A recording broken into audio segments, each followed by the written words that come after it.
All right. Assalamu alaikum wa rahmatullahi wa barakatuhu. Innal hamdulillah nasta'inuhu wa nastaghfiruhu wa nu'minu bihi wa natawakkalu alayhi wa na'udzu billahi.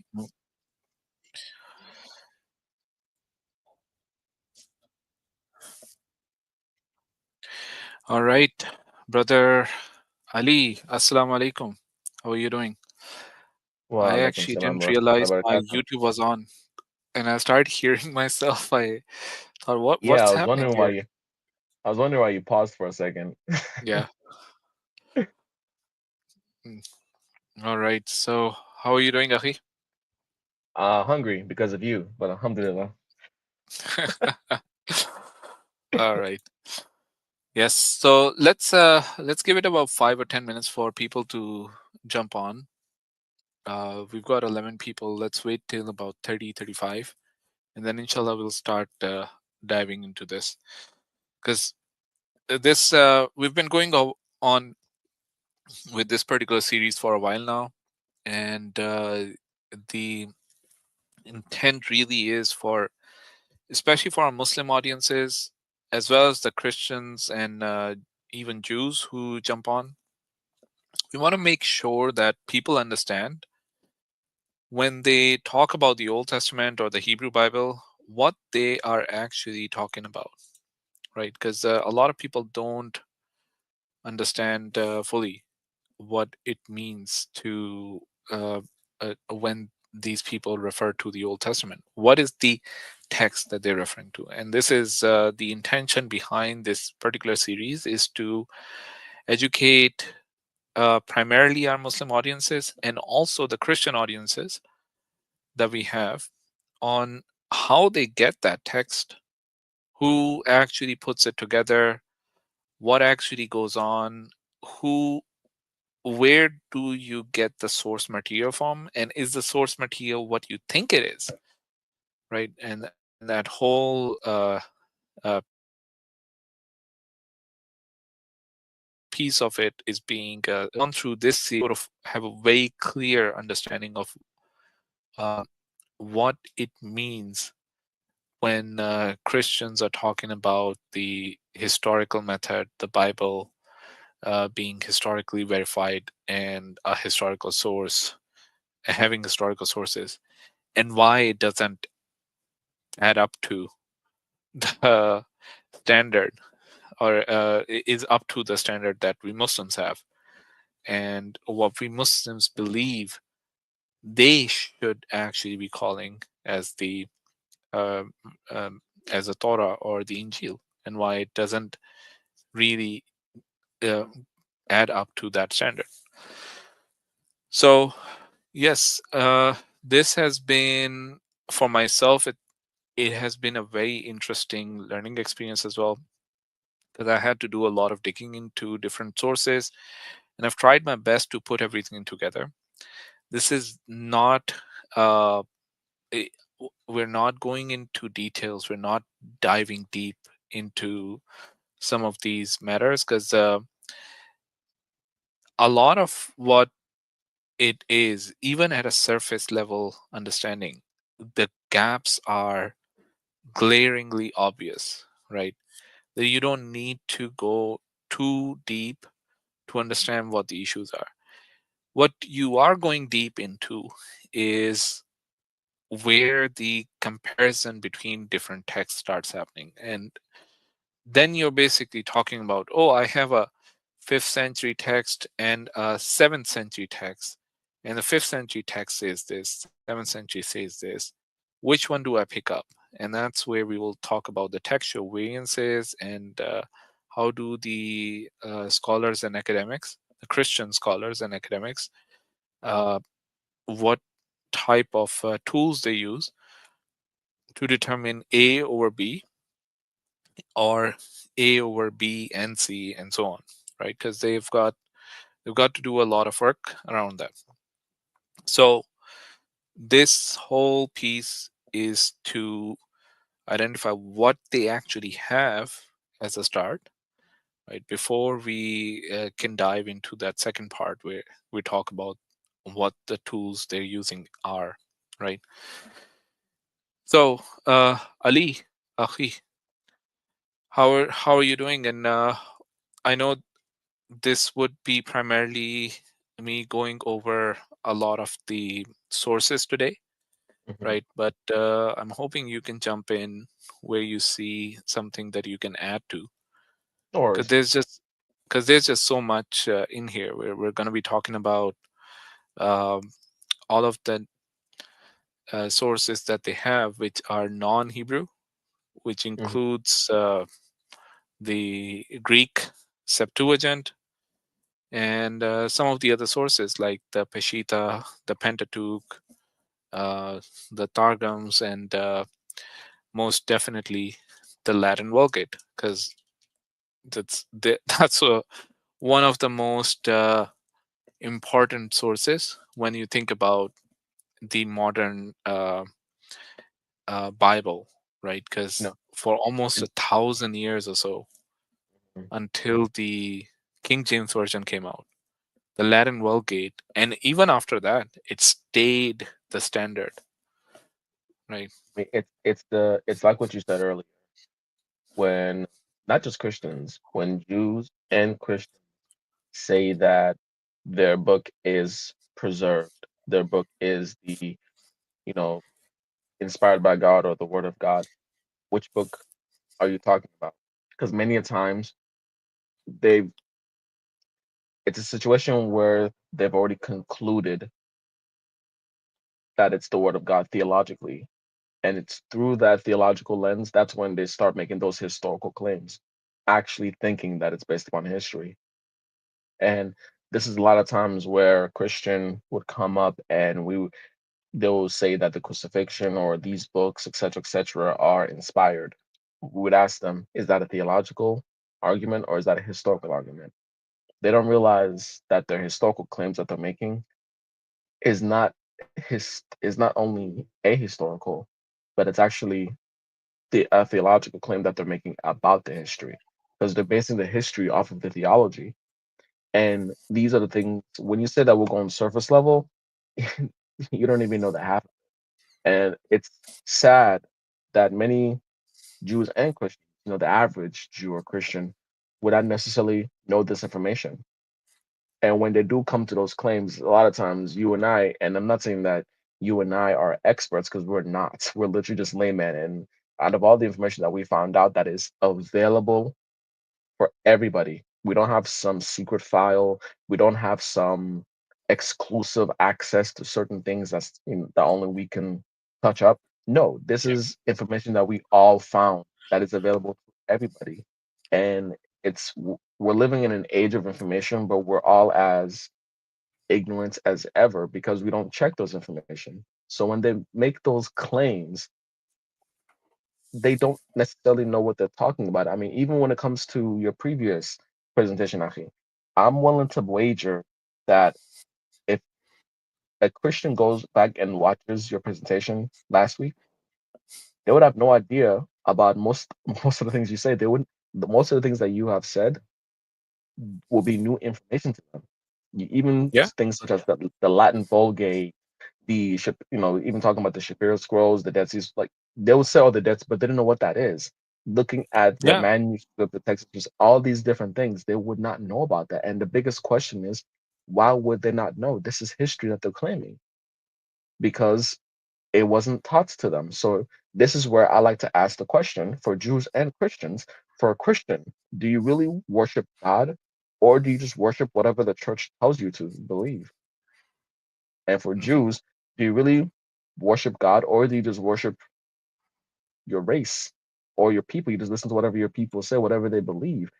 Takes Take the time to actually do your own research. Don't just follow blind faith and say it's history. And this is why we're going over things like that, is to actually not only fill in the Muslims as far as when we have conversations with the people of the book, talking about rational intellect, but it's also for the people of the book, Jews and Christians, to see that the claims that they're making, they can no longer say it's a historical argument or historical evidence or it's the truth. You can believe in them, you can believe in it, sure, because you can believe whatever you want to. You can believe that man, that God is stuck for the law. God is a monkey. You can believe that God is a cow. You can believe whatever you want to believe. However, the evidence is what matters, and the evidence goes outside of belief, and that's exactly what we're focused on. So Yeah, exactly. All right, we've got about 20 people. Uh, I'll start with the. Let's let's w- just start. let's wait a Let's little bit start. more. Let's give another 5 minutes, maybe at least 5 minutes. 25, 30 people. Yeah, 5 minutes. Okay, let's see. And then the the other interesting thing about this is that we're not even talking about the New Testament right now. So because the New Testament has a different problem that we know of, which I think would be the case with the Old Testament as well. Because Ali, the more I am reading about the time the kingdom getting divided and Hmm. the the Jews becoming polytheists and henotheists, right? And those type of concepts seeping into the Jewish faith, and then the split between the North and the South, and then the further split between the Samaritans and the Jews, and so on. Right. So the children of Israel, they split into many different sects, Yeah. and each one of them had a competing Bible with them. We've got a few surviving texts of it. So one of the ways to look at it is when you look at the Samaritan Pentateuch, right? The Samaritans deny all of the Jewish scriptures, and they claim only the Torah is the scripture. The five Mm. books are the scripture. Take further back, right? We know of the documentary hypothesis and the fact that there's priestly sources, The, Deuteronomy, the Aqua uh, stores. Yahweh, and the Elohist, right? So you would realize that again, this is a hypothesis, nothing's been established, but at the very least, there were two competing sets of laws that the Jewish people have, right? Which they retain both of them. Where's the first one? In the book of Numbers, in the book of Leviticus, right? And then where's the second one? Deuteronomy. There's a reason why it's called Deuteronomy, because uh, it's the second set of laws that they found, and they just sort of decided that, okay, we're going to keep this.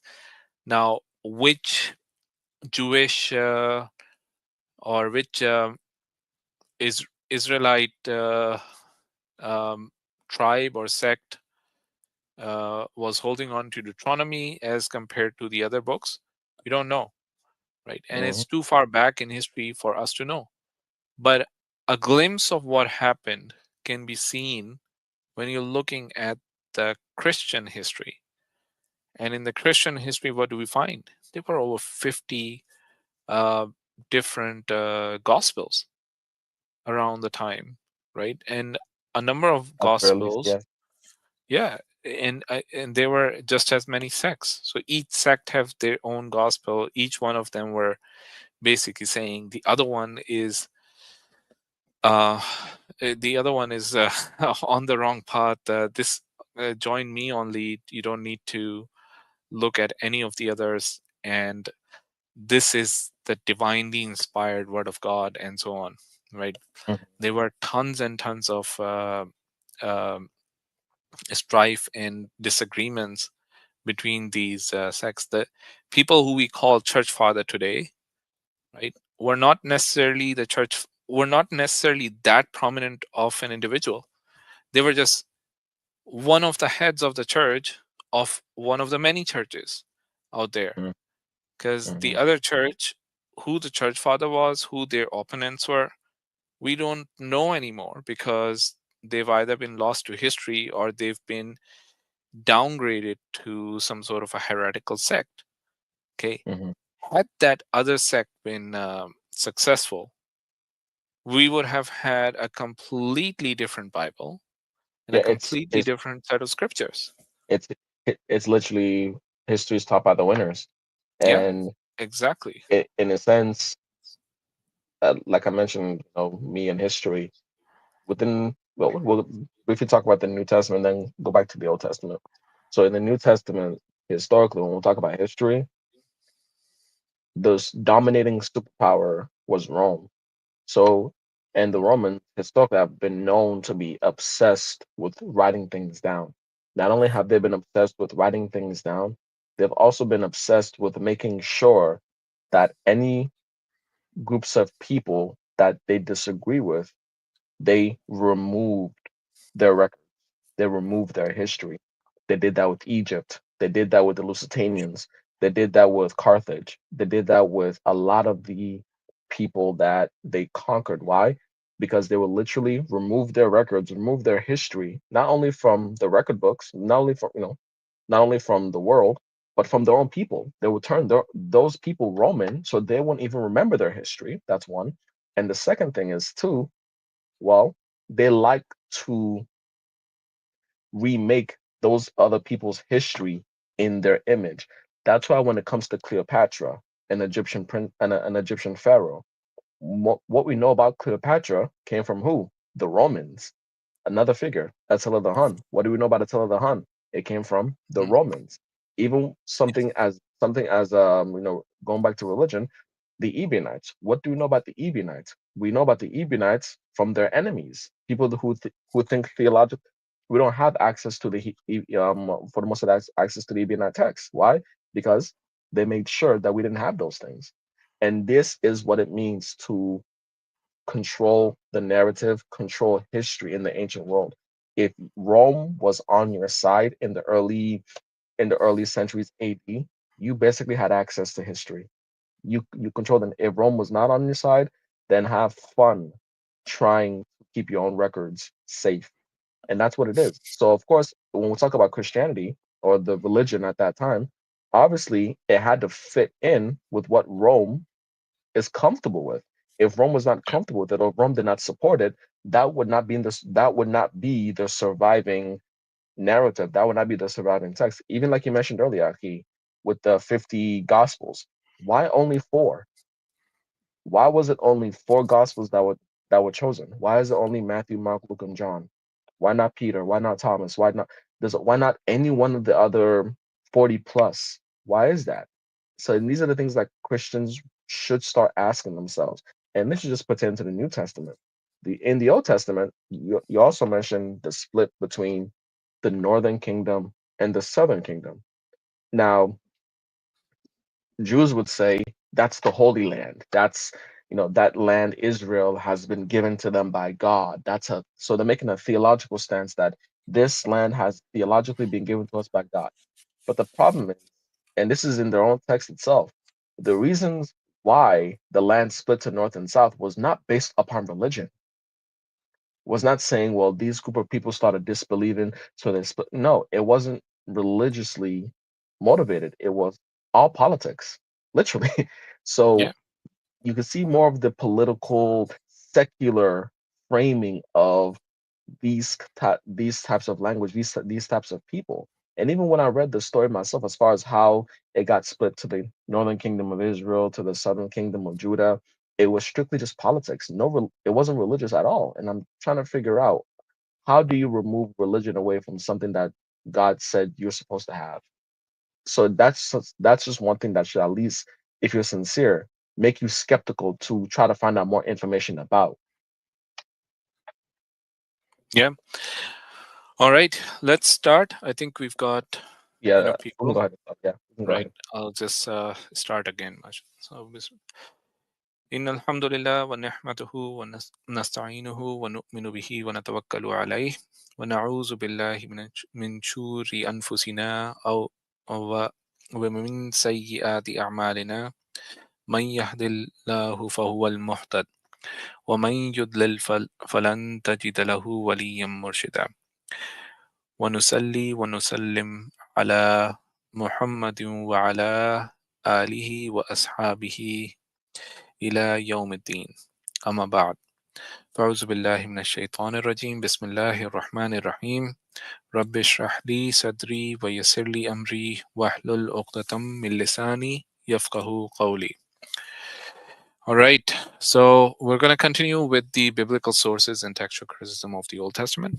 This is the historical critical analysis series that we're doing, and let's take a look at the table of contents and see what we've covered so far. So if you guys remember, we've gone over the Old Testament, what it is. We talked about that in our first presentation.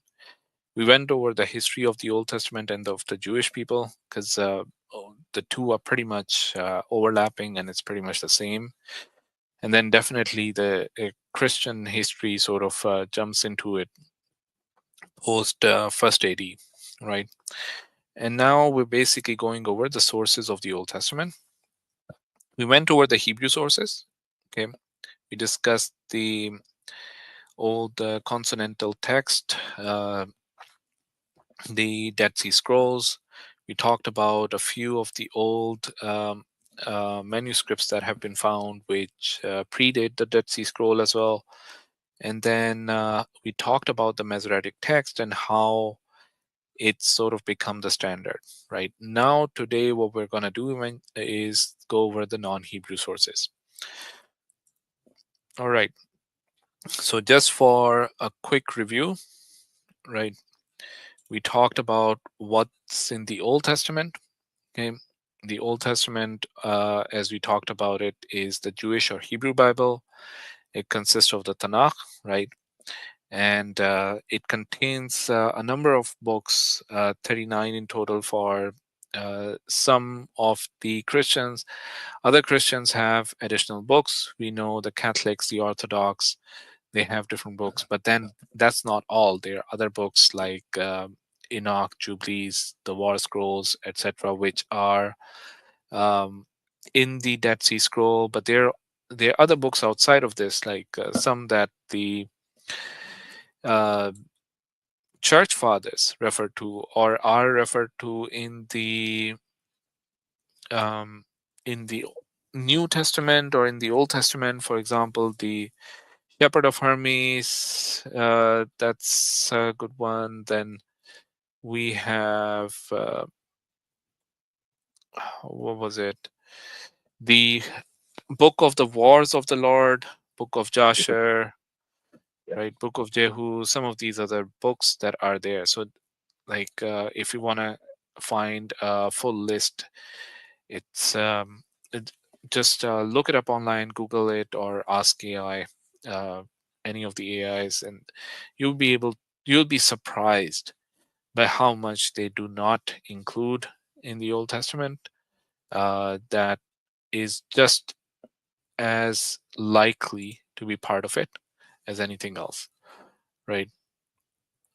Then we had a quick view of the timeline up to the time where um, up to the time where we have the Masoretic text as of today, and we talked about some of the uh, reforms that happened that to the Old Testament or to the Hebrew Bible, right? That were done early on, almost like 500, 600 years after Musa al Islam or Moses, right? By the Jewish kings and priests. Okay. So we talked about King Josiah and at his time how they found scrolls of the scrolls of the Torah, and then they sort of revised their practices and came back to monotheism, right? And then we also talked about later on, after the establishment of the second temple, how Ezra led some of the reforms, which included some work done by him and his contemporaries and some of the individuals following him on how to make sure that the New Testament is the Torah is preserved, right? We talked about the Hebrew text, right? The different Hebrew texts that we have, the historical text and the Masoretic text. We talked about the Sopherim, who were responsible for the preservation of the Hebrew text. Right, these people sort of trace themselves back to Ezra. There were others as well. Okay, but eventually we sort of end up with the Masoretes, who we're going to see. In addition to this, some of the proof that we have for how the Torah was being preserved, we see from the Dead Sea Scrolls when they were uncovered, and later on some other texts that were covered, right? Um, the Shapira Scroll and so on. But today, what we have as the Old Testament is what we today know as the Masoretic text. Okay, and we have two copies of it: the Aleppo Codex, which is a 10th century codex, right? It was partially destroyed in a fire, but they've tried to recover as much of it as it can be recovered, and it's sort of housed as in the National Library of Israel. Whatever is was preserved has been housed there. Okay, we also have the Leningrad Codex. Okay, and this is probably the only full copy that they have of the Old Testament, the oldest full copy in Hebrew, right? The interesting thing, if you can see here, the marginal notes and the dots and um, dashes on the top, right? The dots and dashes are called the lesser Mesorah, right? Which are similar to the vowel signs in Arabic, right? They tell you how to read the particular text, okay? And the marginal notes and the notes at the top and the notes at the bottom, they're there as commentaries, annotations, textual variant readings, and so on, right? Those are called um, the higher Masorah, right? Okay, the Kataf Phenom Silver Scroll Amulet. This is the oldest um, copy of any part of the Old Testament that has been found. Right, it's just a small page. It's sort of a some of the text has been confirmed to be a small page from Numbers, right? But it definitely it's not enough to be considered as a, a reliable source that tells us what the text fully looked like, right? The Shapira scrolls we talked about that some of these were found a while back. The tragic story of Shapira, who sort of I don't know if he committed suicide or if he was killed. That's the jury's still out. They're still trying to figure out what happened, but They say suicide, but still, I mean, yeah, exactly. And where did these scrolls go? Nobody knows, right? But at the end of the day, what little information we have, it sort of shows us very clearly that the Old Testament or the Torah looked very different from the Torah that we have currently in our possession. And that's the part which uh, is for a lot of people, and especially for a lot of scholars who look into this. It's a very interesting find because that means they have a lot of work that they can do, and they're trying to figure out what the Torah might have looked like way back in at the time of the first temple. Okay, because now the Shapira scrolls are most definitely before the destruction of the first temple or the temple of Solomon al-Islam or the temple of Solomon. All right. So let's see. We're gonna start here today. the historical non-Hebrew text, right? The reason why it's non-Hebrew is because there's not just one language that you find these in, right? We have the Samaritan Pentateuch, we have the Aramaic Targums, the Syriac Peshitta. We also have a couple of Greek, a few Greek texts, right? The Septuagint being the most prominent one, and then definitely the Latin Vulgate as the final one, where we'll talk about all of these, right? So let's look at the Samaritan Pentateuch. So interesting. And Brother Ali, if you want to jump in on this, feel free to do that. This is going to be an interesting one. So the Samaritans were an ancient religious group, right? And they originated around the northern state of Israel, right? But the Jews don't consider them to be part of their tribe or their religion. And obviously, the Christians definitely don't, right? But they have a very interesting history. Okay. So they originate during the time when the northern 10 tribes were conquered by, and the kingdom of Israel was um, ransacked by the Assyrian Empire. We know that when that happened, the Assyrians forcefully migrated the northern tribes away from the land, the promised land, so-called promised land, right? So they were forced to move away from Palestine, right? And this has been sort of the norm for the Jews. They always come back, they cause problems, they're forced to move away, they come back, and so on, right?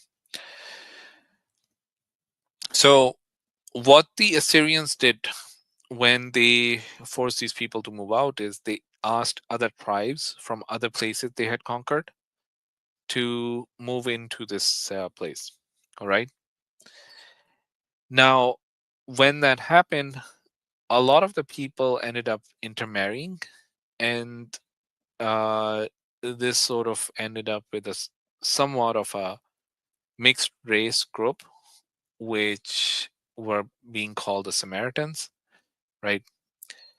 And the Jews sort of looked down upon the Samaritans because of this very reason, that they were not pure Jews, they were not really Jews, or they were not really Israelites.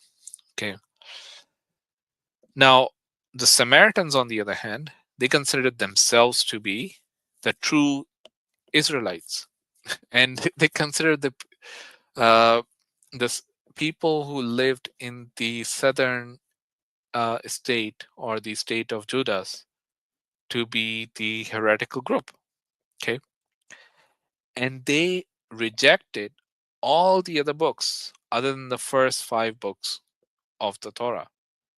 Okay, and they had their own version of explanations and uh, history of the text itself.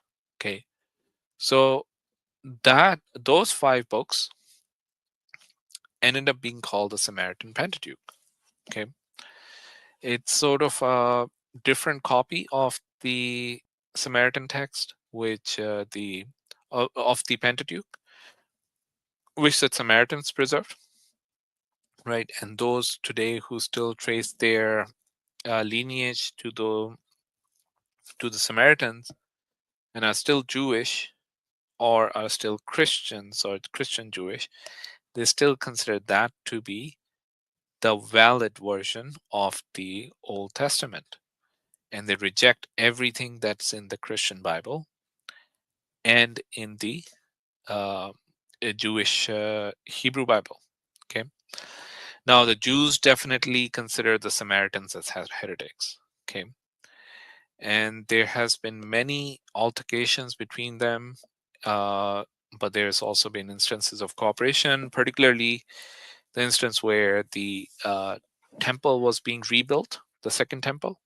The Samaritans came out to assist the Jews, right? with the rebuilding of the temple. But at the same time, if you look at the book of Ezra, book of Nehemiah, right, you'd actually find that there was this love-hate relationship between these two groups, where the Jews found some places where they were aligning and politically aligned, like the rebuilding of the temple, but at the same time, there was this strife where intermarrying with Samaritans was considered wrong, and the Samaritans were have been noted to be bad mouthing the Jews, right? Allegedly, right? And so on. So, really interesting uh, thing, right? Now, other places where this happened, for example, is like in Ezra. It's noted how the Samaritans were opposed to Nehemiah's efforts to rebuild the wall of Jerusalem, right? And they even bribed the officials and spread false rumors against the Jews. So this sort of love-hate relationship with them, the mistrust that both parties had to each other, it led to a lot of history. Some really interesting phrases come out of this as well. The Good Samaritan, the idea behind being that you don't find too many Good Samaritans, right? And so on. And that's where we get the Samaritan Pentateuch, because these Samaritan people rejected the Jewish Hebrew scripture, and they had their own version of the first five books, right? So, Afi, um, do you know? Does history say why exactly they rejected the books, or why is it that they only took the first five books? Why they only took the first five books? Because they rejected their history, the Jewish version of the history as well.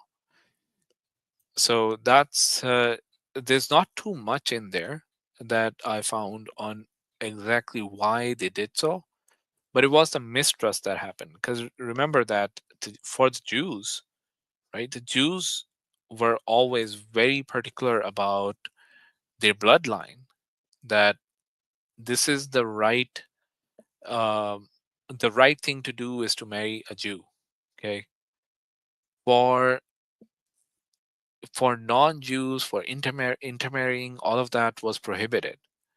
And Oh, because okay. of So that, right? because they intermarried with the Samaritans, they're saying we Oh, can no longer trust these people. the Samaritans were, according to the Jews, the Samaritans were uh, these tribes, the northern tribes, the people who did not get displaced, maybe the women and the children, some of the women and some of the older men or whoever it was, right? That were not displaced by the Assyrians, right? Intermarrying with the other groups that were forced to move into that land. Because the Assyrians, what they did to make sure that there were no rebellions is they moved people around. Okay, so now all of a sudden you're in a new place, and you have to pretty much reestablish yourself. So that's a pretty good tactic, right? To keep people from rising up against you, to sort of just force them to But yeah, move so that don't let them they don't settle. have the time. Exactly, they don't have the time to organize themselves and rise up against the people against the Assyrians, right? So yeah, that's what it was. So when this intermarrying happened from the Jews side, this was like a complete no-no, right? No intermarrying with non-Jewish people, and that sort of is what caused this it started this strife. So from the Samaritans' point of view, this is this sort of version of history that we get from the Jews is completely uh, refuted by them. They considered themselves to be the real Jews, the northern tribes. They considered themselves to be the inheritors of uh, the Torah. and that's why they reject the Jews, because all of these people that we keep hearing about, they came to they're primarily uh, the people who came, the prophets who came to the tribes of Judah and the southern kingdom, right? So it's Jewish history. It's not Israelite history, so to speaking. Makes sense. Yeah. So just go over some of these dates, right? The Jews were exiled around the 722, 721 BC by the Assyrian Empire, right? And when these Israelites, when they were exiled, right? The people who were left, they had their own scripture, their own copy by the 4th century BCE, that it was sort of canonized by them, right? Now, remember that in history, most of the time, what we have is it, the transmission of the text is mostly oral. It's not necessarily written. All right. So when we're talking about the preservation of the text, it's being done um, by primarily the oral text is being preserved, right? So we have multiple uh, we have multiple texts that we have this history with, that you don't find the original text because it's been copied or it's been lost to time, right? And the copy is being transmitted orally. That's why if a language dies, you pretty much have lost the ability um, uh, to know what's written in that text, right? Then you're guessing again, right? Now, um, so by the 4th century BCE, or in the 4th century BCE, they had their own scripture. Okay, their version of the text was canonized, right, for them. From from the 4th century to the 13th century CE, modern era, right, we have the first extant manuscript. So when we're talking about the Samaritan Pentateuch, it's not like we had an extant manuscript, extant being something which we can today hold up, observe, and analyze, right? So we only have an extant manuscript from the 13th century. Okay. And up to this point, it's oral transmission, some copying through manuscript, although no evidence of that exists today. Okay. From the 13th century to today, the text has been preserved. Now, what do we see in this text? There's around 6,000 different differences between the Samaritan and the Hebrew text of the Pentateuch, right? And majority of these are very small, minor differences. Okay. For the Samaritan people, though, this is the de facto Bible. This is what they consider as the Bible, the Torah. This is what they consider as the book that they follow, right? They have their own commentaries, but they don't have a lot of work um, that we see in the Old Testament, the other books in the Old Testament, the Nevi'im, the Ketuvim, right? There's not a lot uh, of that in there. Okay. And then finally, the first scholarly edition that we have of the text, which was produced by the German Orientalist Johann Heinrich Hottinger in 1655. But this edition again was primarily focused on textual variances. Since then, several editions have been produced over the centuries. Now, the reason why this is important is because by this time, when a scholarly edition comes out, it means by this time there's multiple texts that have come up which have variances significant enough for somebody to start working on it and to write about it. Ali, give me a minute. I just need to sort of come back. Just checking something. All right. If you want to add No something, worries. Akhi, you can. All right. I mean, no worries. So in the meantime, so the dates are here. As far as when we're talking about assimilation, what happens when you assimilate one group assimilates into onto another, right? So when the Assyrians took over in the 8th century BC. The Northern Kingdom of Israel. I remember what I said the last time. The Northern Kingdom of Israel and the Kingdom of Judah were split up. 10 out of the 10 tribes were the Northern Kingdom were the Kingdom of Israel, whereas mostly the last two tribes, the tribe of Levi and the tribe of Judah, made up the Kingdom of Judah. Right now, I told you guys earlier the reasons why they split was not necessarily because of religion. If you actually read the text itself, it was because of politics, really. And along, there's a narrative where that the Northern Kingdom of Israel were idolatrous. Which they were. But here's the thing: so were the Kingdom of Judah. There were many kings of the Kingdom of Judah who were polytheists. For one of the examples being King Ammon and King Manasseh, both of them were still polytheistic. And these are people that had exclusive access. Them and the priests, they will be the ones that had exclusive access to the Torah or to the law. So what could have happened when one person who had access to the law is a polytheist? Not only is he a polytheist, but he gets to control, influence, maybe even depose or threaten a priest if the priest does not agree with him. God knows best, really. So now, what the brother was talking about, what the brother was talking about with the Samaritans, this is a if you're looking at it outside of theology, this is something to look into deeper as far as asking the questions.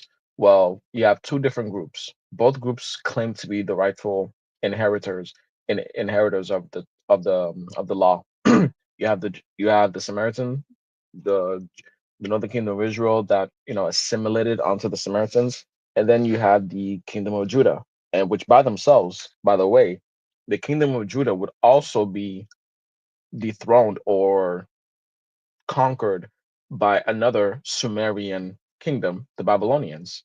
And this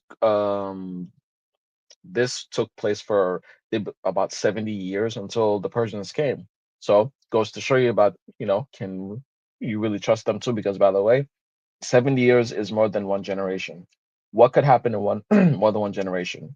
You have assimilation, people marrying into the conquerors, even just influences. They take on the beliefs, they take on the mindset, they take on the influences of the oppressors. So you have these two groups of people that are both claiming that we're the rightful inheritors, and yet the Samaritan Torah is not the same as the Torah that is currently we have today.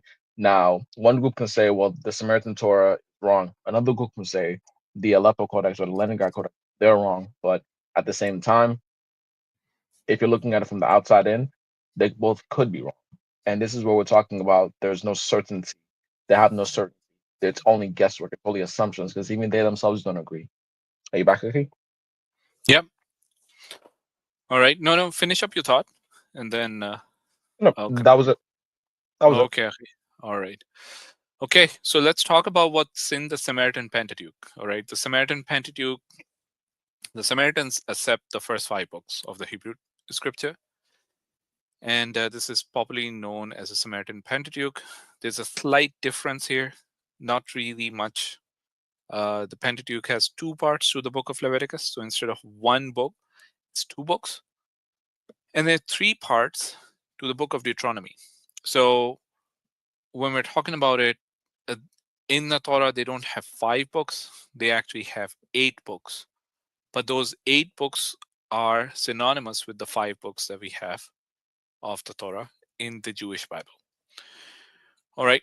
So this text is not a translation of the Hebrew text, but a transliteration of the ancient Hebrew text into the Samaritan character with the addition of the Samaritan idioms. So what does that mean? So the language that these peoples speak, the Samaritan language, right?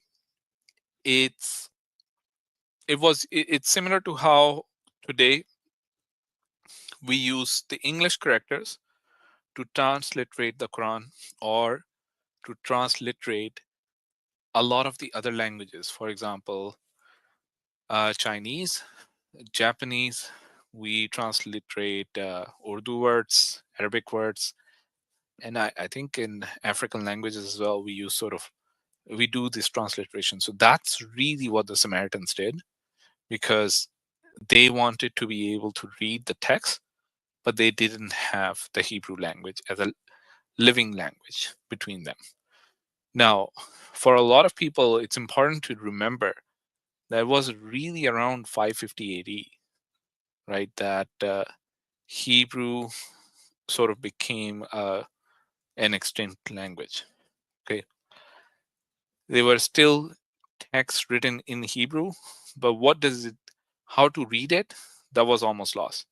So the Samaritan Pentateuch and the preservation of the Hebrew text as a transliteration of the Samaritan Pentateuch allowed one way today, allows us one way to glimpse at and see what would have been Hebrew way back then. Now, again, it's not the Hebrew language, but it's a transliteration of the Hebrew language.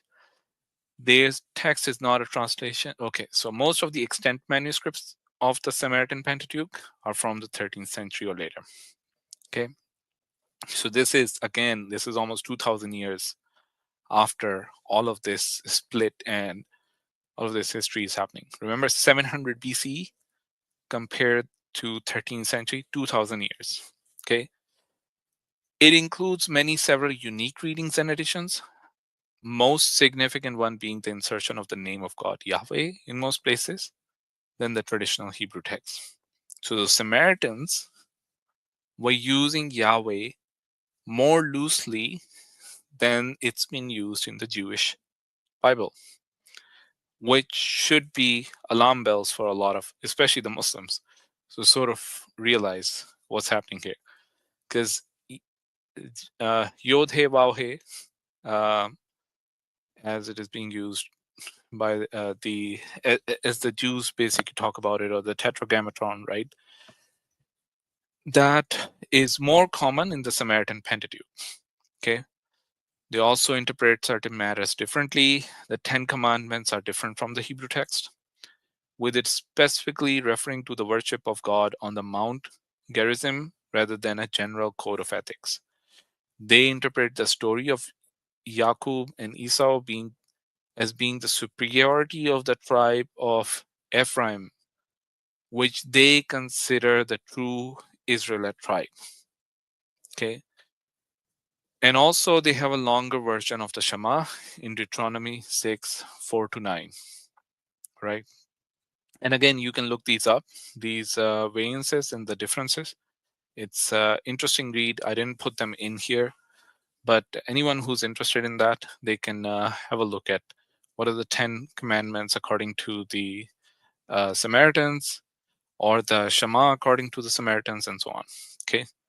Now remember, they're also using certain idioms and sort of they've sort of, how should I put it? They Samaritanized the Hebrew text, right?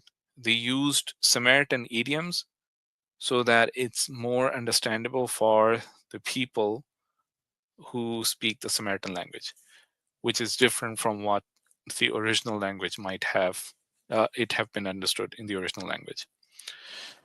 All right. So before we move on, brother Ali, do you want to add something? Um, Not right now. No. You know, if you want to, you can pull up the Samaritan Shema and the Samaritan Ten Commandments, and then if you get a chance after this ends, we'll take a look at it. All right. All right, no problem. Okay. The Aramaic Targums. Okay. So let's talk about this. The Aramaic Targums are Jewish translations or paraphrases of the Bible books written in the Aramaic language during the Second Temple period. Now, remember, the Second Temple period is after the Jews came back from their exile when the Babylonians were conquered by the Persians, the Medo-Persians, right?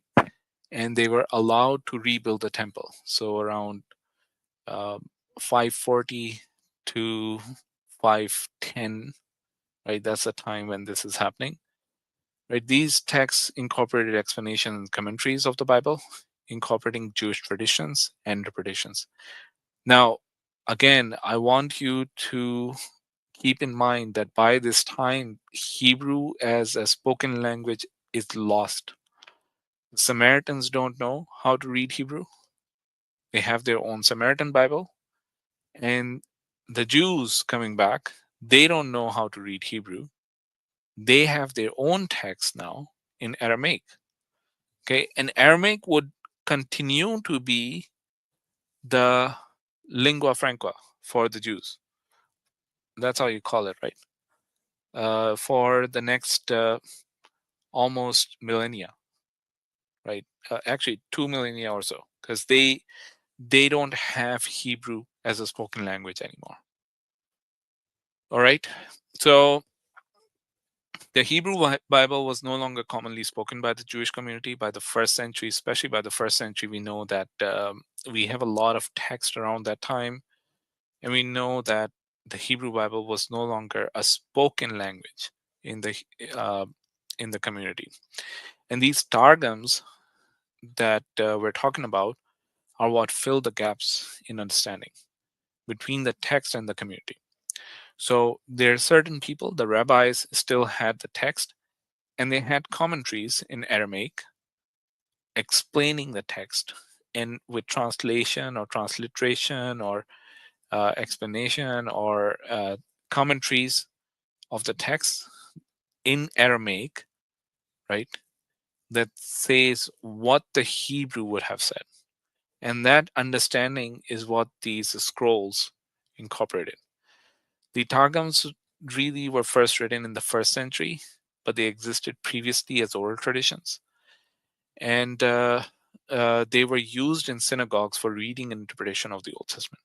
So if you were to go into a traditional Hebrew synagogue uh, at the time of Isa al-Islam, or Jesus, peace be upon him, right? Or actually, even at the time of the Prophet ﷺ, what you most likely would find is this Aramaic Targum, something in Aramaic, not necessarily Hebrew, right? Because the Hebrew, remember, wasn't a spoken language anymore. So even if somebody had it written down, they didn't know how to read it. Their understanding and their explanations and their commentaries were coming from these Aramaic Targums. All right.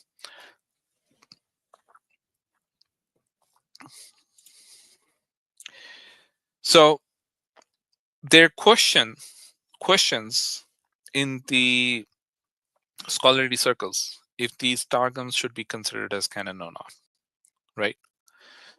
So why are they considered canon? Now remember that we're looking at it from a historical perspective. Okay, the canonicity city of these Targums, it depends. It's primarily considered as canon by those scholars who say that they were being used by the Jewish community in synagogues in the early centuries, right? The Jewish communities at that time considered them valid enough that they were reading these and using these to guide themselves, and they were using these for interpretation of the law. So from that perspective, they considered it canon. Okay, these were widely accepted. So a targum read in one synagogue, if that scroll was to be taken to a different synagogue, it would still be accepted. There was more or less understanding there that these are valid text. Okay, and these communities did consider them as canon. So from that perspective, yes, these are canon. All right. However, there's an equally loud argument by these other scholars who argue against the canonicity of this text. and they claim that this is not the Hebrew Bible, but it's a translation of the Hebrew Bible, and hence it's not the original text. So you should not be considering it as a primary text. But yes, it can be used as a secondary source or secondary text only, right? They were also produced at a later time and cannot be considered canon because, as the Hebrew Bible was canonized is in the Second Temple period. Remember that time frame that we're talking about, right? Uh, when the Jews come back from the Babylonian exile, right? That's a time when the Hebrew text was canonized. While these targums were written in the beginning of the Common Era, hence coming much later, right? They also contain more than the text of the Bible. For example, the explanation, commentaries, um, and that sort of makes them less credible as a canon source, right? So these are the arguments against the canonicity that we have.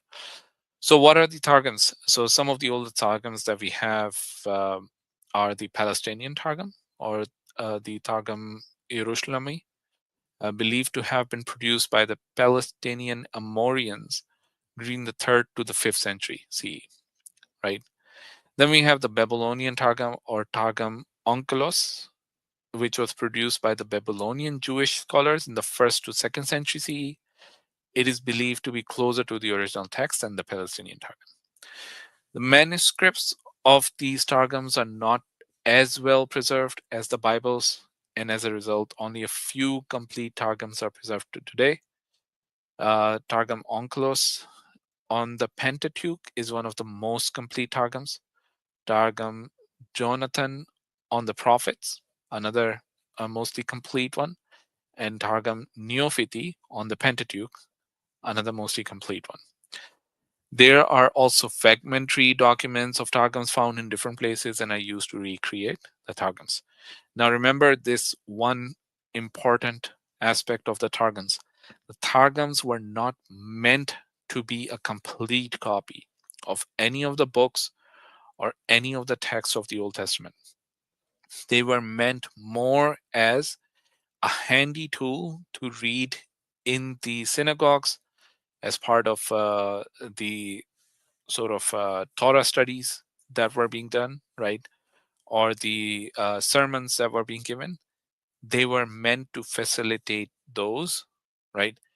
And to help the priests and help the rabbis deal with some matters, but not necessarily as a copy of the text itself. All right.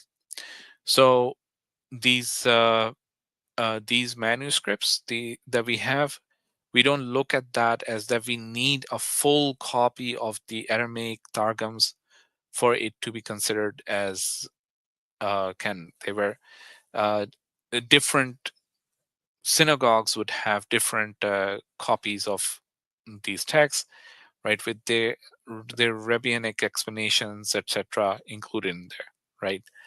So, for example, we talked about the Targum Onkelos, the Babylonian Targum, right, which was only on the Pentateuch, okay, but then the Targum Jonathan is only on prophets and so on, right? So it does not talk about the full text of the Old Testament or the Hebrew Bible, but only focuses on a particular topic or a particular passage or a particular book.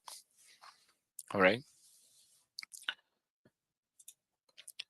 So this is Ali. Do you want to add something, or do you have any insights or anything you want to add? As far as insight on the Targum, no, not really. I do find it kind of interesting that there is it's not necessarily something that is verbatim reliable when it comes to the translations.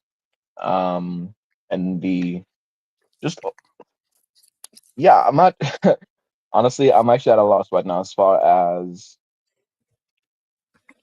this as far as this information. I'm taking it all in. Yeah, and a Uh, lot of people don't even know about the Targums. exactly. That that's how the uh during that time, the Second Temple period and onwards, right, until this Masoretic text came about, that during this time that um, they didn't use the Hebrew Bible in their synagogues. All right, like I mean, it's pretty telling when you think it's not a about this idea. it's not as surprising when the Targums themselves are not preserved. And this is what we're talking about in an era when paper did not exist. You know, everything that you did have to write stuff down on are things that were either biodegradable or just simply things that were not reliable. So anything that is structured upon written transmission, that is not necessarily something to rely upon. And Yeah, even going on the lines of oral transmission, well then if you want to claim oral transmission, there has to be evidence for that. But exactly. and I think this proves it really. The fact that the Targums, the Samaritan Pentateuch, even the disagreements, the even I know you mentioned the earlier in the previous presentation, the Dead Sea Scrolls. These are just things Yep. that if you're gonna claim written revelation, the best thing for a god to do is make sure that it at least survives or we have access to it from the time it was revealed. Yeah. You know, and this is one of the we're actually going to talk about this later on as well. But the huge thing that you would actually find here, the sort of the elephant in the room as we're talking about it, is the fact that the language died. Even if you have the text, but you don't know how to read it or what it means, right? It's pointless. It's just some gibberish for you. Okay. Now, you may be able to revive that language. You may be able to come back to an understanding of what that language would look like, right? Or how it sounds like. But you would never have the same understanding of that text as the people who were saying that did. Right? Even with living languages, you cannot have that sort of an understanding. Even more would be lost when the language is dead, right? So I hope you understand what I'm trying to point out here, because the Hmm. more these Christians want to say that we've got the Torah. No, you don't. You lost the language. You were preserving it in so many different other languages, right? Yes, you've done an amazing job in recreating that text, probably some of the most amazing in history, right? But you can never gain that understanding of the text of what it's supposed to be, because that whole chain is lost, right? And that's what we have as Muslims, which is so unbelievable. But we're probably digressing here. Let's just get back to this, because there's still a few things to talk I about mean, here. Now, if yeah, a Christian or a Jew is going to make that claim that we have the Torah, all we simply have to do is ask them, is that a historical claim or is that a theological claim? And if it's a historical claim, exactly. what's the historical evidence that you still have the Torah? And that's where things go down, really. Yeah, exactly. All right. So the Syriac Peshitta. Now, the Syriac Peshitta is a translation of the Old Testament into the Syriac Aramaic that was spoken by the Jewish people in the land of Syria in the early centuries. So, Peshitta simply means simple or common, right? It was written around the second century CE, and the translators used the Hebrew text as the basis, but also included text from the Greek Septuagint when translating this, and hence included several passages found in the Septuagint but not found in the Old Testament, okay, the Hebrew Old Testament. So it is considered a Eastern type text type version of the Septuagint, right? Now, remember this, that the Syriac Aramaic is an alternative version of the Arabic language, a dialect of the Aramaic language that was being spoken in the lands of Syria, what is modern day Syria and what was then also known as Syria. All right. By the way, the Syria and Assyrians, there's something in there that is common that for people to sort of remember. I mean, yeah, it's around the same region, so yeah. Yeah. So the Peshitta, it's it is considered a canon text by the Syriac Orthodox Church, and in the 5th century CE, right? It includes 27 books of the New Testament and 22 of the 39 books of the Old Testament. So remember this, that the Syriac, Aramaic Jews, as well as later on the Christians, right, who adopted this this version of the text, right? They are there's a lot of Christians as well who were using this language, right? And they include the Pentateuch, the historical books and wisdom literature, and the prophets, right? Uh, we have found both parchments and printed text of the Pentateuch. And if we're talking about printed text, you should be able to determine what time period those would be from, right? So, okay. So we'll move on to the Greek Septuagint. This is probably the most critical of the text that we're going to talk about today, right? The Greek Septuagint is an ancient translation of the Hebrew text into ancient Greek. Okay, its various manuscripts are also referred to as LXX by scholars. When you're looking through the text, if it's coded, just look for the LXX code. That's probably from the Septuagint. Um, Granted that there are different versions of the LXX, right? It's also considered one of the most significant texts in Jewish history and is of paramount importance to early Christendom. Like, I cannot emphasize enough how important this is for Christian history, right? And how important it was for Jewish history as well, because primarily because of this text, there was this huge shift within the Jewish literature. The main reason why the movement uh, to basically reestablish the Old Testament or the Bible or the Torah in Hebrew stemmed from the this text being there, right? So this the New Testament authors and a number of church fathers quote from the Septuagint. It's very common to find Paul quoting from the text of the Septuagint, or you would also find the in James, John, Matthew, all of them are quoting from the Septuagint. At the same time, church fathers, they were using the Septuagint primarily. They were not using the Hebrew text, right? They were using the Septuagint. Okay.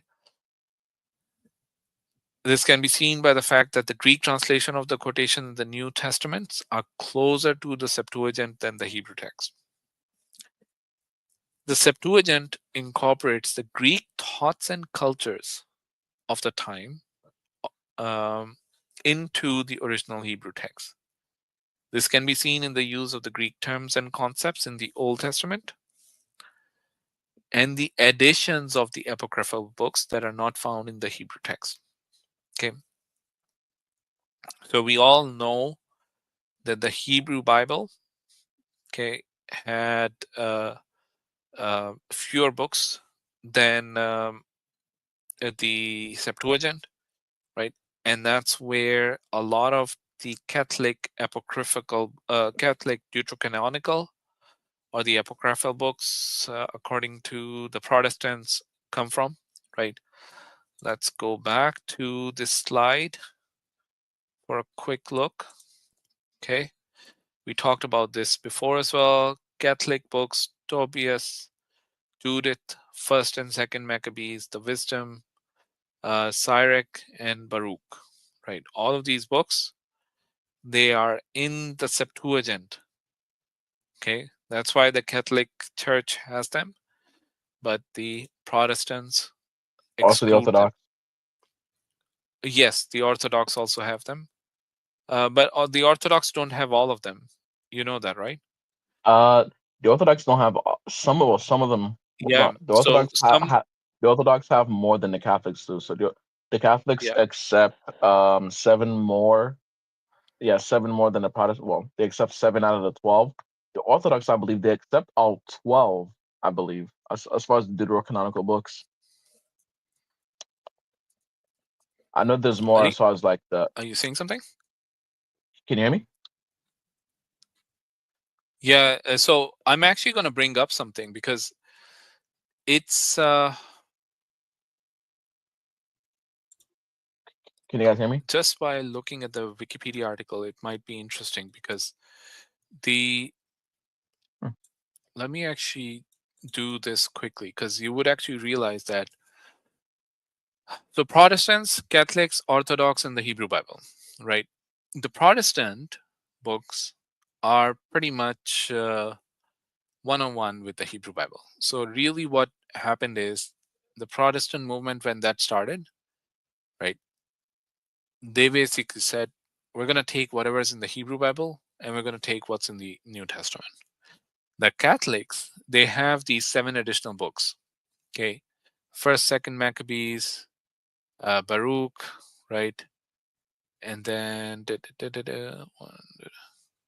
they have where's it? Wisdom, Sirach, right? They have these additional books, Tobit and Judith. Okay, so Orthodox, they may have additional books as well as they may have some of the books. Okay, they have additional books as well here, but sometimes they do not. Some of the Orthodox traditions do not accept the books that we have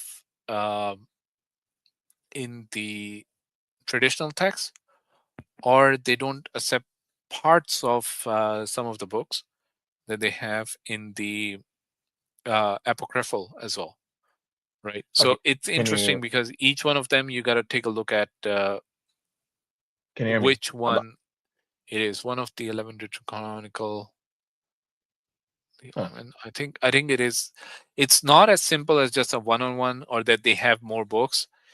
They may have more books, but they're also excluding one or two books here and there, or they may be counting it differently and so on, right? So it's not a simple one-on-one there. If I hope that makes it a bit clearer. Brother, can you hear me? Am I is Yeah, my I mic can fixed? hear you.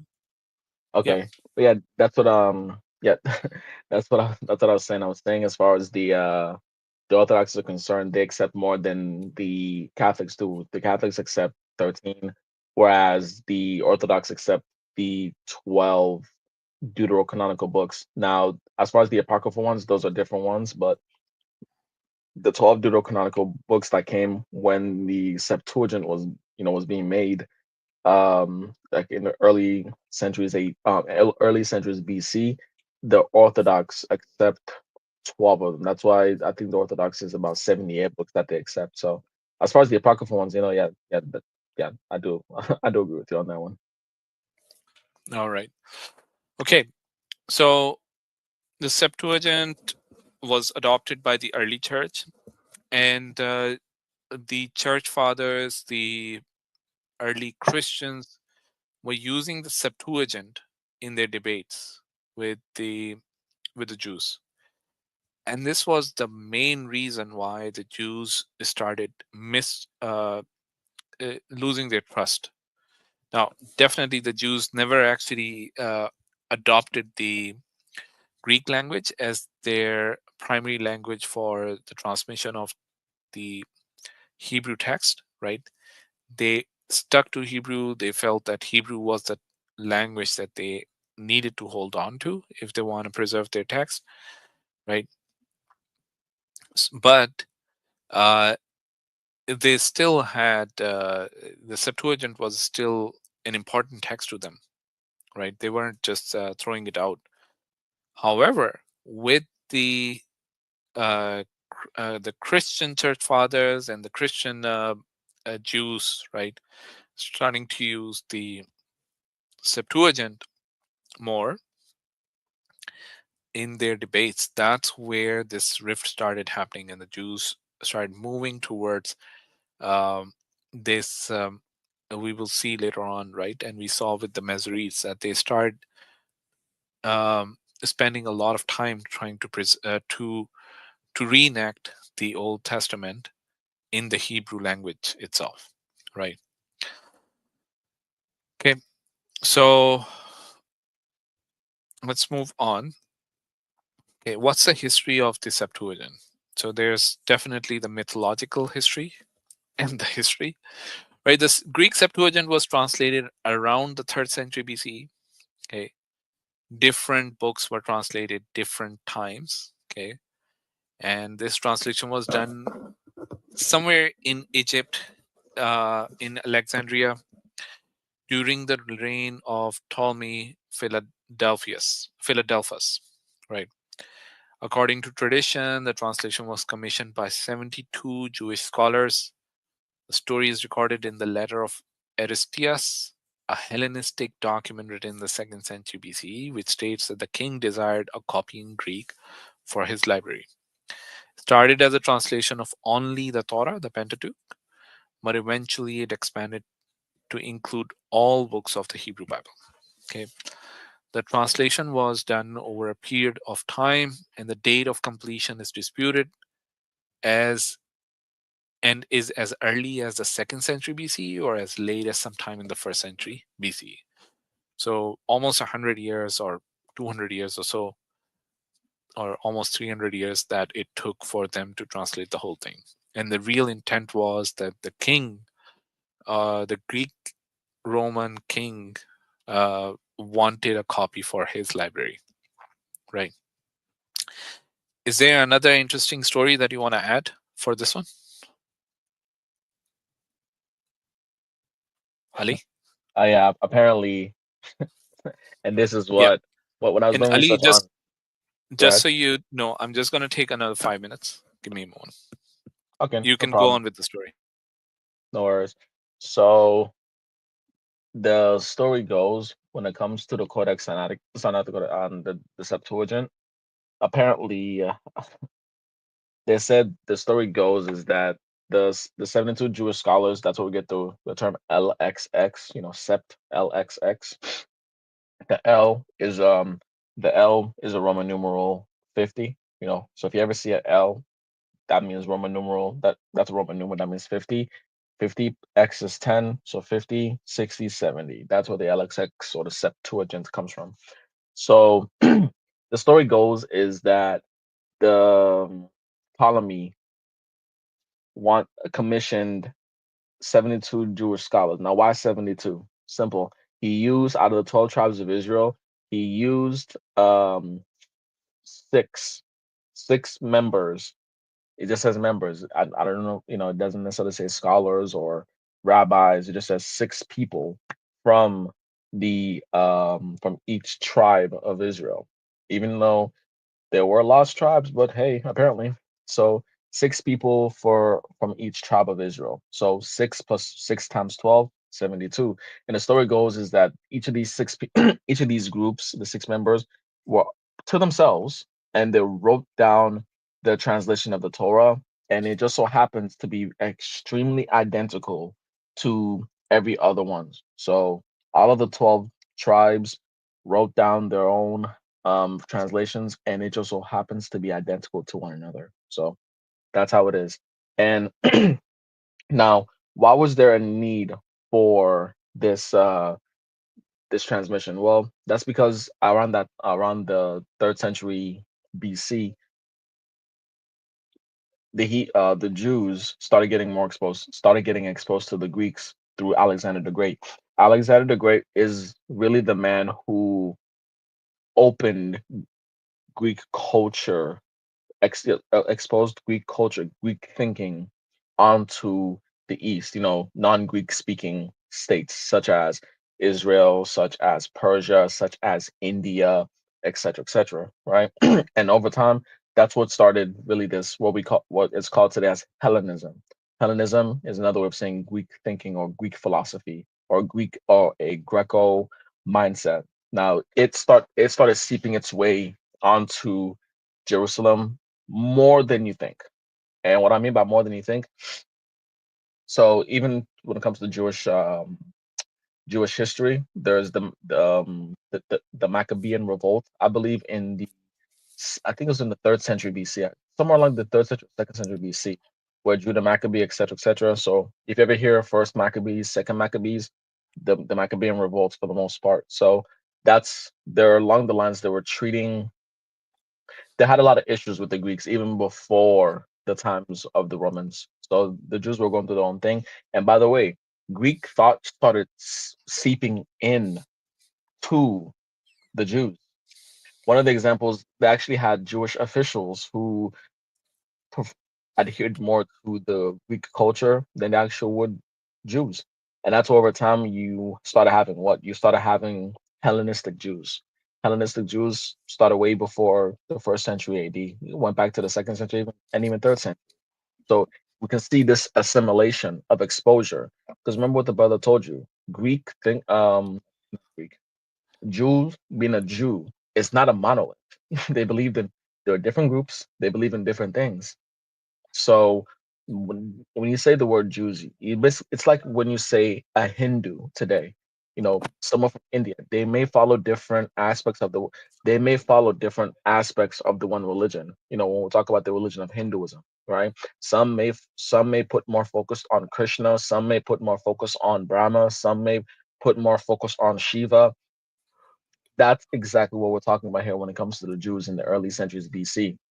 So, and you had some of them who actually started interpreting the Torah into with by using Greek philosophy, and these people will be called Hellenistic. Hellenistic Jews, and the most popular one is Philo. But you can actually put Paul and whoever the author of the Gospel of John is, you can put them in the same mold as well. Now, when we talk about the Greek Septuagint, understand that the original Septuagint was only 5 books. The Pentateuch. That's what the original Septuagint was that these 72 people wrote down. Now, that Septuagint, the original one, was placed in the Library of Alexandria, and that Septuagint was well, that library was burned down not once but twice. So Julius Caesar in the first century BC. Uh, so I'm just gonna mute you because I'm hearing a lot of breathing. Okay, okay. So that so yeah, in the early first century BC, Julius Caesar destroyed part of the Library of Alexandria when he was conquering Egypt. Right now, 200 to I think 300 years later, the Library of Alexandria, where the original Septuagint was officially destroyed. So we don't, again, surprise, surprise, we don't have access to the actual original Septuagint. Now, over time, more after the first 5 books were commissioned to be written, over time, more started to be written, including books outside the 5 books of the Torah, like Isaiah, um, um, the Psalms, etc., right? And they will still be known as the Septuagint. As far as the authors, we don't know them. We we don't have access to we don't even have access to who the 72 people that wrote the Septuagint. We don't know who they are. So how do we know if they were good? How do we know if they did accurately? We don't. And if when we compare it to the Hebrew, we can see that there's a lot of differences. And this is a huge issue when you're trying to translate a Semitic language into a non-Semitic language, we can see that if you're not well learned, there's a lot of issues that can arise. And even if you're well knowledgeable, it's still a daunting task anyway to translate from a Semitic language to a non-Semitic language.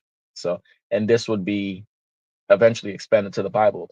Now, these Septuagint, these Greek Septuagints outside of the first five books will be the ones that people like Paul used for his letters. Will be people, whoever the author of Matthew would use that for his letters too. Luke will use that for his letters as well. So they put the words and onto Jesus's mouth allegedly in the Septuagint. So it actually has Jesus saying stuff that's found in the Septuagint rather than reciting from the original Hebrew, translating names, translating terms, and everything like that. Now, this is very, very troublesome. Why is that troublesome? Simple. Because one of the biggest differences between translating from a Semitic language into a non-Semitic language, the words you decide to use matters. For example, in a Semitic language, one of the benefits of having a Semitic language like Arabic, like Hebrew, is that the term of which you use, the word of which you use, the context of the word is the word itself. That's why there'll be many words to say one thing. There'll be many different ways to say one word, right? So it depends on the context. One word, the fact that you chose the specific word, that's what tells you what the context of that word is. Now, a non-Semitic language does not have that luxury. A non-Semitic language, to give the context of the word, you have to look at the words outside of it. That's what tells you the context. So imagine if you're if you're translating a word and you're not putting the context, or you already have a different idea of what you think the context is. It's very open to interpretation, and it's open to a lot of manipulation, especially when you may not know what the exact context is, or if you already want to have a conclusion of what your narrative wants to be on the translation. And this is within a 300-year time span. Literally, all this is happening within the second century BC, all the way up to what, the second century AD, like 400 years, and many more issues would arise. And it all started in reality with Alexander the Great exposing the Jews to Greek culture. But yeah, Yeah, that's what it. and Ali, it's important to note that up to this point in history, before Alexander the Great actually came on, uh, prancing into the east, right? Up to this point, the West or the Europeans had never forayed much into the Middle Eastern region, right? This was sort of the first time that a uh, foreign nation Hmm. had actually invaded and been successful in overtaking all of this land, Hmm. all right? Because before this, right, it's just been the Assyrians versus the Babylonians and so on and so forth, right? It's never been the Europeans coming in. So Hmm. this was a new thing that happened as well. Yeah, the first exposure to the European way of thinking Yeah, came through Alexander the Great. Before him, it was mostly just the Mesopotamians and the Egyptians, and because even the lands of the East, like the the Chinese Empire or any Eastern Asian empire, they relatively stayed to themselves as well. yeah. So, I mean, the Indians never foraged out of the or west of the River Indus, right? They hardly ever did that. Um, and the Chinese, we know that because of the terrain, it was almost impossible for them to do this. So that's why it's all the more, uh, when you look at the history and when you talk about the Mongol invasion, right? That's all the more impressive because of how that all happened, right? Anyway, let's get back to this. We've covered this, right? The translation overview. Yeah. No, So we've talked about this how whole many more? thing. Not to ask, how many more slides do we Four have more, till you four need more to go to slides, four and more? we'll stop. Yeah. All right, no Okay. problem. So we'll talk about some of the manuscripts that we have, right? The Codex Vaticanus, right? This is these are the extant manuscripts that we have. Again, the ones that we can analyze, that we can take a look at today. Uh, ex, uh, Codex Codex Vaticanus. It's referred to as B in a lot of the symbol that is used is normally the B symbol for it. It was written in the 4th century in the Greek language. It's the oldest extant complete manuscript of the Old Testament, and it also includes books from the New Testament, right? It's named after the Vatican Library, where it is housed since the 15th century CE, and it contains the 39 canonical books of the Old Testament and 14 additional books that are not included in the Hebrew Bible, right? Codex Sinaiticus is a 4th century manuscript as well that contains part of the Greek Old Testament and also the New Testament. It was discovered in the St. Catherine's Monastery in Egypt, in the Sinai Peninsula, by German biblical scholar Konstantin von Tischendorf. Tischendorf. Am I getting that right? Tischendorf. Tisch, Tischendorf, right? In Yeah. 1844, and was subsequently acquired by the British Museum, where it is currently housed, right? It includes parts of the books of Genesis, Number, Joshua, Judges, First Chronicles, Ezra, Nehemiah, Esther, and most of the prophets and poetic books. It also contains books from the New Testament, right? Codex Alexandrianus, uh, shown by the sign A, right? I'm uh, and this is a 5th century manuscript which contains parts of the Greek Old Testament. The manuscript itself is written on a parchment and includes almost all the books of the Old Testament, excluding some missing parts of the Psalm and First Samuel. It was found in the famous library of Alexandria, where it was kept and after which it is named. It was gifted to King Charles I of England in the 17th century CE and is housed in the British Library in London. Right? So, those are the most prominent books of the Greek Septuagint that we have, right? Uh, and that are used by the scholars to determine what the text of the uh, Old Testament would be. Okay. So it's important to know that there are other Greek translations and Greek texts that are used. So the Septuagint isn't the only text that is there. There are other translations done. Okay, most of these translations are done in the early part of this era, right? So 2nd, 3rd, 4th century CE, right? And unlike the Septuagint, which was done way before them. A big reason why these people who did these translations decide to do so is because they were not happy with the Greek Septuagint. Okay. So the people who did this, let's talk about some of these translations. The first one being Aquila, right? Aquila, he uh, he did a translation of the uh, Old Testament into Greek, right? Done this, he did this around the 2nd century CE. Aquila himself was a Greek proselyte, which means that he was a convert into the Greek religion, right? And it's believed that he's a disciple of Rabbi Akiva.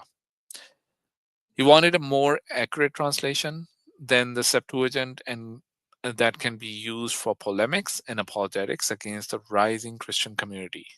Okay.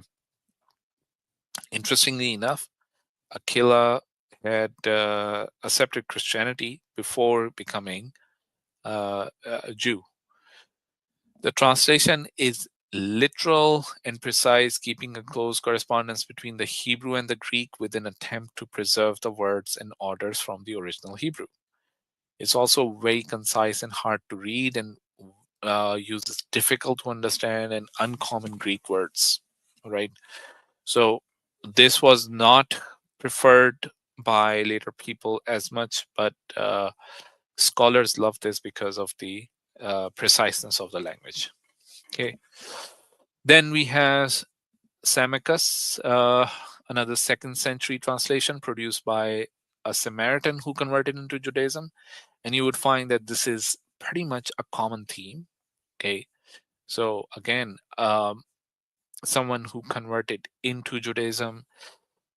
He was a contemporary of Aquila. However, unlike Aquila, he produced a more readable and idiomatic Greek text that was easier to understand by Greek speaking Jews. He makes use of common contemporary Greek words and phrases with the intent to convey the meaning of the words as opposed to the literal translation. So with Aquila, we had a very word-to-word precise translation of what the Hebrew text would be, right? With Samacus, what we're seeing is he's trying to make it more readable for the Greek audiences, right? He also added some explanation and notes where possible, right? Then we have Theodosian. Okay, this is again produced in the 2nd century, and Theodosian is another Greek proselyte living in the end of that century and a rival to Aquila and Samicus. Uh, Again, this is a rival version to the Septuagint and is known for its accurate and faithful style. His purpose, though, was to produce a more accurate Greek text that is faithful to the original Hebrew text that can be used for polemics against the Christian sects. His translation is more interpretive than that of Aquila and Samicus, according to Flavius Josephus. So Flavius Josephus, what he did is uh, he compared the three, and he basically said Theodosian is the most interpretive, Aquila is the least interpretive, Samicus is sort of in the middle. That's uh, Flavius Josephus's view on the three translations that we have. Right. Then we have a little later on Origen's Hexapla. Right. This is an interesting document because this is a critical edition of the Septuagint, or basically the Greek translations, right, that Origen did in the 3rd century CE. It had 6 columns in total. 2 columns are Hebrew and a transliteration into the Greek. Okay. Then there are 4 columns for translations into Greek, where he copied the Septuagint, Aquila, Samicus, and Theodosian. Right. And it literally took him 20 years to put together. This is a huge that was put together. Okay. So we don't have Aquila, Samicus, or Theodosian, but we sort of know of that through Origen's Hexapla, right? Then we have Lucian of Antioch. He's a Christian martyr from the 4th century who put together a work based on the older Greek text and the Septuagint. His purpose was to make the Septuagint more consistent and coherent, correcting previous errors and bringing in explanations. It's widely used by the Eastern Church of the Eastern Roman Empire, and this text was used as a basis for the Old Latin and the Old Syriac translations of the Old Testament. So if you remember, we talked about the Syriac translations, that it also incorporated Septuagint and other texts, right? This text was available for that translation when it was being done, right? For the Syriac Peshitta. And as we will talk about it, the Latin Vulgate as well, we'll see that the Latin Vulgate expands upon the Septuagint text that we have. Let's move on. Latin Vulgate. We just have 2 slides and then we'll end our discussion. So the Latin Vulgate is a translation of the Old Testament into Latin, which was widely used by the Western Church during the Middle Ages, right? So if uh, we know the Latin was sort of a language that was coming more into use, and eventually it would be adopted by the Christian Church as its primary language for communicating the text of the scriptures, right? But before we get to the point where the text of the scripture is being interpreted, give me 1 second.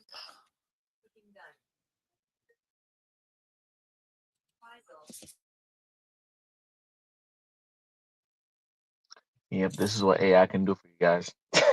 Yeah. Okay. So the Latin Vulgate, uh, right? This translation had to be done by somebody, and we'll talk about why this is who it was and how this is so important. So the Latin Vulgate, the early manuscripts of the Vulgate are the ones written within a few centuries of the translation done by Jerome, and are more reliable as they are closer to the original. It also played a crucial role in shaping the religio, politico, intellectual culturing of the Western Church, and later the Catholic Church, and for Europe as a whole as well. Right.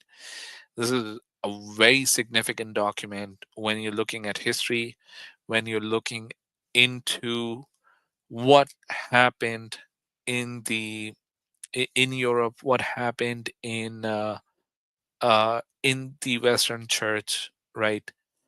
And the development of what today we see as the Christian culture, right? It included the deuterocanonical texts of Tobit, Judith, Wisdom, Sirach, and Baruch, among others which were not considered canon by the Jews, but were included in the canons on the basis of the Catholic Church, right? It was also rejected by the Jews and not considered canonical by them. Okay. So remember, we were talking about that rift that was happening, how the Jews started using Aramaic, the Christians started using Greek. Okay. And there are these Samaritans who are using the Samaritan Bible or the Samaritan Pentateuch, right? Some of the Eastern churches are using the Syriac Aramaic because there's a Jewish slash Christian mix in there, right? And then we have sort of the Hebrew Bibles sort of sitting there being forgotten by everybody, right? Now we see in the Jewish world, what's happening is the Jews are rising up against the Greek text and saying, okay, we need to get back to the original Hebrew language. And there's this movement, the Masoretes are trying to put that back together, the Hebrew text, which they can now, which they would be able to use to basically say that this is what was revealed, okay? Or this is what the scripture is, okay? At the same time, the Eastern church, as we talked about it, is using the Syriac, but the Western church is started developing the Latin Vulgate. So the church or the Christians as a whole, they're also moving away from the Greek language. Okay, in the West, because of the fact that that's in Europe primarily, most of the people are Europeans, and the language available to these people is the Latin sort of became the primary language that is available to the church there. They do this translation into Latin from primarily the Greek. Where are they getting all these deuterocanonical texts? From the Septuagint, right? So what happens next is part of history, and some of the most important part of history. This Original translation was done by Saint Jerome. Okay, Saint Jerome, he used the Septuagint as well as the Hebrew Bible, okay, as a basis to make his translation of the Vulgate. The translation was done by Saint Jerome in the late 4th century CE and was considered the standard version of the Bible by the Western Church for over 1,000 years.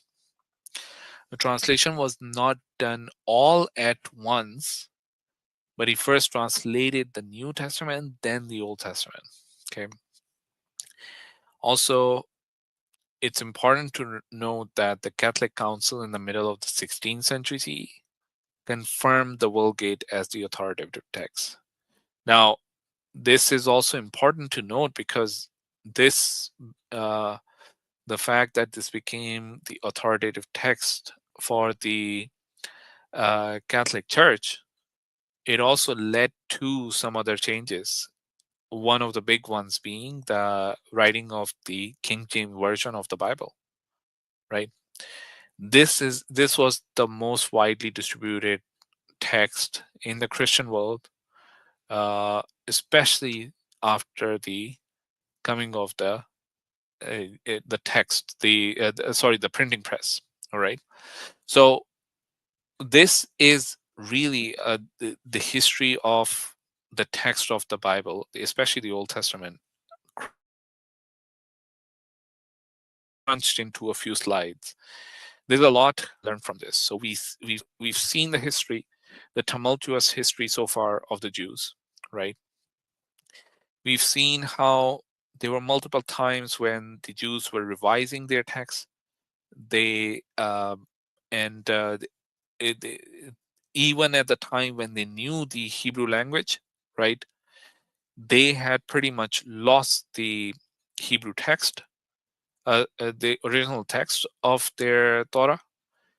They were lucky enough to find it.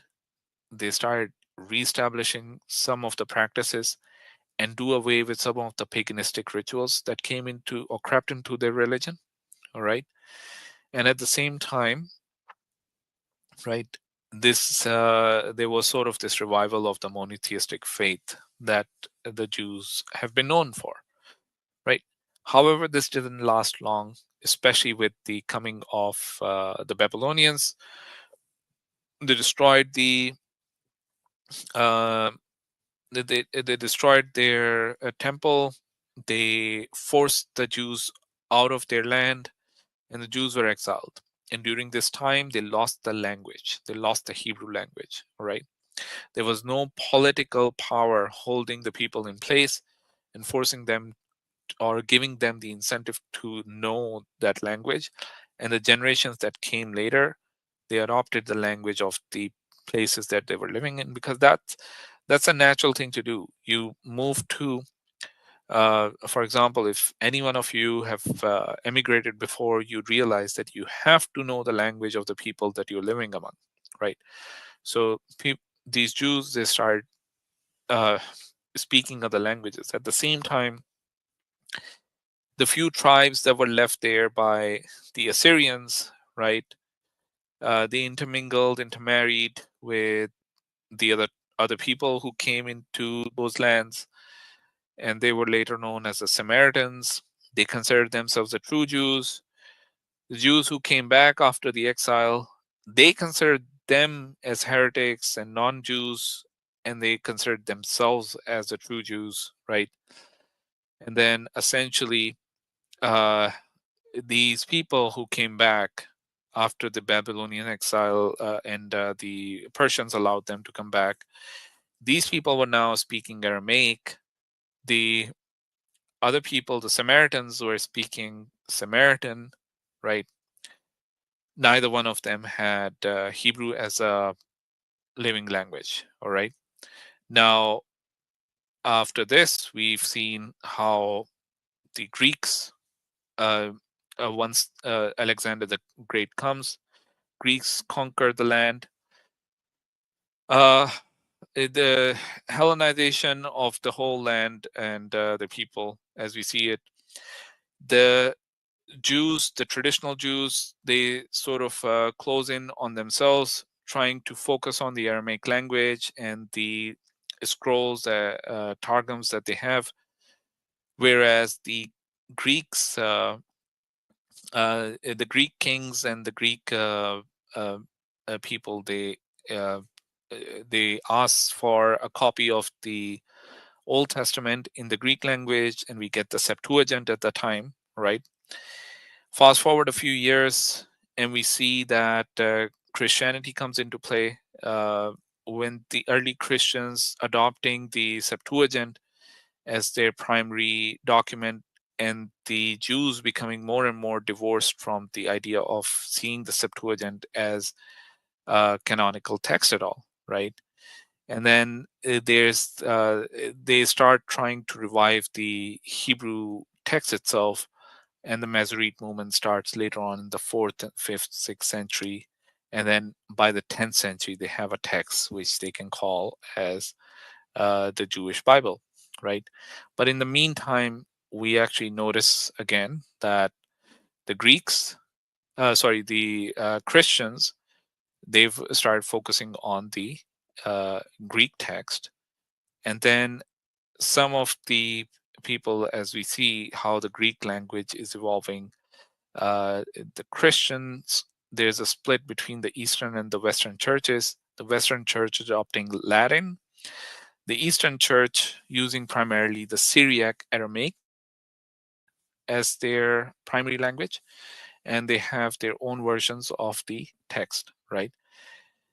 So we this is sort of bringing it all together, hopefully, and it sort of helps you guys understand what happened to the text. Now, remember, multiple language, multiple texts, multiple reasons why, uh, uh, political as well as socioeconomic and other reasons why each one of these texts may be different.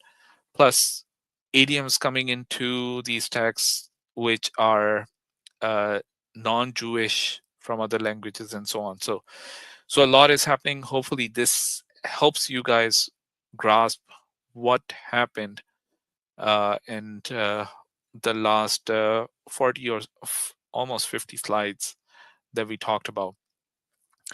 Because the next part of it, what we're going to do is going to be something completely different. We're actually going to dive into textual criticism, all right? And we're going to stop with the presentation here. Ali. What's up? Okay, so I'm actually going to end the presentation here. Take on for 5 more minutes. Okay, I have to Okay. just do another quick round. Give me a moment. No worries. In the meantime, I'll put the link out. All right. So, everyone, I do hope you guys learned quite a bit from Brother Faisal's presentation. Mashallah, he did a tremendous job. And this amount of research was as extensive as it was eye-opening, even for me myself, when even just listening to him. And because there's some things even myself that I learned as well. So much love for the brother, for his efforts and for his dedication. And but yeah, so if there's the link will be out.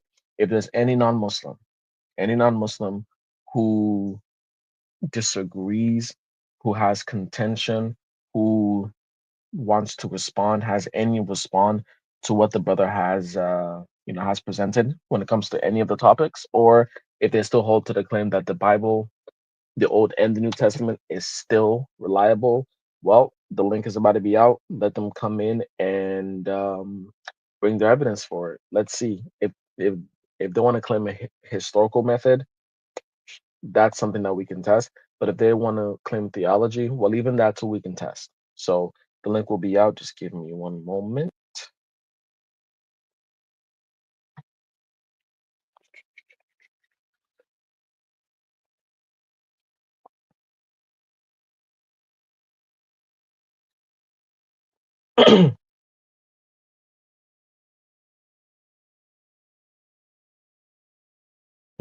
Should have done that quite a bit earlier, but hey, better late than never.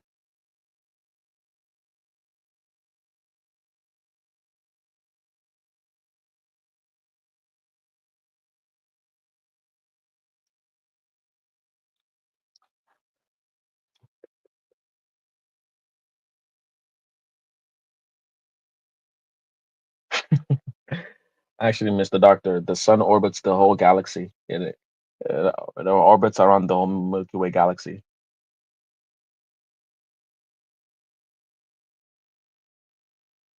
Okay, let me switch the lane.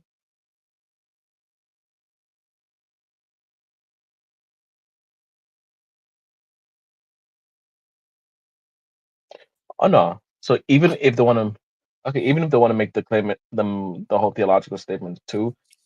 On one hand, even if they make a theological point, then that's really deviating from the whole point of that. That really means they have no response to what Brother Faisal presented. But even if they want to make a theological claim, we can still talk about that too. But you're right. The whole point of this presentation is looking at the historical and the actual evidences as far as preservation changes, because these are things that it's not coming from Brother Faisal's opinion. These are things that even they themselves can look into the internet, can look into the sources that we have. Because again, we live in an age of information. So you think that people would want to use it if they're making claims based upon history. So yeah. People would want Yeah, assalamu alaikum. to. I'm actually back. Well, like, nice. Okay, let me put the link out. All right. All right, the link is pinned. Non-Muslims. So Muslims, of course, we do want to prioritize any non-Muslims if they choose to show up. But if not, then we open the floor for Muslims to come in to give the 2 cents or to give any give any additions that they would like to.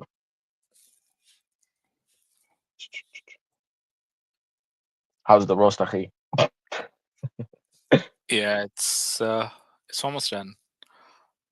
Ah,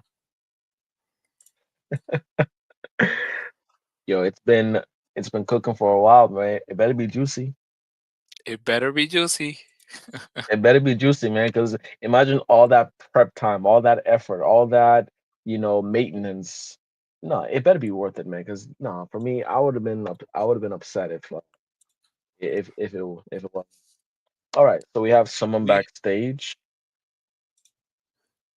All right. Are you Muslim or are you non-Muslim? Can you please put in, think in he's back backstage? Muslim. We cannot hear you. You can type in the private chat. Are Yeah, you Muslim? type You can give a if you're thumbs up Muslim. if that's yeah. If you're Muslim, give us a thumbs up. Oh, he's not Muslim. Non Muslim? Okay. All right. So do you Okay, want he's to not keep Muslim. your So camera on? if you want to turn it off, you can turn it off right now. Don't add you on. Okay. Okay. That's fine. All All right. right. What's that? How do we say your name? Shailis. Shailis. How are you Shilas. Yes, doing? How are you doing, brother? I'm good. Thank you. I was chatting as John Bahadur in Oh, the okay. in the chat. You're Muslim. No, I'm not a Muslim. Okay. I'm a So Hindu. what? Oh, you're Hindu. What's your Yeah. interest in this Oh, particular topic? Like he was talking about Sumerians attracted me Oh, and okay. Assyrians oh, because that goes okay. a lot along with our religion, So what our goes timeline along with with in our what goes religion, along the with Hinduism? Sumerian time period. So the Sumerians. Okay, so we weren't talking about the Sumerians. We were talking Samar- about the the Samaritans. Samaritans. There's a difference between those two groups. All right. Oh, Oh, we would have you look at this? someone back. Just wait a Oh no, second. no. He needs to turn on his camera. He needs to turn on his camera. I Oh, want to see okay. him. Go ahead. Guess. Turn on your camera so we can put you on. MashaAllah. Okay. I All right. All do it. right. Assalamu alaikum wa rahmatullahi wa barakatuh. Wa Welcome alaikum back, assalam wa rahmatullahi wa brother. barakatuh. Welcome back, Akhi. Thank you. I feel very warmly welcomed. How was the ride back? It was interesting. We stopped at Atlanta. And we stopped only like once or twice or like 3 times to use the restroom. Mm. I smoked these guys on Nintendo Switch on the way back, and we slept for about 4 hours total. Except for my dad, just had to add that in there. he drove the whole way. Yeah, I did Oh. have to add. Of course he did. Yes. Poor dad. Mhm. He'll be fine. All right. Okay, we have sorry, Silas. It's Silas. interesting this happened. I have a question about the situation. Yes, go ahead. According, I heard a story about Muhammad and Abdullah ibn Maktum and the leader of the Quraysh. Abdullah went to Muhammad because he heard Muhammad's voice. He was blind. He went to him. He asked him something. But wait, let me finish my question. Yeah. Is it relevant to the stream? Let me finish my question because it's relevant in the situation I have now. Silas, In the situation, listen. Let me finish. No. First of all, Silas. First of all, the volume of your voice needs to go down. Stop yelling. Okay, stop raising your voice. No, I'm not yelling. I'm just telling something. Silas, it's relevant in the situation. Silas, calm down. Okay. I am calm down, brother. I'm calm down. I'm just asking something. Cool. But understand, we're here for the presentation. Listen, I bring this point up Silas, because can you answer my question? Were you here for the presentation? I was here to view what's going, what you are talking about in the presentation. Yes. Okay. And meanwhile, I was also chatting. What is the title of the room? What is the title of the room of the stream? Brother, now I forget what the title was of the room because I also didn't follow a lot what was happening in the screen because I was chatting in the chat. Okay. And because I was chatting in the chat, there were some points. That's why I came online. If you whatever was going on in the chat does not therefore change what's going on in the stream. But they asked me a lot of times go online. So I come online. Silas, I need you to listen to me and understand what I'm saying, okay? We asked, the whole point of the stream is historical critical analysis of the text of the Old Testament. That's what the stream is about. This stream, now I'll leave it up to Brother Faisal because he was he had the presentation.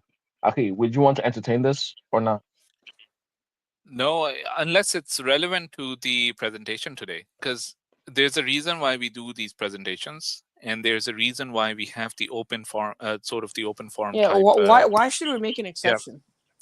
So if you have a general question about Islam, or if you have a general question about something about the life of the Prophet ﷺ or anything like that, come back to us on Friday or even on Sundays, right? Maybe after a while, if nobody else comes up, we can probably entertain this. All right. But if it's about the presentation today, about what we talked about, the history of the Old Testament and how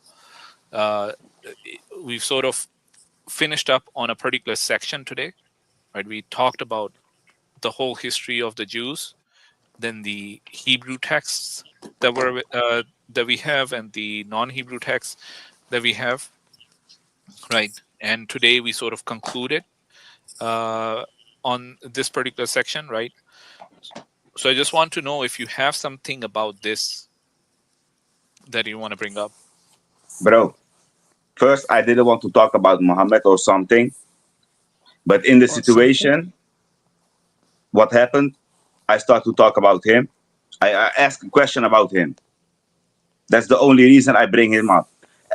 The only reason I come online, I was watching the stream. It was interesting, but I have to watch the stream from the beginning. And I also was chatting also in the group, and they ask a lot of times, go online, so I come online. So Shalis, forget about the chat, whatever you discuss in the chat right now, okay? When we have our open forum, when we have our Friday Q&A streams, you can come up, right? and we'll Don't be worry. happy to respond to you on that. Otherwise, we would Don't like worry. to give people, because I also have to go in a few minutes. All right. So I want to make sure that if anybody has questions about this or any of the research that I've done, right, or bring in any thoughts, I just want to make sure that I'm responding to them as a priority. And then we can take this on later on. All right. Because you came up, you were talking about the Samaritans and all of that. So what was that all about? That was about the time period about before the flood, and you have also after the flood. What happened before the flood and after the flood? Okay. Like you were talking about the Assyrians. That is all, I guess, after the flood. After the Okay. flood. So this has nothing to do with the presentation itself, my brother. All right. But thanks for coming up. And I would say just come back on our Friday stream, right? We have the Friday streams regularly. Don't worry. And I come will back for our discussion. I will be a member, and I will come Friday. Sure. All right. Thank All you. right. Thank you for coming on. Take care. Don't worry. Okay, Ali, maybe even the Muslims, if they want to come up and give us their thoughts or observations or anything like that. Did I miss anything so far, guys? Did Oh, you you catch missed a the presentation?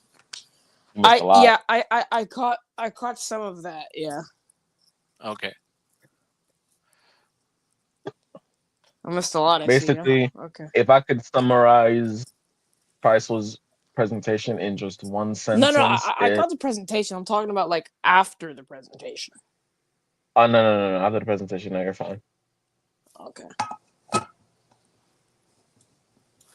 All right. How was yours? Your trip? Can you tell us a bit about it? You gave a very interesting response when I asked you about it. What do you want to know about it? What do you want to tell about it? I'll tell what you want to know. Okay. So, how did it go? How long were you there? We were there for we got there Thursday afternoon, so we were there for about 2.5 days. Okay.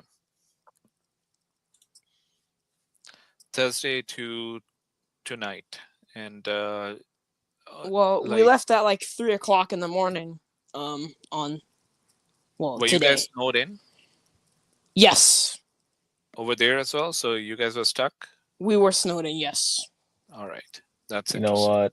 Finally, DeAndre knows what it feels like to go through some cold problems. Literally. This was your first experience of the snow, or have you No, had that before? second. I went to Colorado. His Colorado. second. Oh my God. You Yep. hear him, Akhi? His second. Akhi, Why I've do had you two sound like you're experiences with the. almost furious? I've had two experiences with the snow this Uh-huh. week. Oh, well, that's Ay. nice. I actually like the That's cold nice. weather a lot more than the hot weather, to be honest with you. Of course you do, because you lived in the hot weather. I like the hot weather too. I thought I liked the cold weather until I started living in the cold. No, I hate it. Yep. That's how it is. What? I And by like the this way, game. am I kind of furious? Yes, but it's not with you. It's just me being With me, the snow. basically. With the snow. You know what? Yes, I'm furious with the snow. How dare it snow where I am? I don't know. We were snowed in. Okay. For how long? So we left like at night to get some food, but we were snowed in until then.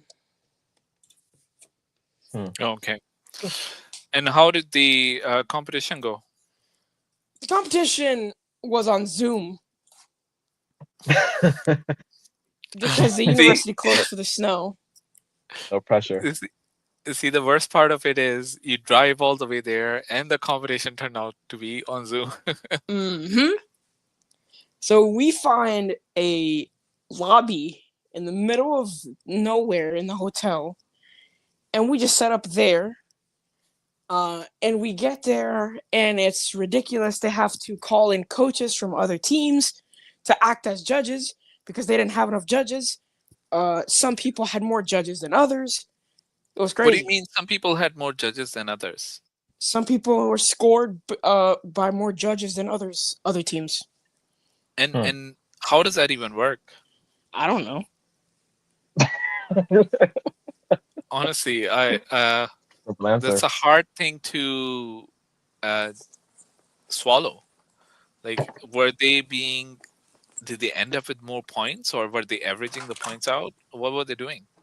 There's teams that have a higher average out because they had more judges in their rounds. Okay. And there's some teams like us who had like 1 or 2 judges each round. And so we would obviously not have a higher average than teams that have multiple. And on top of that, we had coaches from other schools that were acting as judges for other teams.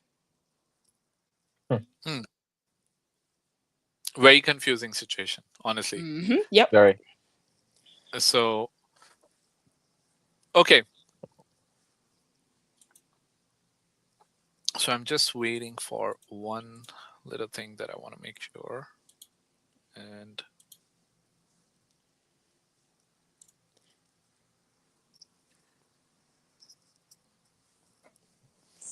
Okay, that's done. we don't have anyone else come up now. Oh, These by the way, yeah, Christians, I don't know if we didn't make this officially known, but Muslims can if so far we don't have any non-Muslims coming up. So Muslims, if you guys want to come on and ask Faisal or me for some reason, I don't know, if you want to ask either one of us a question, then by all means, if you have a statement to make, then by all means the link is there. yeah, Muslims are invited as well, because really this presentation, it was also geared towards the Muslim audiences as well, and hopefully it would help Muslims to understand this part of history, and also confirm this notion that there's no way that these people can claim they have the original revelation with them. Yep. I mean, it's Sounds almost impossible. Brother Hassan, okay, you're bringing you up, Akhi. Assalamu alaikum, Akhi. Wa alaikum salam wa rahmatullahi wa barakatuh. How are you, brothers? Alhamdulillah. Alhamdulillah. Before I ask anything about the presentation, Brother Ali, I have to ask the shirt. The shirt. How and why? What's wrong with the shirt? Oh, it's got a few things printed on it. That's why Hassan is asking It's the about it. boot. It's the oh my. Okay, what do you have to say, Akhi? What do you have to say? Well, I'm just saying, if I were to have a T-shirt with an anime printed on it, I would have probably chosen something along the lines of Bundo's Stray Dogs, or maybe Goku from Dragon Ball. Well, Okay, this is not an anime. It's just it's a cartoon. It's not It's an the anime, afros. but It's the afro. yeah. It's the It's for like, the afro. it's it's the Boondocks really, but it's not anime. It's just a What is all cartoon. this? But Okay. this shirt was actually a gift from my sister. So oh, okay, yeah. There you No, go. family gets You our can't beat pass. that. Family gets our pass. Yeah, You can't beat that, right? yeah. All right. He knew he Okay. had to But if include I- that in there as a saving grace. You know that, right? if I was going to choose an anime though, it'll definitely have to be either Naruto, Attack on Titan, or dare I say Bleach. One of those three. Okay. I don't trust a show who's called Yeah. Bleach. I find that a little bit too suspicious. Bleach. Yeah. Out of all the names in the entire world, you have English, you have Japanese, and all you could come up with was Bleach, that's not a good show. For a fact. No doubt in my mind. All right. Discussion to be Anyways, had for you later. know what? Can we get back? You know, Faisal, I would say Yeah. I would say this, Aki. Mhm. Believe it or not, I kind of suspected there would be no Christians coming on, or especially Yeah. Jews. I kind of suspected this from very early on in the day. Actually, it's Yeah. So that's the common theme here. it's been the same case for the last two streams as well. And to be honest, I don't Mhm. think the Christians would be interested in this because they don't want to know this No, they part. don't. They're They don't have happier the being knowledge. ignorant about this particular aspect, because just just being aware of this part of history, just being aware of these facts, just takes away the rug from the just pulls away the rug from under them, right? They have nothing to stand on after this, right? Yeah. They've got how can you continue stating that this is a historical document, right, when you cannot even establish that That the previous scriptures can be historically traced back all the way to the source, right? if you go if you're going to establish something as historical, at least know what the history is. You know, as Yeah. Muslims, when we talk about you know, when we talk about the internal evidence for the Quran and the external evidence for the Quran, we do it differently. The internal evidence for the Quran, there's many ways we can test that, and especially external evidence, our oral transmission, the isnad, even the textual. Our secondary method is our manuscripts, and our secondary method is more reliable than your primary method. But we still have ways to show, you know, existing like the Birmingham manuscript, manuscripts within the first 100 years, even manuscripts that go back to the time of the Prophet ﷺ himself. So we have ways to actually test it. We can say, hey, well, there's a historical method that we use that's been historically been shown, dated back to that time, and there's also theological. If we want to go theological, we can do that too. So all of these methods that we use, we know the history. Mhm. We know the history. We understand our, it. Even someone like myself, who's a layman, we understand the history of the text. We understand the history of the Sahabas. We understand the history of the Prophet ﷺ. We understand all of that. But if we Yeah. juxtapose that with you, and we're not even talking about the scholars, because the scholars that do know go against the belief. Most of them do. Of But course they do. the common man, the common believer, they're not aware of the. Okay, most of these terms that you brought up today, Latin Vulgate, the not the Samaritan, Samaritan Pentateuch.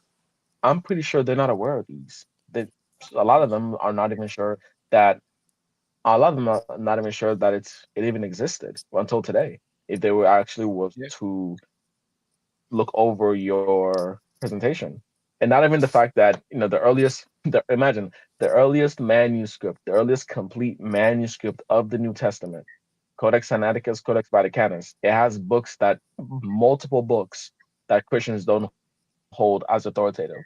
Meaning, Yeah. if you're Protestants, you Yeah. hold to the 66 book, you're screwed because you you have the deuterocanonical books in there, like Baruch, like Tobit. It's in the Codex Sinaiticus, but then you would ask, why was it removed? Okay, then you have the Epistle of Barnabas, the shepherd. Why was it removed? They don't know. What's the Shepherd of Hermes? They've never heard of that. What's the Epistle of Barnabas? Not the Gospel of Barnabas, the Epistle of Barnabas. They don't know. So eh, it's not even just about making the claim, it's asking the question, why don't you know? These are just simple things. Why don't you know? Could it be that somebody is making sure that you don't know? It's these questions one has to ask. Yeah. Plus, think about it this way, right? If there is one text that Christians can actually go back to and claim that this is their version of the Old Testament, right? It's not the Jewish scripture, right? It's actually the Septuagint, because that's what the church fathers are using. That's what Paul and John and Mark and Matthew and everyone else is using. All right. And you're saying that the 14 books in there, which we have in the Codex Vaticanus, right, are not part of the scripture.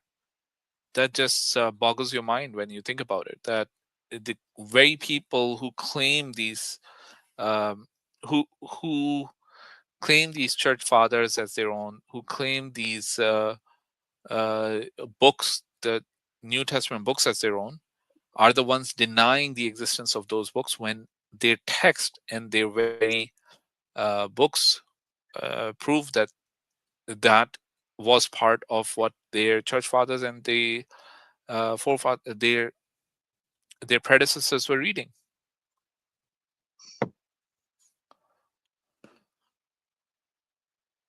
You know, the funny thing is actually Well, out of everything this presentation has been about, we have a Christian who's asking about the Quran. It's as if everything you just said just went over their head. Yeah. Quite literally, this is like, oh, I'm just gonna ignore everything you say on textual criticism. I'm just gonna be like, your Quran says, what? Let me guess. Injil. You know what? I don't know. One of the I'm a big fan of chess, right? And I don't know if I saw, you know, any of you brothers. I have a question Yep. for you. If you guys are playing chess, yeah, when you guys are playing chess, right? You know that your Uh-huh. opponent is gunning after your king, is literally about 3-4 moves away from checkmate, attacking your king. Mhm. Would you rather focus on putting up defenses so that they can't capture your king first, or would you rather go on the attack and get their king while he's attacking yours? It's a good question. It's a good question. Everyone knows what these Christians are doing. Basically, and I think I said this in one of my videos. Subscribe to Slam God Answers, by the way. I said that Mm. it's like a ditch effort of saying, yeah, I know my text is not preserved. I know my text is corrupted, and I know my text is false from a historical, textual, critical perspective. But I'm gonna take yours down with me too. It's like, Yeah, it's like, well, he did it too, kind of mentality, yeah, immature, exactly. that immature Him sounds like a too. mentality. bad line You for a have no movie. clue. I would be an after-school program, and someone would be like, "Excuse me, coach, he did this," and then the coach would be like, "Oh, you're not gonna go outside today." And as soon as the coach said that, words came out of his mouth. He too, him too. So you're basically admitting your guilt. He's like, oh yeah, well I'm guilty, but You're that's just not the admitting point. your guilt, and you're just being like, "I'm just gonna take you down with me. We're both not going outside. How about that?" It's like that. Anyways, Well, it's actually Michael, funny. You know who wants to take everyone down with him to hell? ooh, Who's that? Shaitan.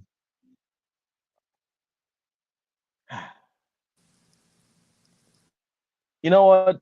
That the more I think about it, you're spot on with that because rather than see his own fault for what he did when he disobeyed Allah Subhanahu wa Taala, rather than show some accountability and reflect, he just said, "Wait a minute."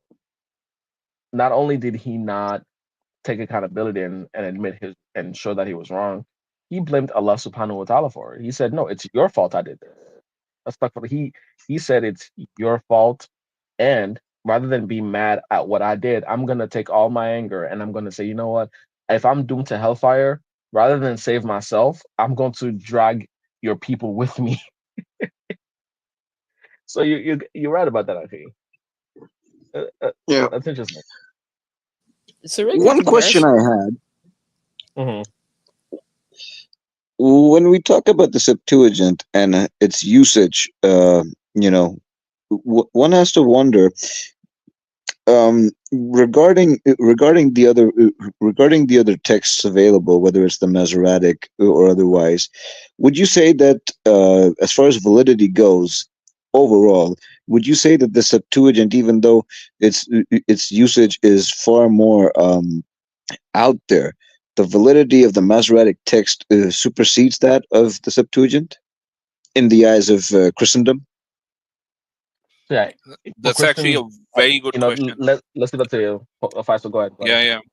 yeah. And this is actually a very relevant question to what we're going to be doing as well. It's a good thing that you asked it, brother Hassan.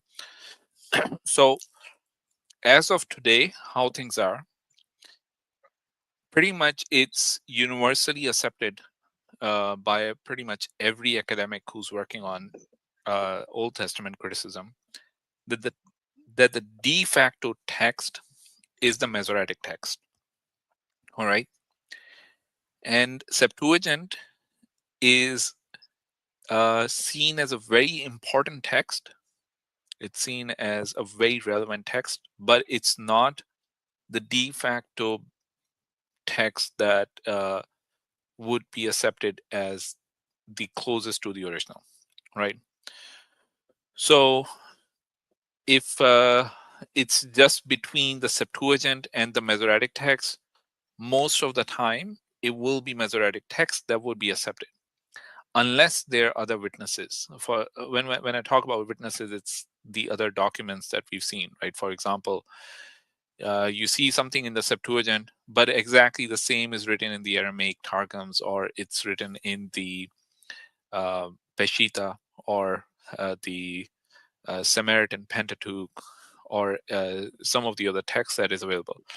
Then they're actually going to say, oh no, the original would more likely have been closer to what the Septuagint is translating to than what is written in the Masoretic text. And we'll go over some of these examples as we go along, right? Because there's some really interesting ones as we go on. We're not going to go on and take a look at every example, right? But it's when we look at the different types of variations, right, we'll go over some examples of those variations, and those would become interesting, right? Plus, I'll go over some of the examples that I have from Genesis, the book of Genesis, right, which would be really interesting to look into. But to answer your question, the short form is the Masoretic text is considered as the de facto original Hebrew text, because the assumption is that the Torah was in Hebrew, that the text originally was in Hebrew, right? And it was translated into these other languages. Hmm. Well, I mean, I imagine that to be the case, but then the question would arise that if they're considering it in that regard, then which form of Hebrew are we talking about?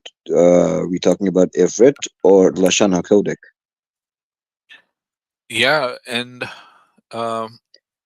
again, that comes back to the history of the Hebrew language itself, right? When we say the Hebrew language, right, we're not talking about the same language over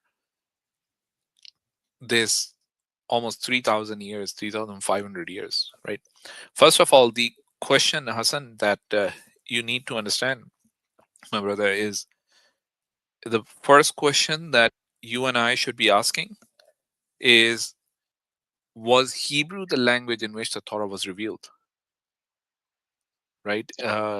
That's a very important question at times. And the scholars, the academics, they don't have an answer to that, right? They assume that's the case because the Jews have asserted throughout history that that's the language of the Torah. Okay. However, Hmm. if you just think about it, it's very hard to establish that there was a different language being spoken in ancient Egypt before the Jews exodus from there. Right? The Jews would. It's more likely that the Jews, under generational oppression from the Egyptians, would be speaking the language that they could communicate with the Egyptians in. They wouldn't be speaking a different language. All right. So that's the first thing. And the second thing to understand is if Musa alayhi salam lived and grew up in the palace of the Pharaoh, okay, what would be the language that he would be communicating in?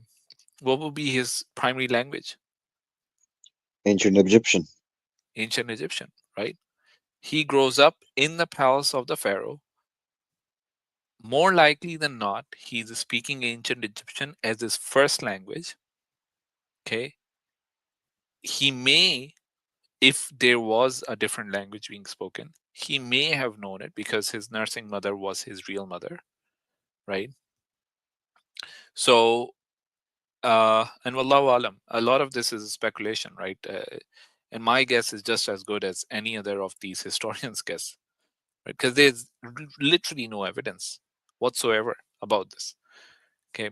You know what? Allow me to expand on that if I could, Akhi. Yeah. Yeah. So I have a question for you actually, Faisal, and I hope you can take that and run with it and expand on that. Can you or really any of the brothers name a single society or empire that took foreigners as slaves and allowed them to keep the language rather than made them understand their language? A very interesting question. Let's look at some of the recent ones, right? What happened in America? Mm, All of the African slaves who were forced to come to America, what language do you guys end up speaking? How much of your original language, if there's any American Africans who have historical roots with history going back to the slave trades and all of that, right? How much of your um, original culture or language exists today? It was completely wiped out, and it was mhm. meant to be that way, right? They did it purposefully, because if they didn't do that, there would always be this opportunity for these people to have an identity and ask for Mm. liberation, right? So who, who's to say that during the time of the Exodus with Musa alayhi salatu wasalam, the language that, again, because apparently they were in bondage for a while at that time, meaning multiple generations. So you have people growing up in many generations. People, there's a difference between being born in as a free person in your homeland and being dragged into another country, and now but in that, your children would be different than you. Your children would basically grow up in that kind of environment already, meaning your children would most likely not understand your native language. Your children would understand theirs. I mean, hey, look at me. Alhamdulillah, I'm not a slave, but I was I was born in West Africa, but I was raised here. And one of the difference between me and my parents is our tribal language. Yes, I do speak my native language, but I don't speak my tribal language. And that's just from me being here. I'm first generation. Can you imagine the next generation, what they're gonna forget? Yeah. So this is what we're talking about. And this is not even with slavery. This is just me as a free person. So imagine with being in bondage. So at that time of Moses, they were there for a long time. Who's How can you say they still spoke fluent Hebrew? Or what was the Hebrew they even spoke? Or was it Egyptian? Was it a dialect? Was it a way they spoke Hebrew and Egyptian? Did they mix the languages together like a pidgin, like a broken, all these different languages that they put Mhm. together? Or did they just speak Egyptian, period? Well, Yeah. So Ali, one of the things that you need to understand is that language, uh, the language that you speak comes out of your necessity to speak that language for communication, mm, right? So today, if you go out to, let's say, for your work, what is the language that you're going to be using? You're not going to be using any African languages, right? You're not going to be using any Mhm. language from the subcontinent or the Middle East, right? Or any Eastern European languages. The language that you would use is English, because uh, you live in North America. You live in the United States of America, right? I would be pretty much the Mhm. same, right? I'm forced to use the English language here. Okay. Now, my kids, or to be very honest, forget about my kids. Like, I have extended family, and they've lived for a long time in Canada. For them, communicating in English is easier for them than communicating in my mother tongue, Urdu, even though at home they're primarily communicating in Urdu, right? And Mhm. this is a very natural transition that happened. So the generation coming after that and after that, and we have examples because uh, we know of families where they're the people of our age group are like the third or the fourth generation immigrants, right? So for them, they just communicate in English. They don't even know any of the languages that their parents or grandparents spoke, right? And this is a very natural um, evolution that immigrants go through, right? So this is really when we criticize the Jews about this, we're not really criticizing uh, them per se, or that they did not intend to maintain it or anything like that. We're just pointing out that this is what happens naturally to human societies that have been forced to immigrate or that have immigrated, right? That some of they lose over generations, they lose their language, they lose their culture, right? And given all of this, I would say the Jews have been very resilient without question, right? It is not, we're not, we're actually, there's some credit that you can give them, but at the same time, there's a huge gap between what they claim and what it was, right? What they claim is that they preserved everything. They preserved the Torah, they preserved the Hebrew, they preserved their language and everything.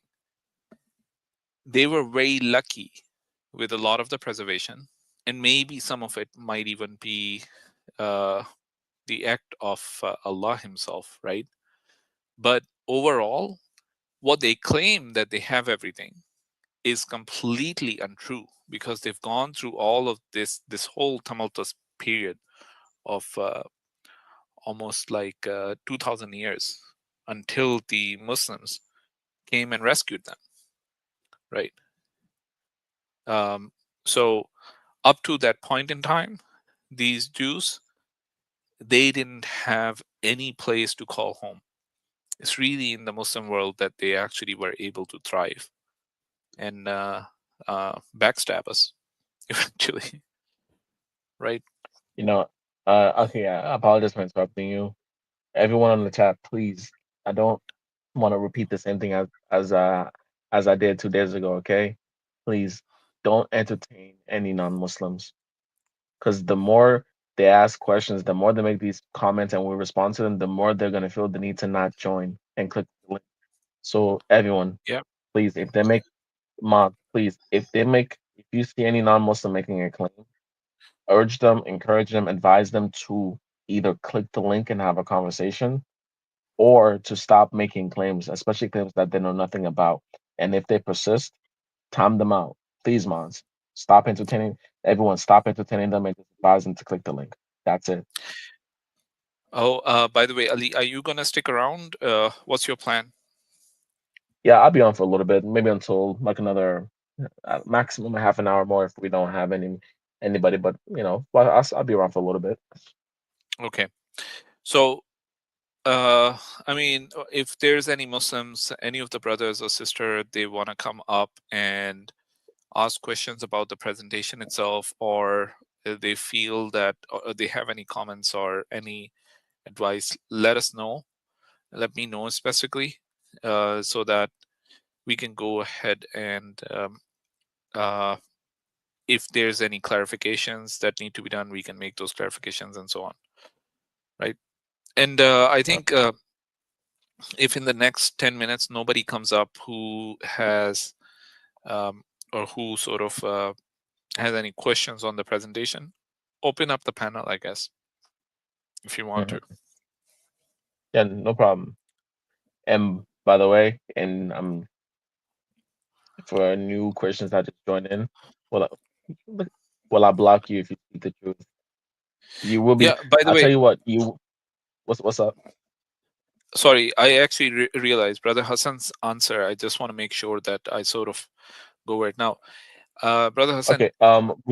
Before you go, yeah, let me just. It's like just just pause a second. No, we won't block you if you click the link and want to speak your truth. That's not a problem. You will get blocked if you continue to be a keyboard warrior and keep typing stuff on the chat and without clicking the link.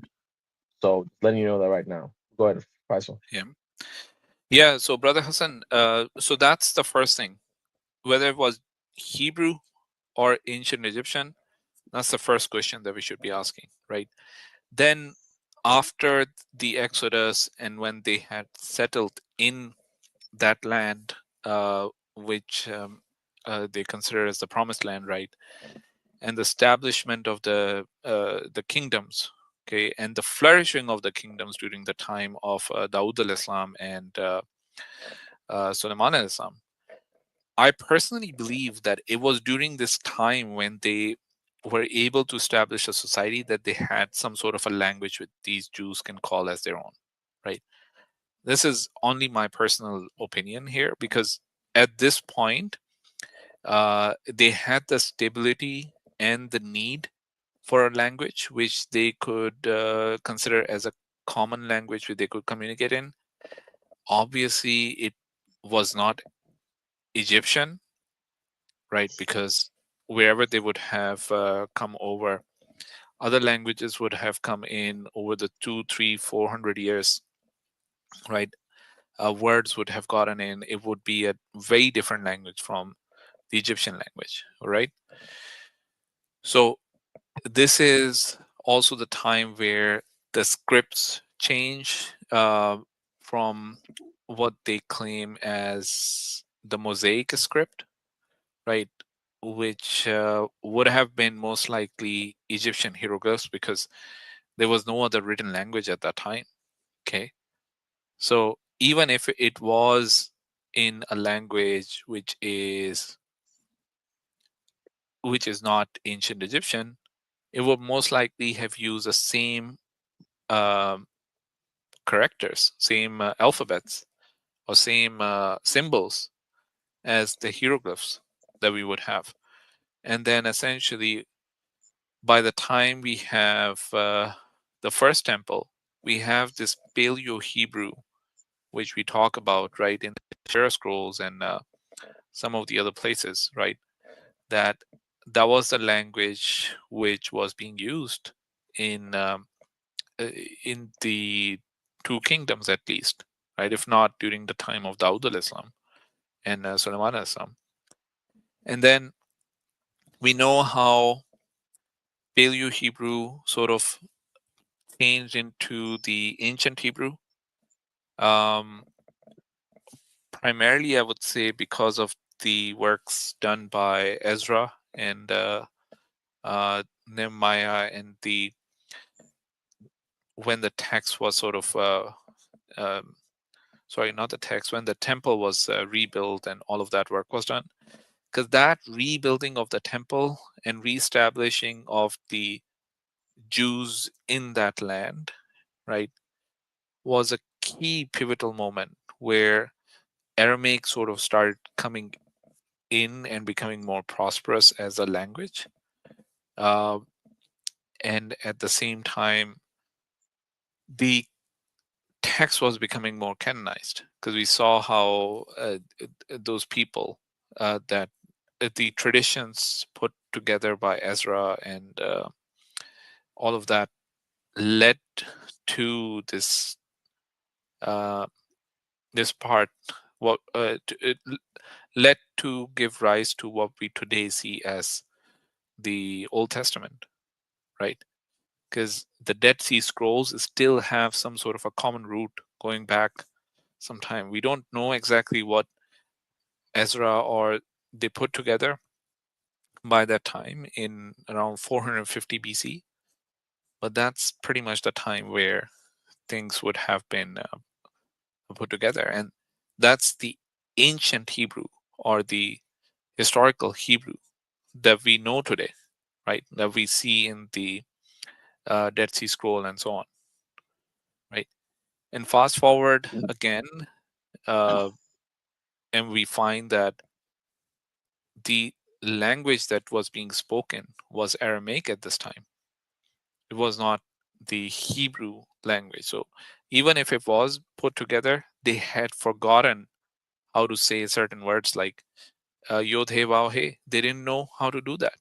This is the time when this happened, because they were in exile. They forgot how to read their own Hebrew language, and they were coming up with these approximations in Aramaic. That was the reason why.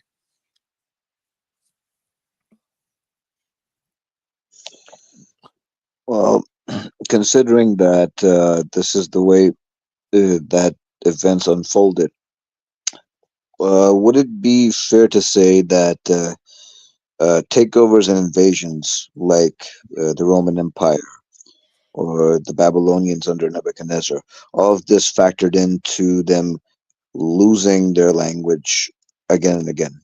Oh, obviously, without doubt. Like when a nation comes over, forcefully displaces you, forces you to go to different parts of the region. Like they were not.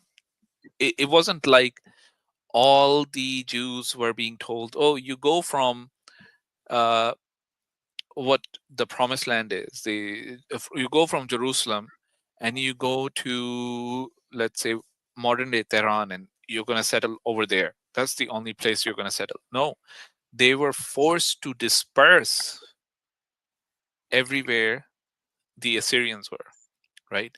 They were forced to actually go to all of these places. The Babylonians forced them to come uh, into what pretty much the modern day Iran, right? And they were forced into a position where they had certain communities which are bigger, but most of them were dispersed, right? So how can you hold on to your traditions, hold on to all of your knowledge and everything if that happens, right? So yes, they had some prophets come on, like Daniel and so on, which uh, gave them some hope. And hope is a huge thing when you think about this type of situation, right? Um, that they will be able to go back to the promised land. And that sort of kept this tradition alive. But when they got back, Ezra had to reestablish traditions because they had lost most of their traditions. They were like a child lost uh, in a crowd. They didn't know what to do anymore, right? And that's pretty much what we see in that part of history. Okay, and this is also the reason why when you look at the Jewish Bible, you see it as so racist, because they're trying to, the only way they're, sorry, the only way they're They're able to revising it. vent out this anger, yeah, they're just able to do that within that, because these people had no bite. All they had is the bark, right? They had no bite because they were the punching bags of all of these other um nations around them. So all they could do is, oh, because he's from, this is Lot's son, and that's Lot's son, and this is this is the son of so and so person who was cursed because of this, and so this is really their way of ending. That's my take. I like wallahu alam exactly what would have happened, but that's really what it seems like to be the case. Well, I mean, it makes sense. It makes sense because I mean, these are the claims that they have made. But outside the Bible, what information do we have that can verify that you know, the so-called Moabites were actually descended from Moab outside Yeah, the Bible, really? yeah. Yeshua is Oh, king. we got I can some see you backstage. backstage. He's been making Can you turn claims, on? all multiple Can you turn claims. on your camera? You can turn it back off once we see you. Well, this So, should be fun. Hmm.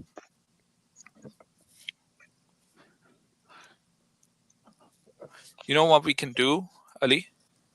Let's keep what's him up? off Yo, you wanna? stage, and then let's bring him up. All right, Yeshua, Okay. you're on the stage. Oh, ran away. Are you in an elevator? Maybe that. Amen.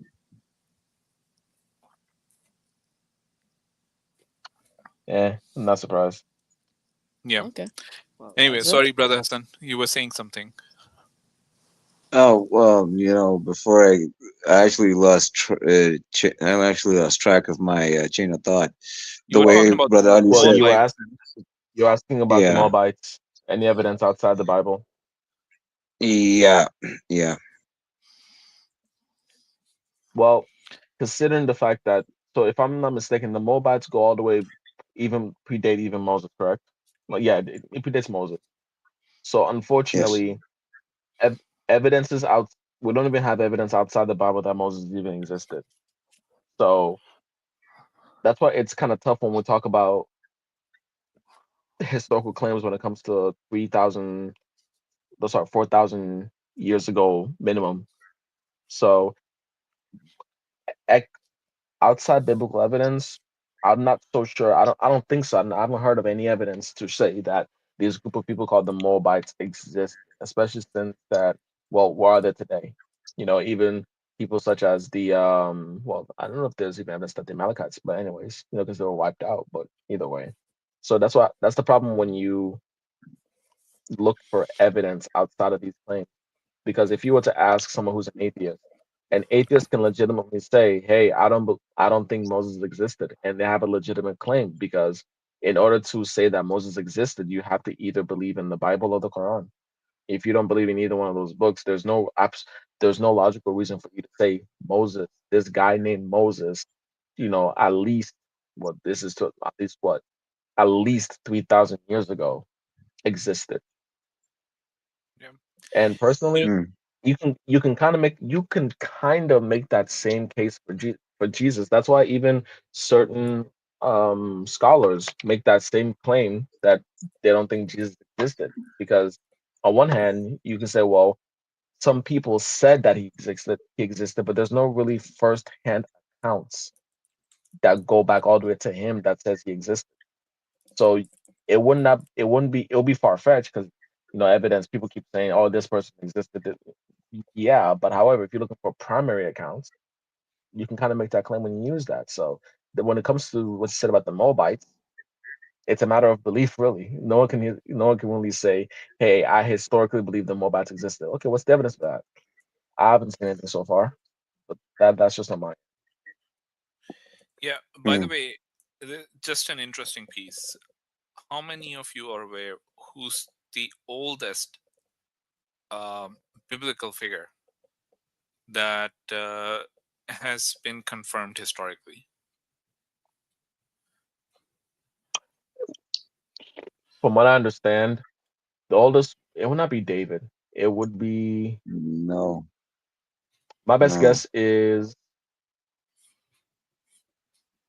Don't tell me Saul of Tarsus. No. I want there's a name that I want to say, but Historically, it does not go back that far. Wait, Well, yeah, Nebuchadnezzar? go. Are you No, talking about Nebuchadnezzar? No. I'm talking no. about the Jewish figures, like the Jewish figures. Mm, kings around that time. Yes, people could have confirmed, right?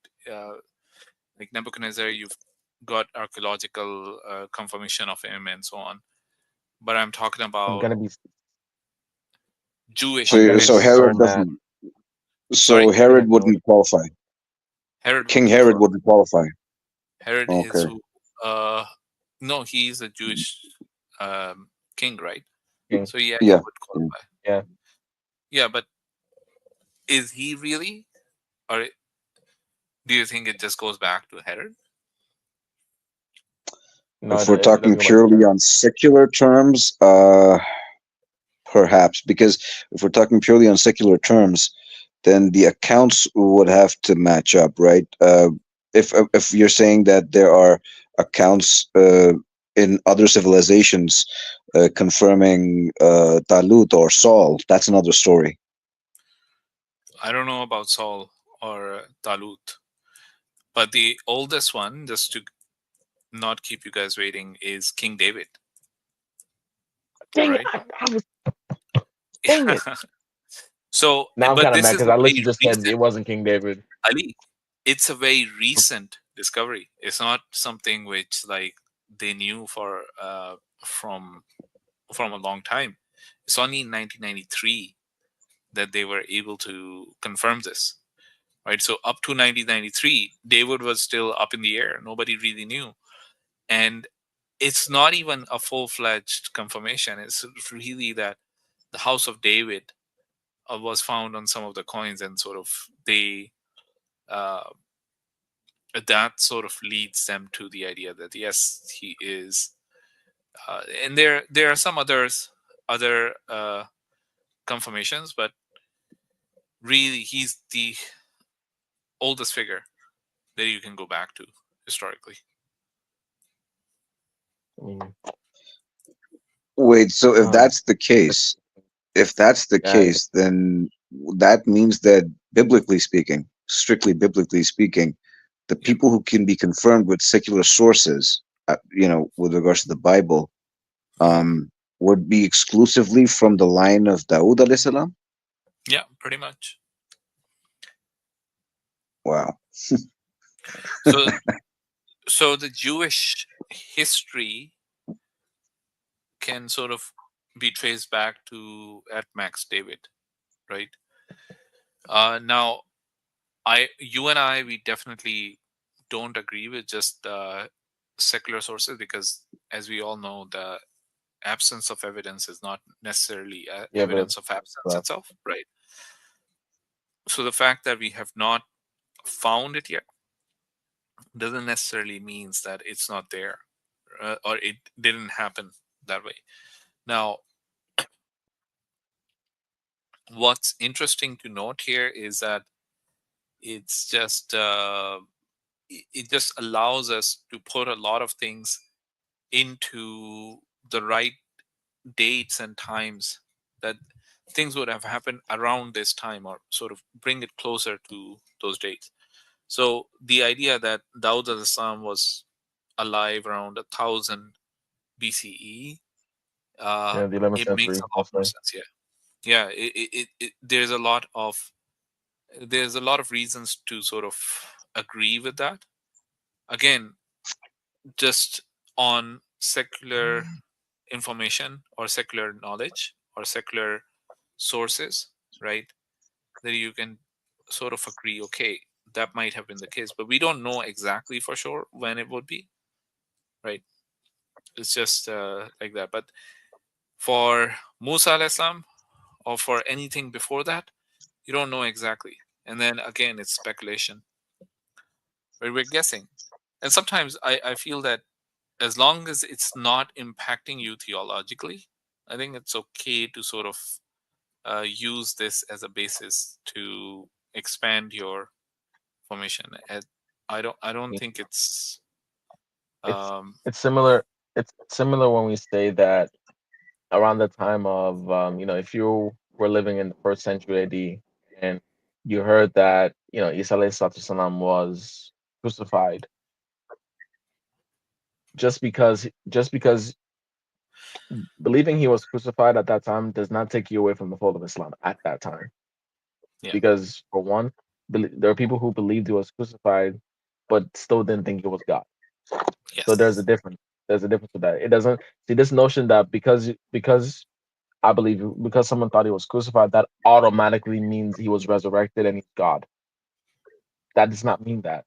So you could very well still be a believer, believe in the message of Isa alayhi salam, and believe he was crucified, and still not be considered outside the fold of Islam. It's not until the 7th century with the revelation of the Quran that's when you'll be outside the fold of Islam, because Allah subhanahu wa ta'ala will tell you, he wasn't crucified. So that will be a difference between a matter of ignorance versus a matter of, well, you're deliberately going against Allah subhanahu wa ta'ala. So Yeah. All right. I think let's open up the forum. Hassan, do you have any other questions, insight, or anything else that you want to bring up?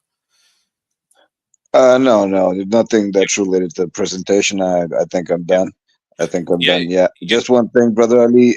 Please, this is like a brotherly advice, brother. No more cartoons on the shirt, man. I know what's coming. Yeah. So, Hassan, you probably can appreciate how flimsy this idea that there's historical evidence of this and that becomes. How superfluous it really is. How it's just childish games being played. Only a kid would agree to that. And especially these Christians, they don't even have any proof for Jesus or Isa alayhi salam, right? Much less any proof for any of the other texts that they're claiming is part of their scripture, right? And all of it's just a smoke and mirrors now. You don't have proof for Jesus. You don't have proof for your Old Testament, right? You're just taking a random book written by random people over a random number of years, and you're claiming, oh, this is the scripture, right? The only time in history when it has become certain that this is actual revelation and actual scripture is when? Is because of the revelation of the Quran, right? That there is some truth in there. Without that, their books are worthless. Without the Quran putting forth the idea that there is some truth in it, right? Yes, they've changed it and all of that, right? It's not revelation. The Quran never claims that this is revelation, what they hold, but there is some truth in it, that it is still called scripture and is still given the respect. These people are still considered as people of the book, right? That's the only time they've been given izzah or honor anywhere throughout history.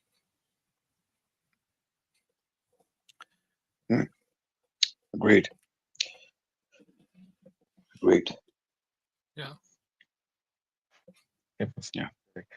No, we have. So go ahead. Yeah, I was saying I'm going to take my leave so that other people can join in. But thank you very much for your time. It's fine. Thank you, Hassan. We're opening it up. We're not gonna. So the presentation is done. We've gone over it. We're gonna open this up for brothers and sisters to come up. I mean, in all honesty, Hassan, you being here is not stopping non-Muslims from coming if they really wanted to. We got someone who's been here before, but now all of a sudden they can't find the link anymore. And we also got someone who came on and right. Can't find the link anymore. What? We got someone who came on, seems to be in an elevator. Speaking of the one they're really scared of. Yeah, they literally ran away at the elevator. When DeAndre came on, they're like, we ain't going up. DeAndre is the problem. I got it. I don't think any of the Christians or even the Jews are equipped to have a conversation about what we discussed. Most of it is pretty much just as new for them as it is for a lot of the Muslims.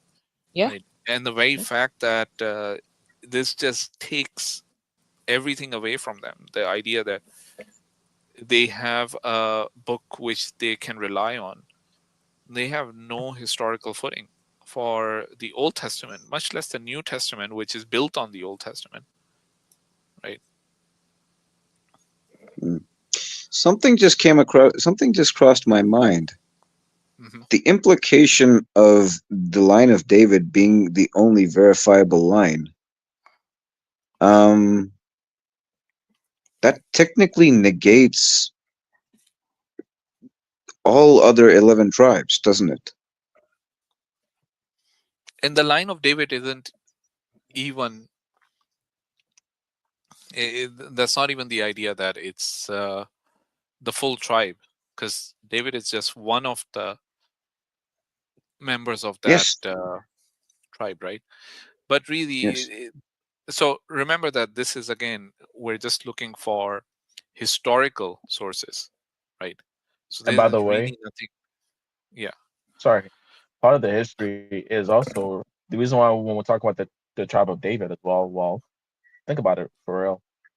All of the 10 tribes, what happened to them? They were taken over by the Assyrians. And when you're taking over, unlike the kingdom of Judah, they never got their land back. They remained lost to this very day. So obviously, records, if your empire, there are many empires historically that have been lost that we have no clue about. Literally. Why?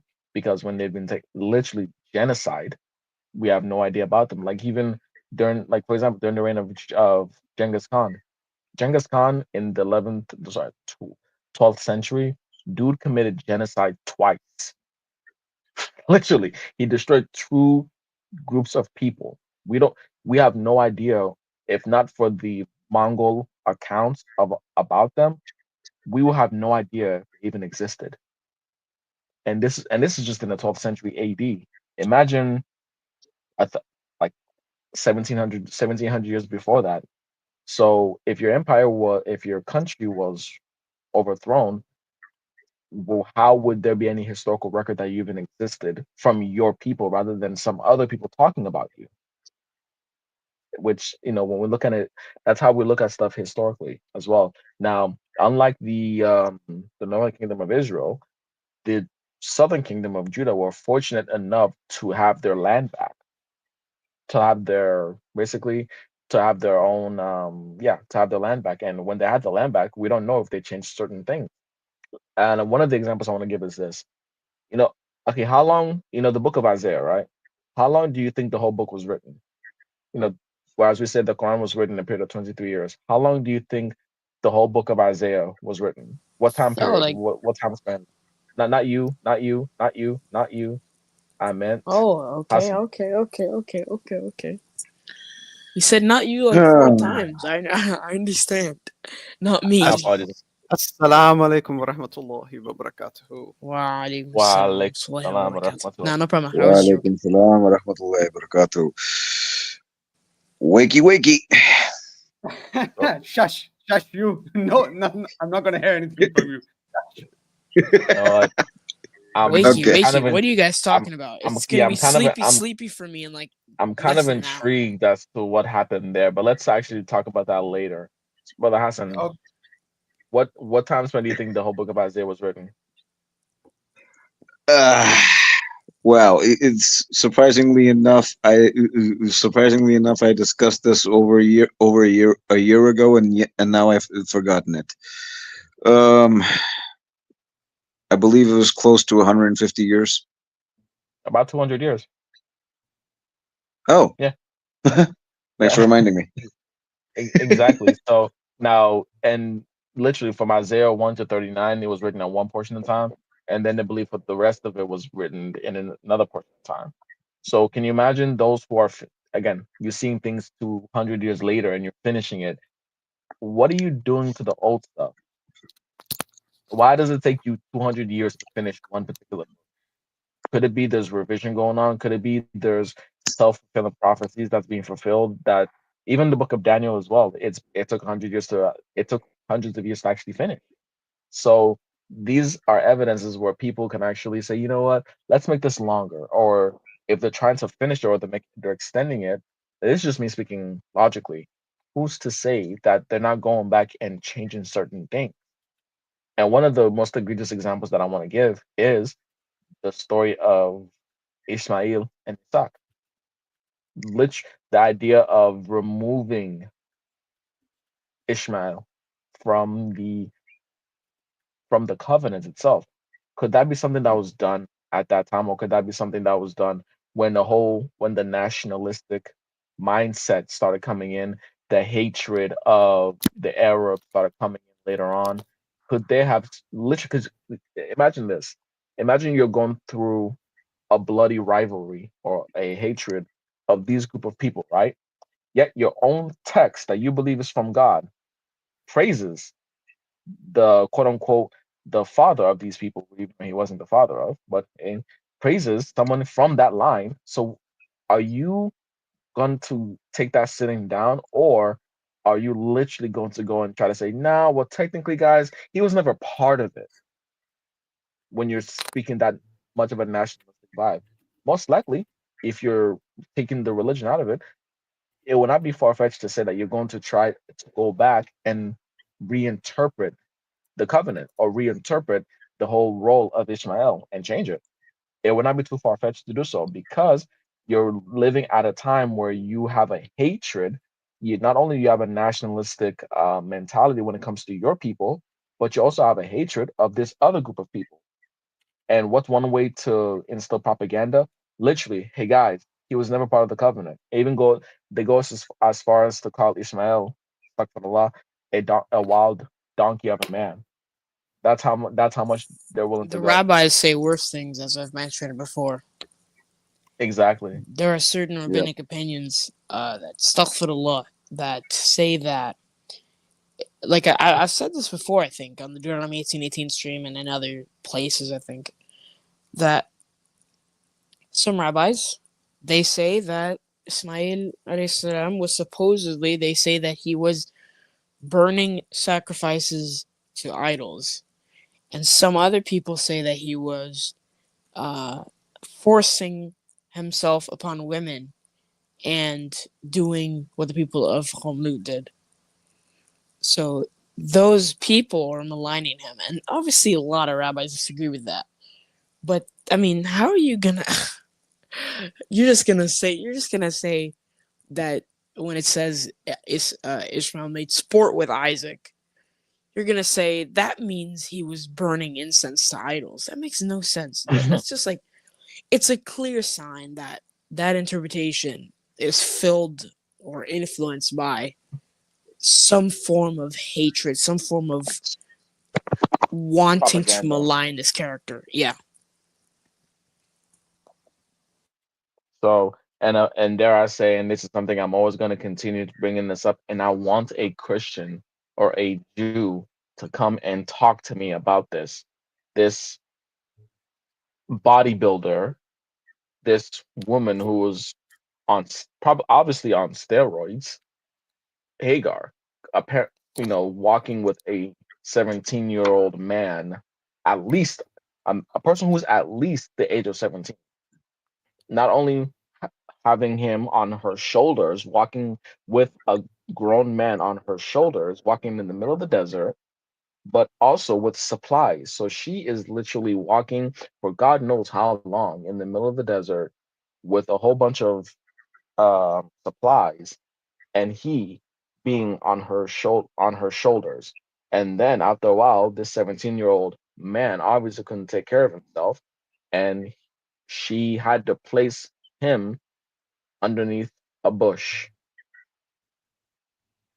to keep him to make him to keep him safe. And apparently he couldn't even drink, he couldn't even feed himself to the point where it had to be fed to him. But okay, and you're literally trying to tell me that's a grown man when even in that same Bible, David around that time when he was around the age of 15 was able to join the military.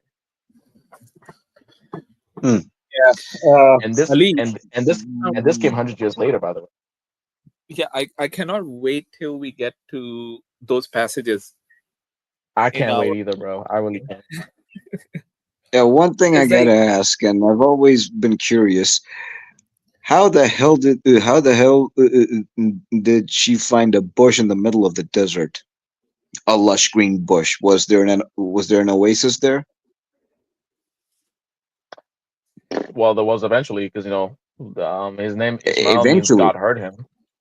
Yeah, but as Yeah, far yeah, as but at the time, Bro, it was the bush Well, of the Holy Spirit.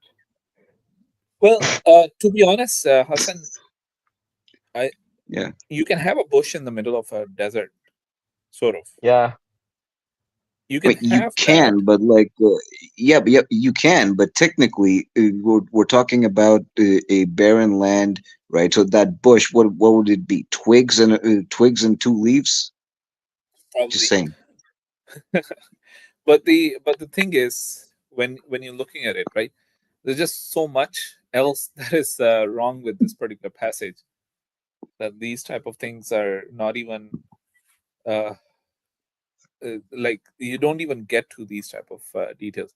Now, I bring it Yeah. up so many times, like when you're leaving when you're reading these narratives in the Genesis narratives or any of them, they almost read like someone narrating an old story to their kids or their grandkids, right? That's the kind of feel you get.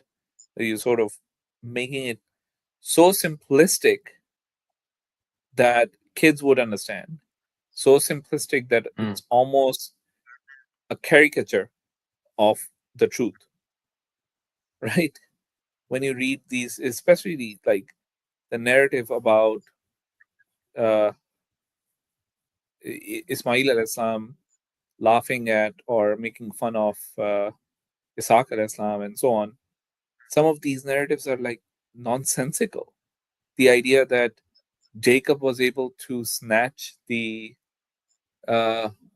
blessings, or that Noah was drunk and he cursed his grandson for something his son did, and so on. Like, these type of things just they don't make sense. They don't make sense for any human being. These things won't make sense. Faisal, there's another really interesting principle I've been thinking on, because I've been spending a lot of time listening to Brother Wissam, and there's something that occurred to me last night when I was working on my script for my new video, and there's a principle in textual criticism that shows that the oldest manuscript is usually the shortest and least embellished, and as you go further and further from the oldest manuscript, it becomes more quote unquote elaborate and longer. And it fits in so perfectly with what you're saying, that the narrative is so nonsensical at points, just so absolutely outlandish and outrageous. Just if you just apply that principle of textual criticism, it makes sense that this cannot be closer to the primary source, just due to the amount of nonsensical information that's in there. Yeah. Right.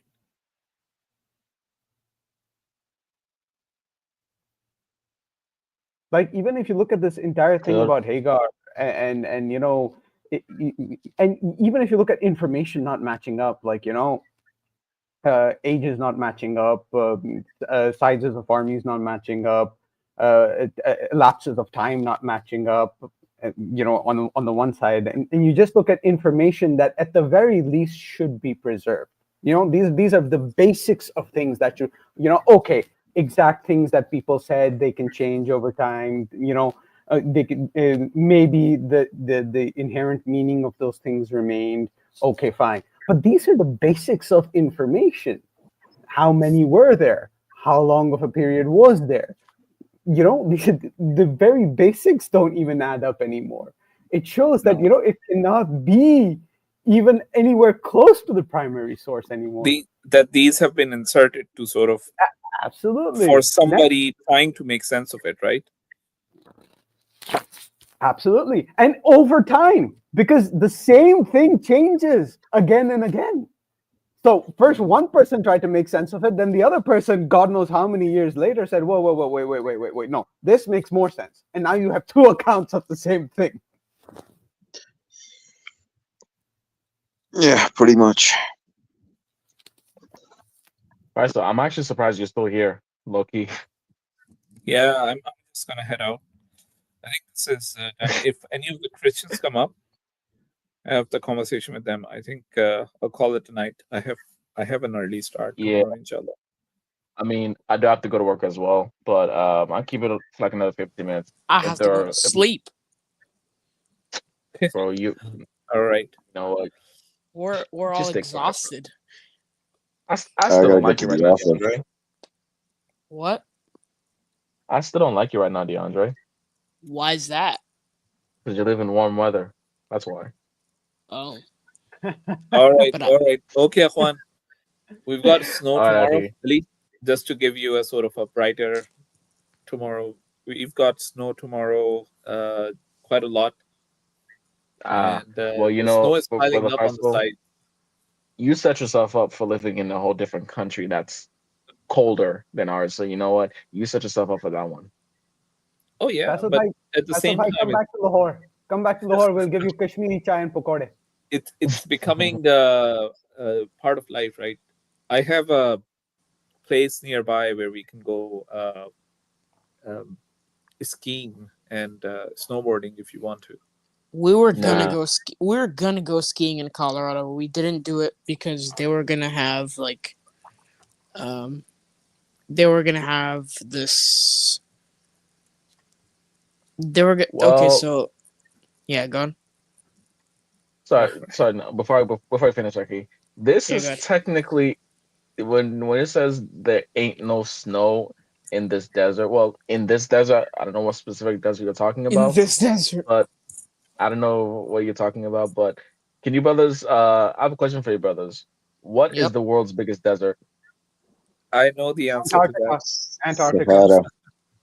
Yeah, Antarctica. Sahara knows the answer to that. And it's fully snowed, right? Well, we're going on those terms. Yeah, on those terms, Antarctica is, but you know. We all know what that means. But anyway, go ahead, DeAndre.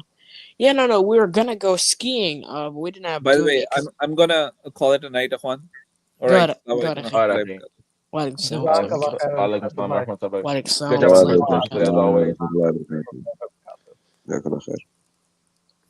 right, go ahead, DeAndre. Yeah. So we're gonna go skiing, but we didn't end up doing it because they wanted to pay. They were gonna have us pay for an instructor to teach me how to ski. They were gonna pay extra for that. We were like, why would we do that? But like every time we go to snow, like yesterday, we didn't really do much. So we just like had snow fights and like, we went to some places, but it was fun. Mashallah. No, you know what? Yeah, mashallah, but still, that's not for me.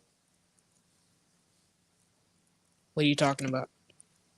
His trip. Your trip. How was your trip? Oh, you asked how was the trip? I didn't hear you. The trip was good. Yeah, the trip was good. Subhanallah. We were making dua for you yesterday. May your trip be successful. I appreciate all of the people that made dua. Yeah, alhamdulillah, it was good. Subhanallah. All right, so I don't see. So these people who said they were gonna come on in 20 minutes and 10 minutes and 5 minutes. Oh, they're gonna keep saying that. Yeah. By the way, Yeshua is king. You are not backstage. Stop lying, bro. This guy's in a backstage. I'm backstage. You're not backstage. Yeah, so I just want to talk, not But- debate. Bro, come talk to Okay. us. We can have a discussion. Yeah, It's not a we're right debate. here. You can literally have a discussion. I have no problem with that because again, I don't really think it'll be much of a debate anyway. So, but we can have a discussion if you want. That's no problem. Oh yeah, so I appreciate all the good people that made the the trip was good. We safely made it to the hotel and back.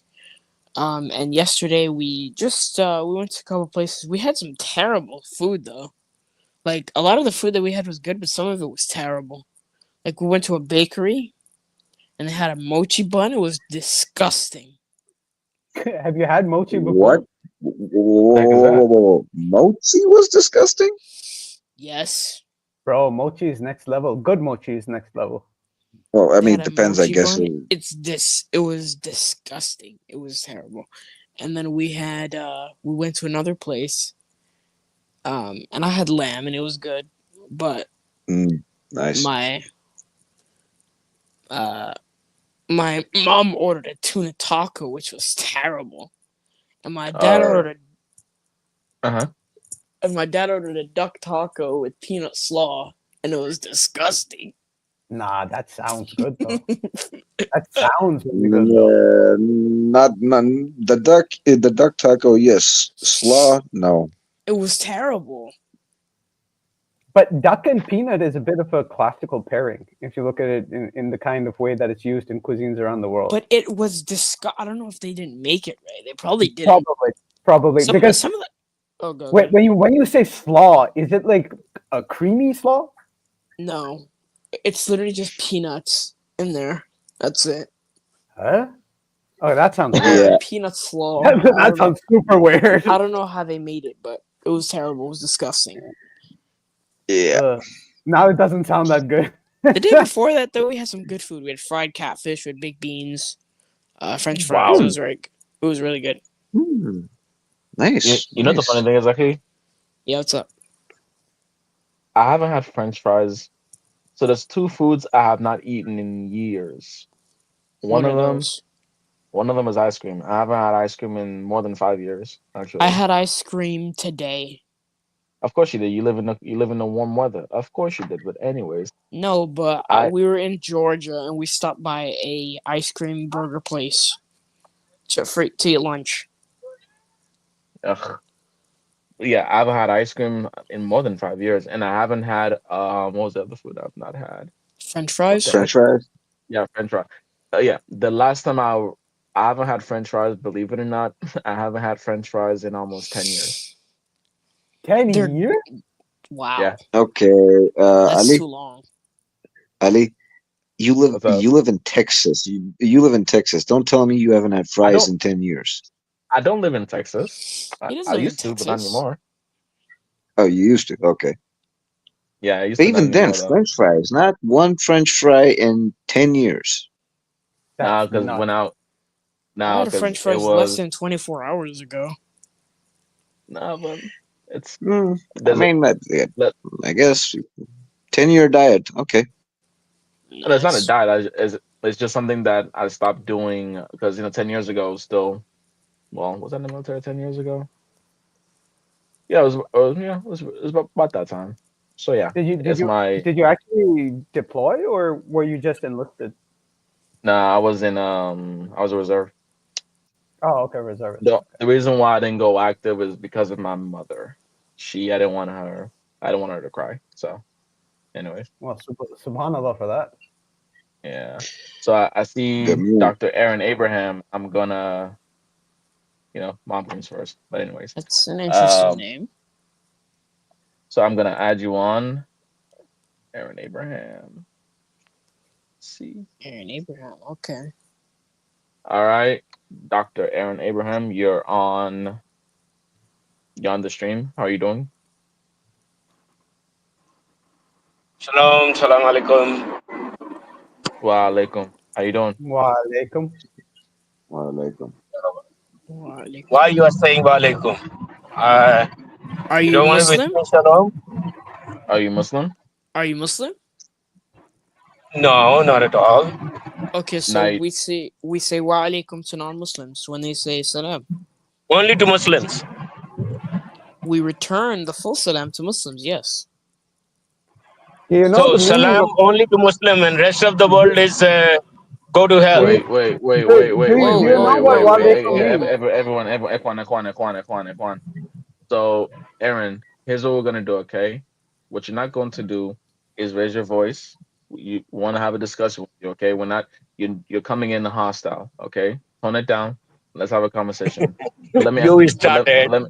Okay, But now let me let's ask see. you a Let's question. see. One minute. No. Stop. Don't overtalk me. Don't overtalk me. I'm still talking. Okay. So here's what we're doing. Okay.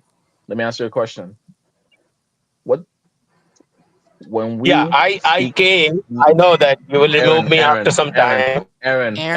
So I came. I just came. Aaron, stop talking. Don't overtalk me. I'm still talking. Okay. Yeah, okay. If we're Okay, going to I'm have a listening. conversation, thank you. Then continue to listen. Okay. Now, when we Muslims greet non-Muslims, we say wa alaikum, meaning and to you. If you greet us with peace, we say and to you as well. That's what we said. So you said salam, you wished peace upon us. What do we say? We said wa alaikum, meaning and to you. So we're literally giving you back that same thing. All right? No, That's you what are we not did. giving. No, you are not saying Okay. walaikum Well, assalam. I'll Okay, fine. okay. No. Aaron, I don't that's want to that. discuss But because You I know know what? your It mindset. is I know the Islam very well. I came here. Aaron, tone it down. You're speaking too loud. Okay? Tone it down. All right? So let me ask you this. Did you watch the presentation that Brother Faisal gave? I am watching this presentation in part because I'm a clinician, I'm a medical doctor, so I don't have time to watch at one go. So I watch in part. I don't want to discuss about the presentation. Last time I had come and I had told you, you had asked me what are the objectives of Torah. So Okay. I want to answer that Torah connects a human to the God, brings a high spiritual level and Wait, as well Aaron. as physical level. Were you here when we No, talked please, about? please don't disturb me. Let me finish. Whoa, Aaron. And now, Stop. to repair the word. Buddy, You know what? Okay, you speak. Here's what I'm gonna do. buddy, Here's what I'm gonna do. Dr. Abraham, please keep quiet. buddy. I want to ask you a question because I want to know if we've spoken before so that I know who you are, okay? You don't have to get riled up with me. This is not the place for that. If you're going to get riled up with me like that, I'm going to tell you this conversation is going to go absolutely nowhere. I'm not going to interrupt you. I'm going to let you speak about what you would like to speak about. All I want to know, Aaron, is whether you have been here, because I think now that you're talking, I think I recognize you. And I want to know if you're the same person, okay? So don't get riled up with me like that. It's not going to go well for you. You understand? Go ahead.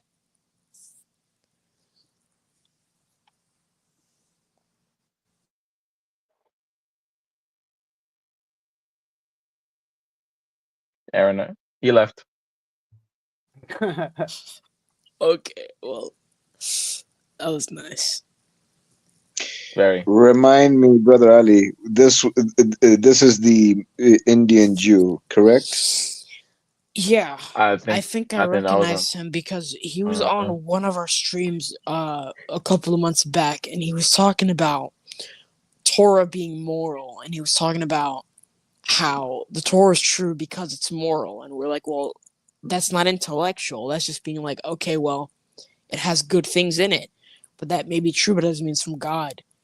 And then we started talking about Jacob supposedly deceiving Esau, and according to them. And then he ended off with that.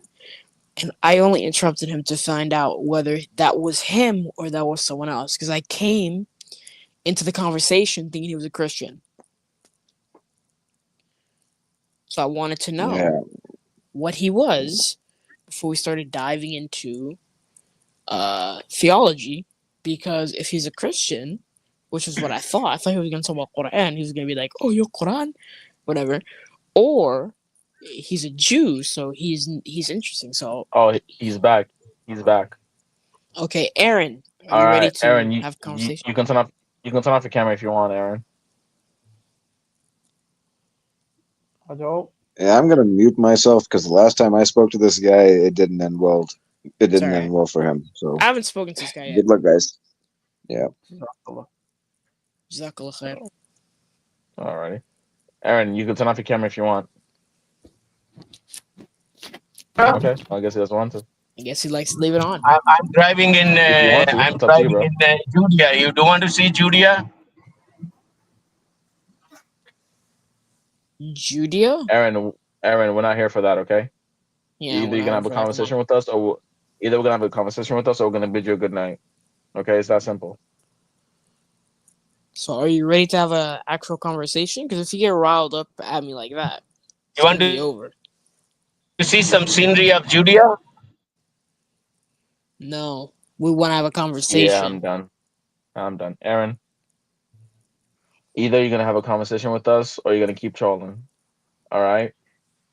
I'm gonna give you one last chance. Okay.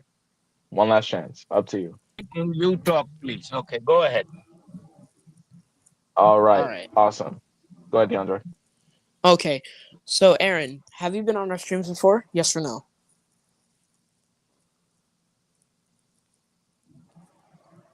Hello? Say again, please.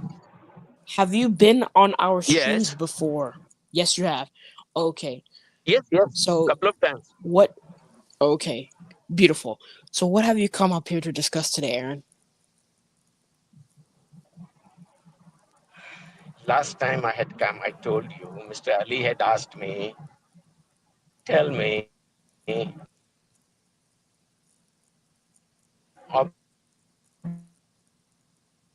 is it me or is he cutting out? He's cutting out big time. Aaron, you're cutting out. Your internet connection where you are is not very good. And I tried.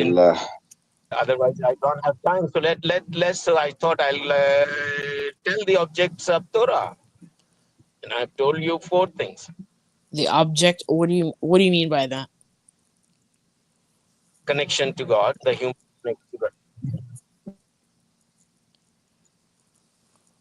What did Ali ask you? The idea of what the Torah was given to the world. Why Torah? Ask him what he asked. Whoa! This, Aaron, your connection is not very good. If your connection doesn't give it, we can't do this, man. So, Aaron, here's what we're gonna do, okay? Yeah, go ahead. Here's what we're gonna do. So, Aaron, I'm gonna give you a chance. I'm gonna give you a chance to go backstage and fix whatever issue you have, connection issues that you have.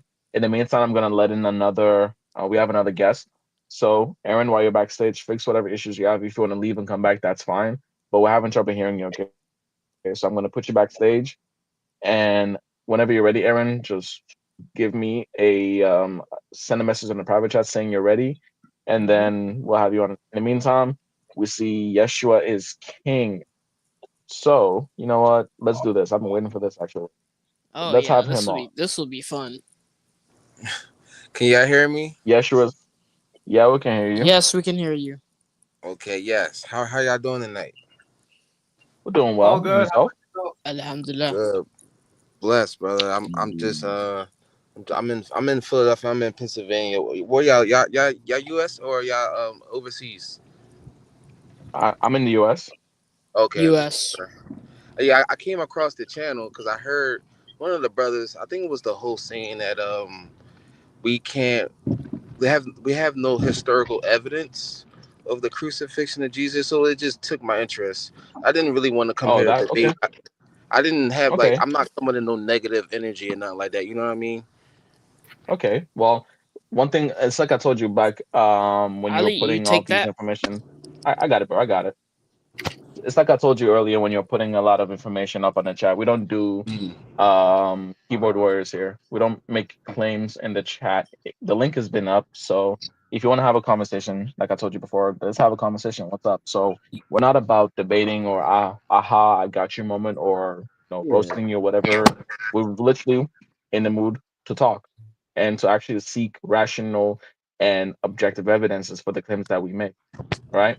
Okay. So And just to you give you a heads say, up, I am driving, so I'm listening, but driving as well. no worries, no worries.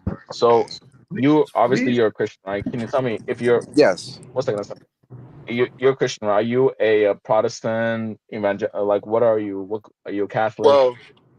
Well, I mean, to be honest, I was born into the Baptist. So, but as I got Mm-hmm. older, I started realizing that we're supposed to be under one covenant. And so like I kind of like me personally, I accept, believe, and I confess that Jesus Christ died for me. So when I see like denominations, like for example, um, I feel like we shouldn't really in the church, like as far as like following church history. I feel like we should be one unified in Christ.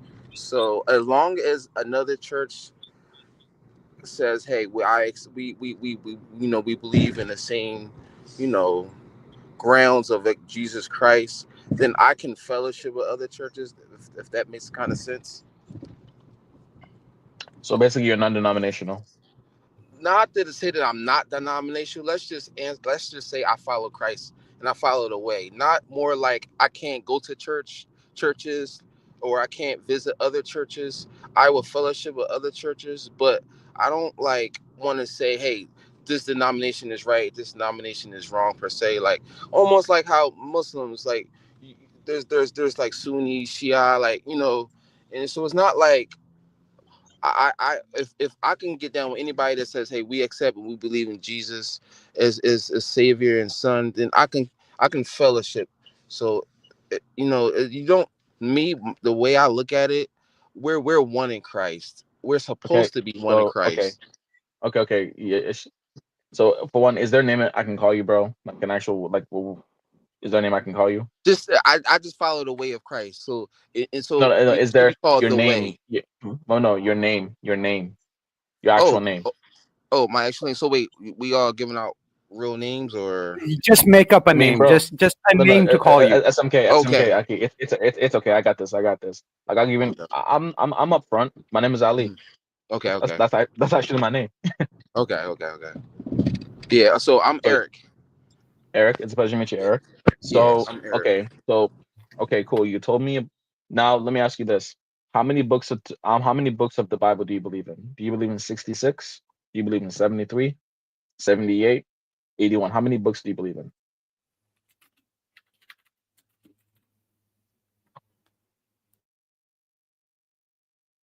Eric, are you there?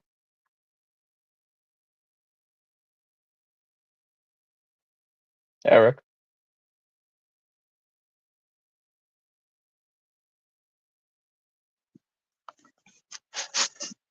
Eric, are you here?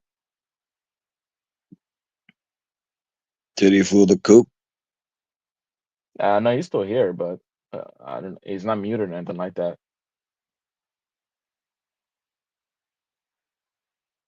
I hope he didn't get into a fender bender or something. He Yeah, was no. I driving. hope. Yeah, I No, hope I he's hope defending not. any car crash.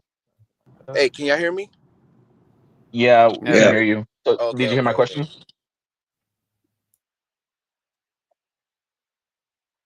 Eric? Did you hear my question? In all of the Bible? Yes, I believe in all of the Bible. No. My question is, how many books of the Bible do you believe in? Do you believe in 66? Do you believe in 73? Do you believe in 75, 77, 78, or 81? How many books of the Bible do you believe is inspired by God?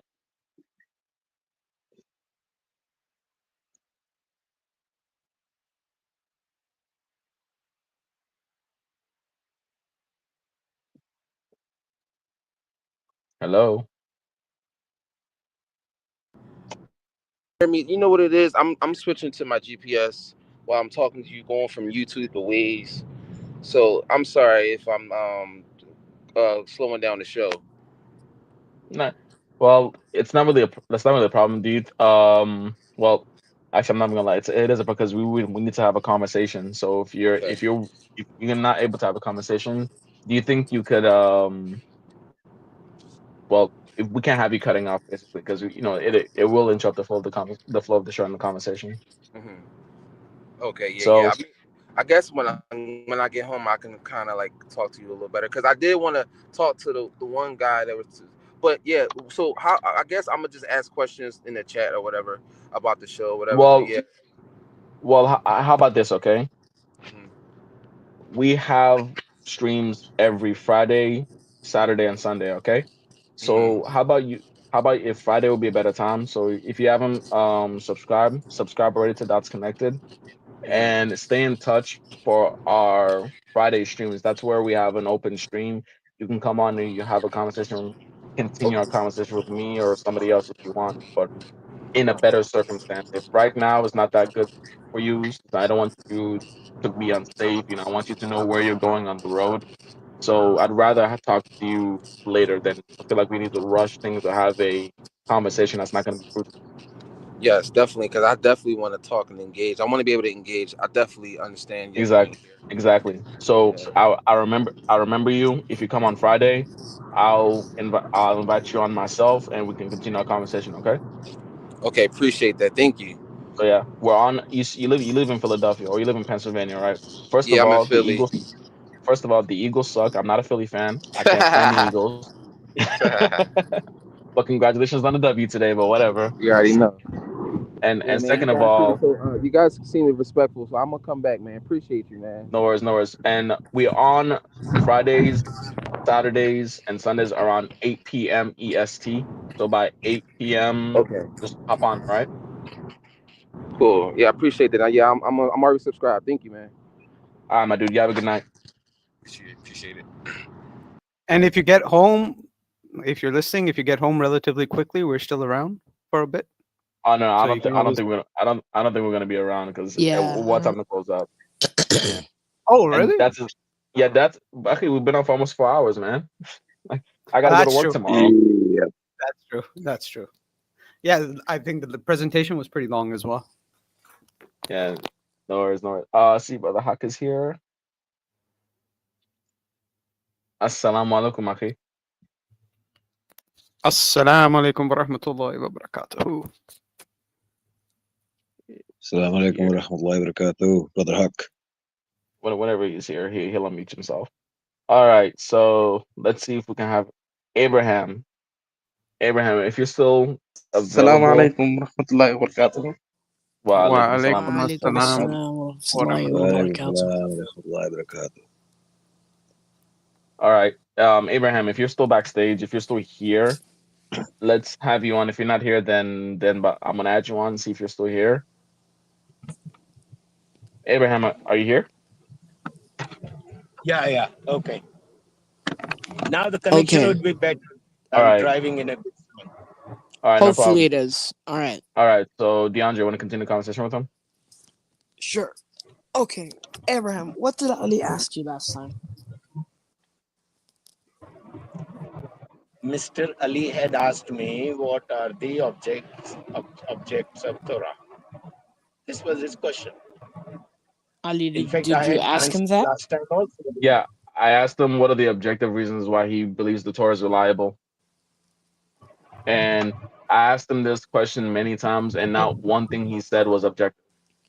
It doesn't appear as though you understood his question, Abraham. He's asking you why is it that the Torah is reliable? Objectively. Objectively, meaning that, do you know what objective What means? What do you mean of objective? Beautiful. Okay. So when you say a statement, all right, it can, for instance, if I say I like I don't know, tamales, and I do, the statement is not objective, it's only true to me. An objective statement has to be true to everyone. For like, if I tell you 2 + 2 = 4, is that true to me or is it true to everyone? 2 plus 2 is 4. Yeah, this is for everybody. Everyone, exactly. But if I tell Okay. you, I like tamales, is that true for me or is it true for everyone? What? Please say again what you said. If I If you tell like, you I like tamales, which is a Mexican dish, is that true for me or true for everyone? I don't know the dish. If it is kosher, I will eat. If it is not kosher, No, I no, will no, not no. eat. It's true for me that I think that they're good, but it's not true for everyone. When something is objective, it's true for everyone. So why objectively do you believe the Torah is reliable? Do you understand now?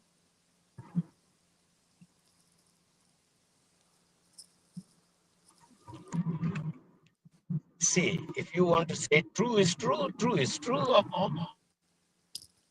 Exactly. So we want to know why is it objectively, meaning you have to provide a reason. Obviously, if there's something wrong, that's wrong. Yeah, but we're asking you why Okay, so objectively. So you what reasons do you have to believe the Torah is reliable that are true for everyone, that are something I can accept? Okay.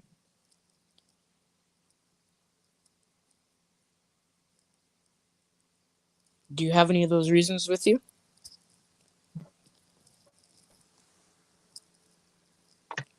I guess he's thinking. No, I like that thinking. That's good. I don't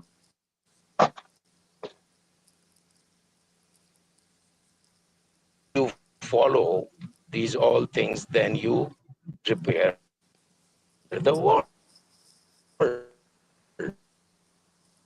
Is it This just me? It's is just starting to true. break up a I little bit. believe in this.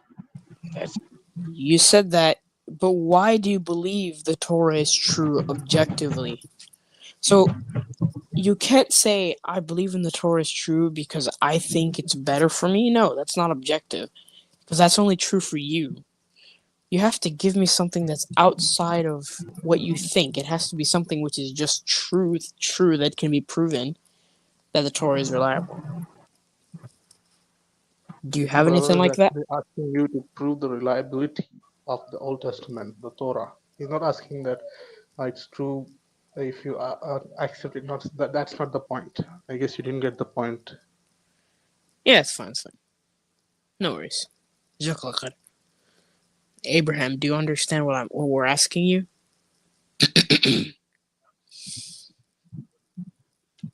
You have to actually show us Torah, how. Judaism, and all things. So your mindset is different. My mindset is different. This is that simple as that. Exactly. We are not asking you. Yeah. Okay, go on, brother. One second. Okay. Our mindsets are different, Abraham, but in order for something to be the word of God, it has to be proven to be true, regardless of how different our mindsets are. So it can't simply be that you think the Torah is true because you like it, because that may not be true for me. If you tell me 2 + 2 = 4, for everyone on this planet, regardless of how they think, 2 + 2 is still going to equal 4.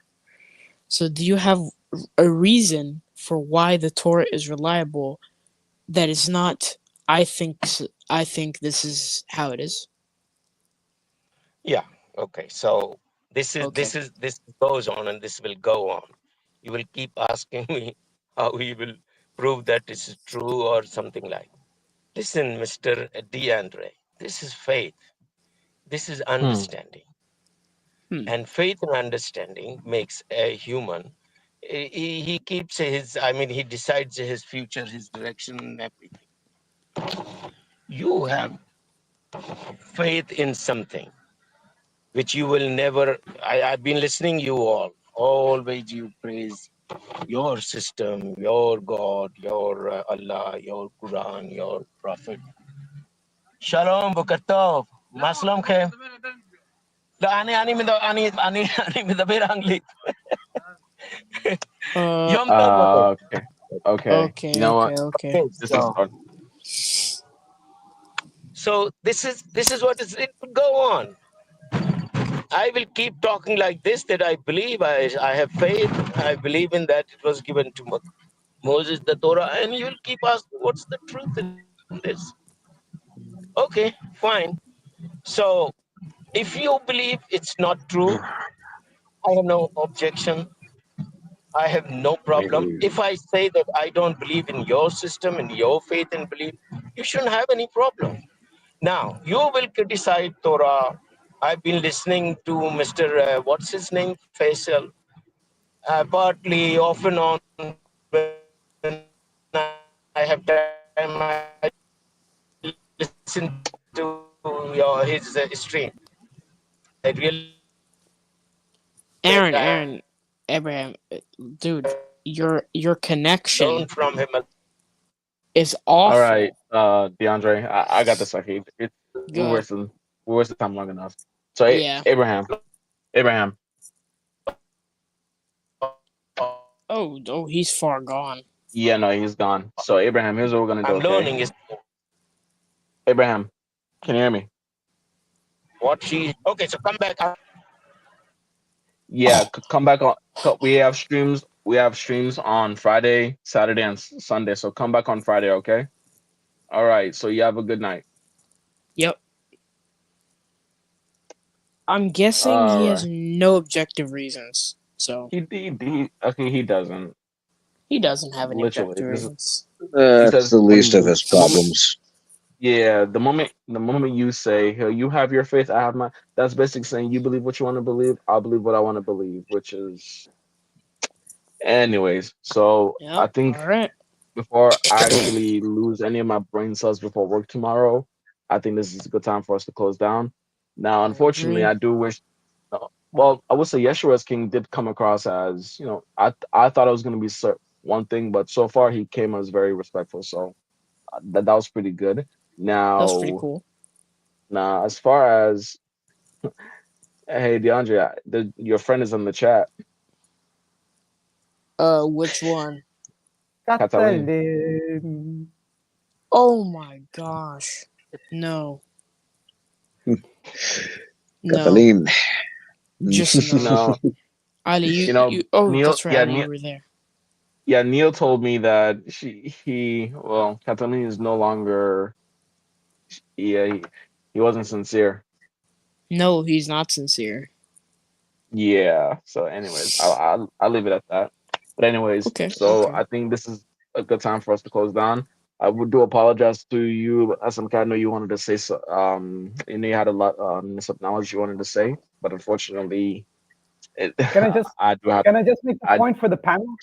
Just because I think it's a very So the question I wanted to ask him is, since he was talking about the morality of the Old Testament.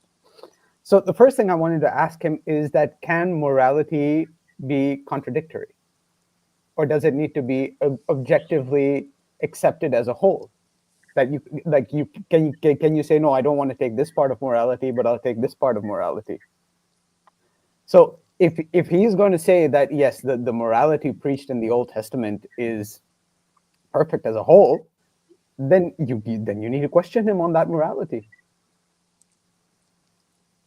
You can't let someone pick and choose their morality. Exactly. Yeah, we would get there, but I wanted to establish for them first that there's no objective reason that he has for why he believes the Torah is actually reliable. If he says morally, I'm gonna be able to go into an internal demonstration, and that's fine. I'll have that conversation about how the Torah is not moral. There's so many things I would disagree with in the Torah. There's racism in there, violence, all types of things, and this is something that everyone would find morally repugnant. But regardless of that fact, I wanted to first establish he has no objective reason, no intellectual reason, other than I think it's good for the world. And I'm gonna show him, no, it's not. According to the what you have is not even. I mean, this entire presentation is built on proving that what you have is not even close to the original. But fine, I'm gonna grant you that. Let's open up your supposed original. And let's see what moral things we can find in there, what immoral things we can find in there. جزاك الله خير for that point, أخي. It's okay. جزاك الله. بارك الله فيك. وفيكم بارك الله. All right, everyone, it's time for us to close down over here. So again, mashallah for Brother Faisal again. The presentation he gave, I believe, was very, very extremely informative. I hope that everyone had a chance to take some knowledge off of what he said, especially those who claim to believe in that these books are reliable and that these books are historical. I think anybody who's sincere would at the very least, go off and do their own research and ask themselves, do I have evidence for what I'm claiming theologically? Do I have historical? Do I have intellectual, textual evidence for what I'm claiming theologically? If you're sincere, at least ask yourself that question and do the research that Faisal did. And if you disagree, well, prove him wrong. The research that he gave, the information is available to everybody. Look and see for yourself. Don't just take our word or his word for it. Go off and do your own research. So I hope that sincere non-Muslims here will actually take that opportunity and ask themselves that question. All right, before we close down, I do see two Muslims on. I see Brother Adi and Brother Aladdin. Let's have them both on. السلام عليكم ورحمة الله تعالى وبركاته. وعليكم السلام ورحمة الله وبركاته. Let the brother speak, Adil. Go ahead, please. You go first. Assalamu alaikum, brothers. Yeah. Assalamu alaikum, brothers. Brothers, yeah, just a quick one. They will not have any justification. So just to, divert the discussion a little bit, I know a lot of you guys watch football. Did you watch the El Clasico yesterday? El Clasico? But I'm having trouble hearing you. El Clasico? Yeah, Real Madrid, Barcelona. Did you watch it, Ali?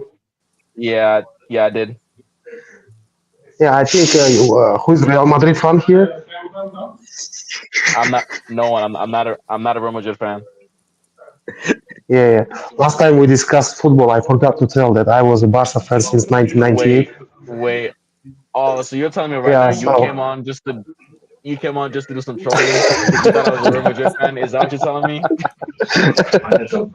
Yeah, and Ali, I have to tell you told me last time you were a midfielder. As a midfielder, you should be loving tiki-taka, the passing and all that stuff. So anyway. Oh, wow. You know what? By the way, Johan Cruyff created tiki-taka. Yeah, tiki-taka is the greatest. Just the opposite. I'm not a Madrid fan. I am a huge fan of Vinny and Jude Bellingham, but I'm not a Real Madrid fan. Right now, I would say one of my favorite players to watch is Lamine Yamal. I'm a huge fan of his, but besides that, right. Nah, I'm not a. Hey, you know what? Madrid. Ali, next time, yeah, for next El Clasico, tell Jude Bellingham and Vinny to come and play. Actually, I think they didn't play yesterday, right? But I watched the whole match. Anyways, but no, the match tell them to participate the match. Yeah, tell them to participate next match. That's it.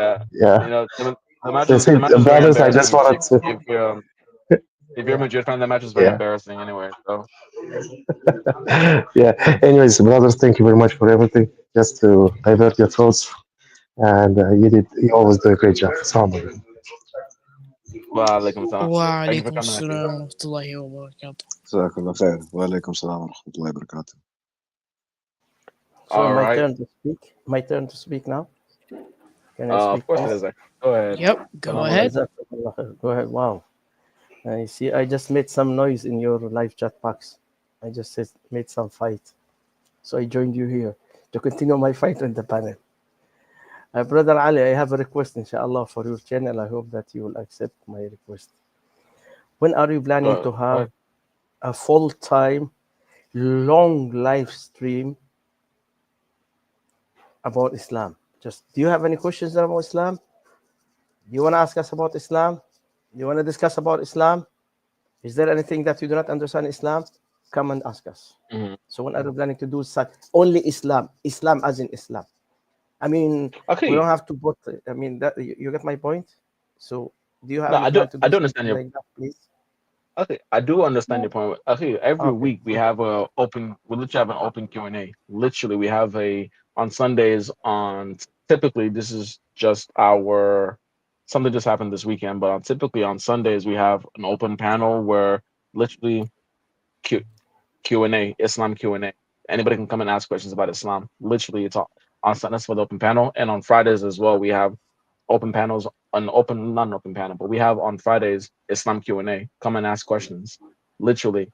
And just this last Friday, actually, we had a stream. The title was the stream, "What is keeping you from Islam?" Literally. So, okay, we do have streams focused on Islam, and even when we have conversations with non-Muslims, we have conversations deal regarding the concept of God. Now, don't get me wrong. If they come in and ask questions about the Bible, we will respond to them and have questions about that. But the main focus of our streams is literally titled, "What's keeping you from Islam? Why are you not Muslim yet?" Islam Q&A. Come and accept Islam, even with Dawah Vidunia. So, okay, we do we do actually have that. Unfortunately, sometimes our guests are not as open to accepting the title of the room as we say, and even when they make claims. So we do some of the guests that do come on, they do talk about the Quran. They make false claims. On Friday there was a lot of them, but we do have that intention and that mentality to do so. Okay, I've been listening to you. I did not interrupt you. I didn't interrupt Promise, you. go ahead. Okay, Ali, I know all those programs, and I was with you. What is keeping you from Islam? Blah blah blah. I'm always with you. You know that. It's not in the panel, in the live chat. But unfortunately, even those stream, most of the stream, if you watch it again, you can say 80% or 85% shift to the Bible as well. See what I mean? It also even ask us about Islam, still they are shifting to the Bible. So what I mean? So my point is, if you don't mind, if you have any plan in the near future, when you say Islam, I mean concentrate more in Islam than in the Bible. You can talk about the Bible, okay, it's up to you, that's your stream channel. But once you want to answer questions about Islam, keep it in Islam. Then you mentioned other channels. I don't want to mention it. And for you see, to be honest with you, I love you for the sake of Allah. You are one of the channels that I love to come to always, and they give me the space to speak about Islam. Unlike other channels, like the channel you mentioned, with all due respect to you and to them, they speak about Islam out of ignorance. They have no knowledge. Their knowledge is 1% about Islam and 99% about the Bible. So they spend most of the time talking about the Bible, even though they ask them about Islam. Why? Because they have no knowledge about Islam. So my point here is to answer the questions about Islam for the sake of educating others, for helping other brothers and sisters to know how to answer those misconceptions about Islam and to discuss with others about Islam. And I always give an example, Barakallah fiqh, Surah Abasa, when the blind man came to Prophet Muhammad sallallahu alaihi wasallam. Ibn Abi, it's his name, subhanallah, it's in my head, it's back of my head. Abdullah ibn Maktoum. Aywa, Ibn Maktoum, Ibn Maktoum. Ibn Maktoum, when he came to Prophet Muhammad and he wanted to ask Prophet Muhammad a question, just one simple question about Islam. Prophet Muhammad was talking to the leaders of Bani Quraysh. You know what's the meaning of leaders? The heads of the tribe. So if any one of them accepted Islam, the entire tribe will become Muslim. See how important that was, this conversation for Prophet Muhammad? Allah subhanahu wa ta'ala told Prophet Muhammad, عَبَسَ وَتَوَلَّى أَنْ جَاءَهُ الْأَعْمَى فَمَا يُدْرِيكَ لَعَلَّهُ يَزَّكَّى أَوْ يَذَّكَّرُ فَتَنْفَعَهُ الذِّكْرَى. Which means Allah subhanahu wa ta'ala blamed the Prophet Muhammad for paying more attention to those leaders of Bani Quraysh than this blind Muslim. So Allah told him, pay attention to the Muslim. Ignore all those leaders. If a Muslim comes to you with a question, just pay attention to the Muslim and ignore all those non-Muslims. Because this Muslim is more important than all those non-Muslims, because he might have some doubt in his heart that might drive him out of Islam or cause him confusion. So therefore, whenever Prophet Muhammad see Ibn Abi Maktoum, he used to tell him, أنت الذي لمني ربي فيه. You are the person who Allah blamed me because of. And he used always to tell him that. So I hope, ya akhi, it's my point, barakallah fi, for the benefits of everybody, we can have also question and answer about Islam, answering about Islam itself, from قال Allah wa قال Rasul, according to what said Allah subhanahu wa ta'ala said, and Prophet Muhammad said, Quran and Sunnah. That's the point. With all due respect to you, I love you all for the sake of Allah. I love your channel, Wallah al-Azim. And for me personally, your channel is better than all those big time Muslim channels where they have huge numbers. Wallah al-Azim. Where they have 500,000, 600,000, 1 million. For me, Wallah al-Azim, your channel is more productive than their channels once it comes to Islam. Honestly. That's why I always join you. Barakallah fi. I hope that you won't misunderstand me, Habibi. Jazakallah khair. And you know, other channel that you've been there the other day, you were there.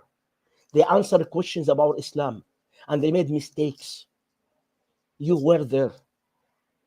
They answered questions about Islam. The owner of the channel answered questions about Islam wrong because he lacked knowledge. Well, He keep answering, but still wrong.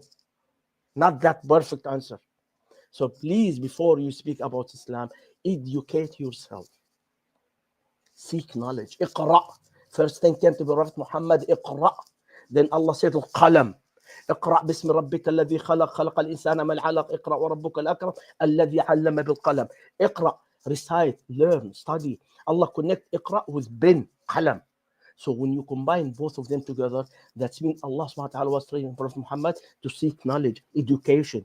Allah is his not earthly teachers, he's the heavenly teachers of Prophet Muhammad. So Allah is telling us to educate ourselves, to seek knowledge before we speak anything about Islam.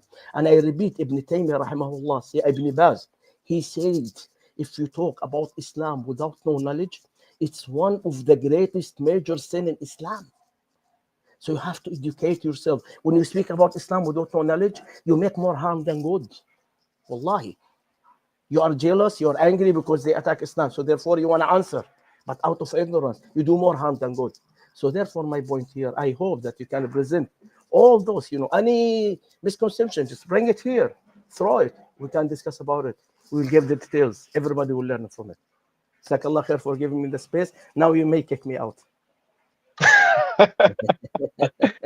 I wouldn't kick you out, but I will just advise this though: if there is any channel that's out there, okay, because as Muslims, it's incumbent upon us to correct one another if we make mistakes, okay. So if there's any channel out there that whatever the channel is, let's keep that anonymous. But if there's anybody out there that you see that the statements that they're making may be incorrect, then it will be okay if you it'll be okay if you try to correct them. If obviously as a Muslim brother, that it's all coming out of a place of love and out of a place of respect for for each of our brothers and sisters.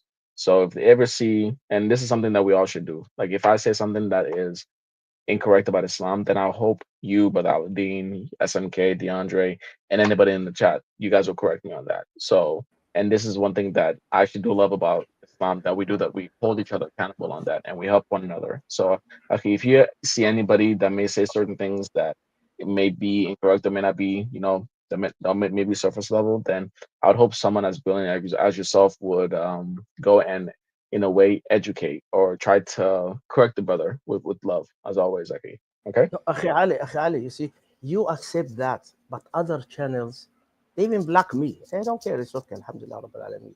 They don't allow me to join as well. That's why I told you, wallahi, I love your channel because you give me the space. And I was mistaken sometimes. You see, Brother DeAndre, how young is he, mashallah, 19, 20 years old. He corrected me last time and I was very happy about it. Wallahi al-azim. I was so glad, alhamdulillah, that Allah subhanahu wa ta'ala, we have now young people like DeAndre correcting 60 years old man like me, who spend more than 30 years studying about Islam. Wallah, I love it, alhamdulillah. And he was correct when he corrected me. Alhamdulillah. You see, I made a mistake, I think in English, he corrected me. I was so happy, alhamdulillah. Brother Yahya also, Yahya, Saifullah. He also corrected me, alhamdulillah. I was happy. Alhamdulillah. There's nothing wrong about that. But unfortunately, those other channels, they won't even let you join the panel. They keep you backstage 3, 4, 5 hours as if they are not seeing you. They play blind and you are begging them to let you join just to correct what they have done. But out of what you call this arrogance, kibr. إن الله لا يحب كل مختال فخور. Allah doesn't love those who walk on earth as arrogance because they don't want to be embarrassed. You see what happens? You see what's happening here? They don't let you join. They don't allow you to speak because they know that they are mistaken. And if you will correct them, they will be embarrassed. And that is the issue here. That is the pride, where you put your pride in the wrong place. Therefore, Allah said, "Inna Allah la yuhibbu kulla mukhtalin fakhur." Mukhtal, Allah does not love who is an arrogant, who make his arrogance control him, who has pride, and he put his pride in the wrong place. That's what they are doing. So please, I'm begging all of you, including myself, if I made something wrong, correct me, please. Like what Brother Andre did. Alhamdulillah. Don't speak about Islam without no knowledge. So therefore, I'm asking you, I hope that we can have more space talking about Islam, trying to answer those misconceptions, even though they heard about those misconceptions. Still, we have to repeat them. It is recorded in your channel. In the future, near future, far future, someone will come and he will watch the stream, inshallah, and he will hear the misconception, and he will hear the answer, and he will learn something. So if he heard the question again, he can answer it. So you add some knowledge to him. You understand what I mean? Yani I spent more than 30 years talking about the Bible, and I'm tired of it. To be honest with you, بدي انفجر، بدي تفقع مرارتي. In Arabic, we said تفقع مرارتي in Arabic. المرارة فقعت عندي. So I hope that you understand what I'm saying. بارك الله فيك، جزاك الله خير. Now kick me out. Now kick me out. يلا kick me out. Brother Aladdin, before you go, Brother Aladdin, just 1 second before you go. Subhanallah, whenever I see you come on, I smile. I try to smile the way Brother Ali smiles. Although oh dear God, this again. I doubt my smile is as beautiful as his. But no, nobody has a smile like the smile of Ali. It's killing smile. Subhanallah. Subhanallah. But Subhanallah, you're my big brother, and the reason I smile is because I know that here is one person who is here to speak on the truth, on the haqq, and he is someone who's not coming with any form of pride or to show anyone lower than him or show his upper hand. It's always for the love of the deen and for the love of Allah subhanahu wa ta'ala, and I have immense love for you for that reason. Jazakallah khair. Ali, smile. I see your face, Ali, smile. Ali, why you are not smiling? Ali is angry. Ali is angry. I see his face. Ali, why you are angry, Ali? Ali, you are mad. He's mad. He's mad. I'm telling you, Ali is angry. La ilaha illallah. Ali, I love you for the sake of Allah. Wallah al-Azim, I love you for the sake of Allah. Wallah, you are one of the best, youngest Muslims I ever encountered on. Don't hide it, Ali. Let it out. Let it out, Ali. There it is. There it is. By Allah, you are one of the best moderator Muslims I encountered since I started coming to YouTube, since I think 2003 or 2004. Wallah al-Azim. And I love what you are doing for the sake of Allah. Jazakallah khair. Now I will kick myself out. I'll kick myself out. Assalamu alaikum. Wa alaikum assalam wa rahmatullahi wa barakatuh. Alrighty. All right, SMK, any last thoughts? Last thoughts, subhanallah. And I mean, I do understand where it's an interesting point at which our big brother Aladdin came on.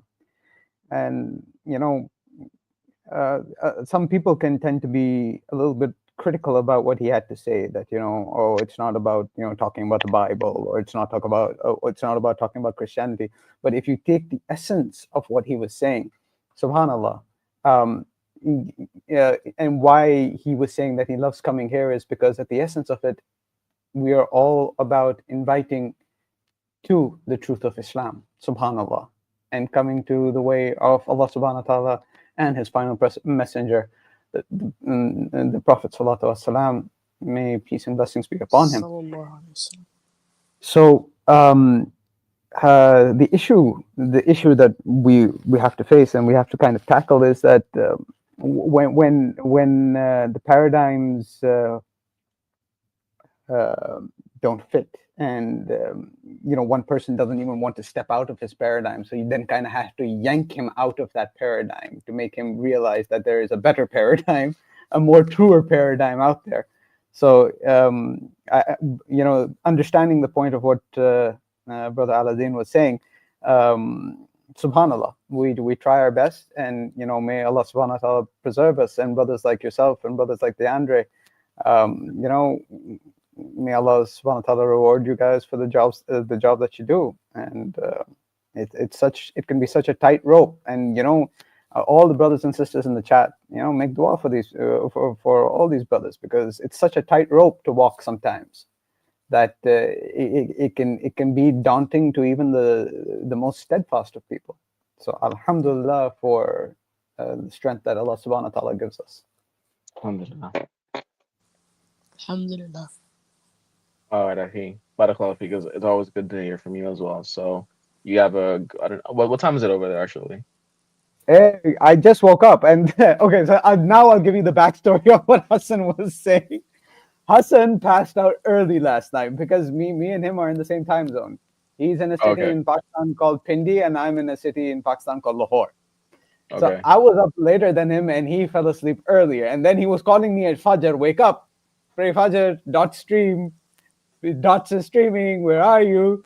And my phone was away from me, so I didn't see his messages. So that's why he was saying, wakey, wakey. Okay. Yeah, so no bigger story than that. Subhanallah. So yeah, for me right now, it is 12 p.m. Oh, wow. Well, I would say this. Good. Have a good afternoon. I hope you enjoy the rest of your day, Aki. Jazakallah khairan, jazakallah khairan. Assalamu alaikum. Wa alaikum assalam wa rahmatullahi wa barakatuh. One last thing. Brother DeAndre, I sent you some stuff. Have a look at it. Oh, I saw it. Jazakallah khair. I Okay, saw cool. some of the stuff, yeah. Jazakallah khair. Barakallahu fika. Okay. Thank you once again, and fi man Allah to everyone.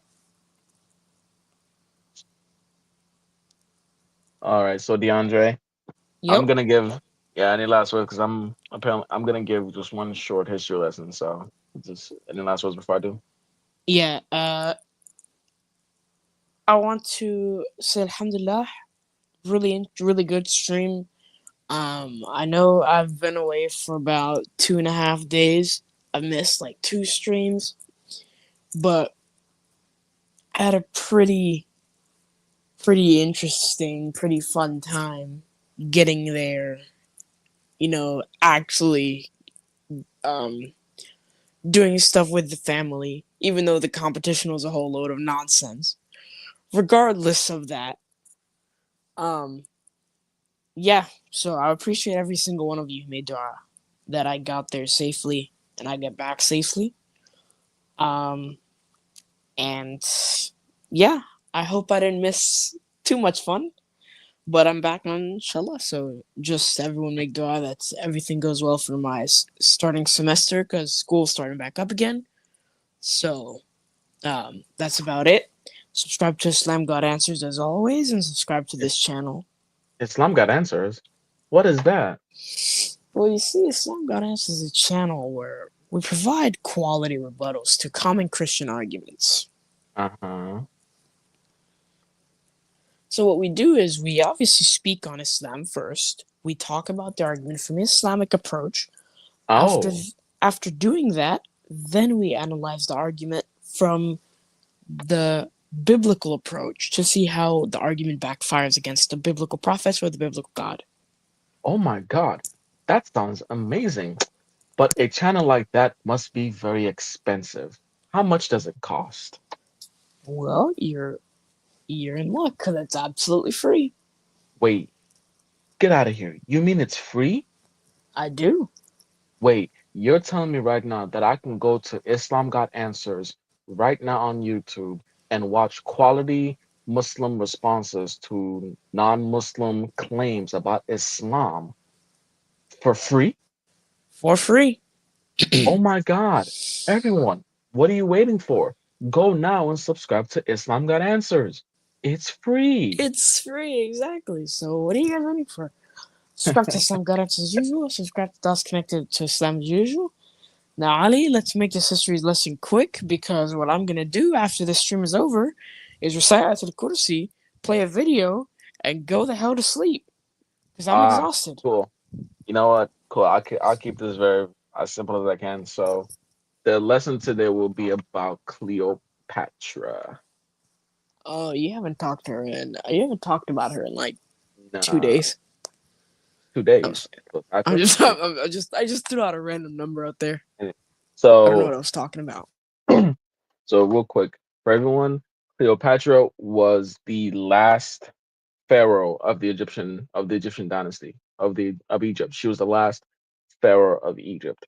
Now, the first thing you need to know, Cleopatra was most likely not black. She was Greek.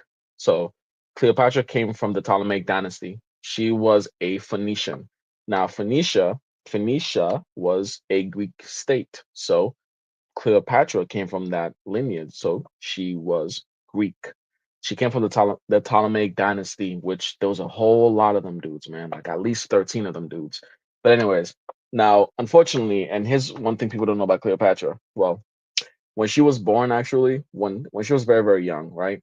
She was actually I forgot, she's the third or fourth child.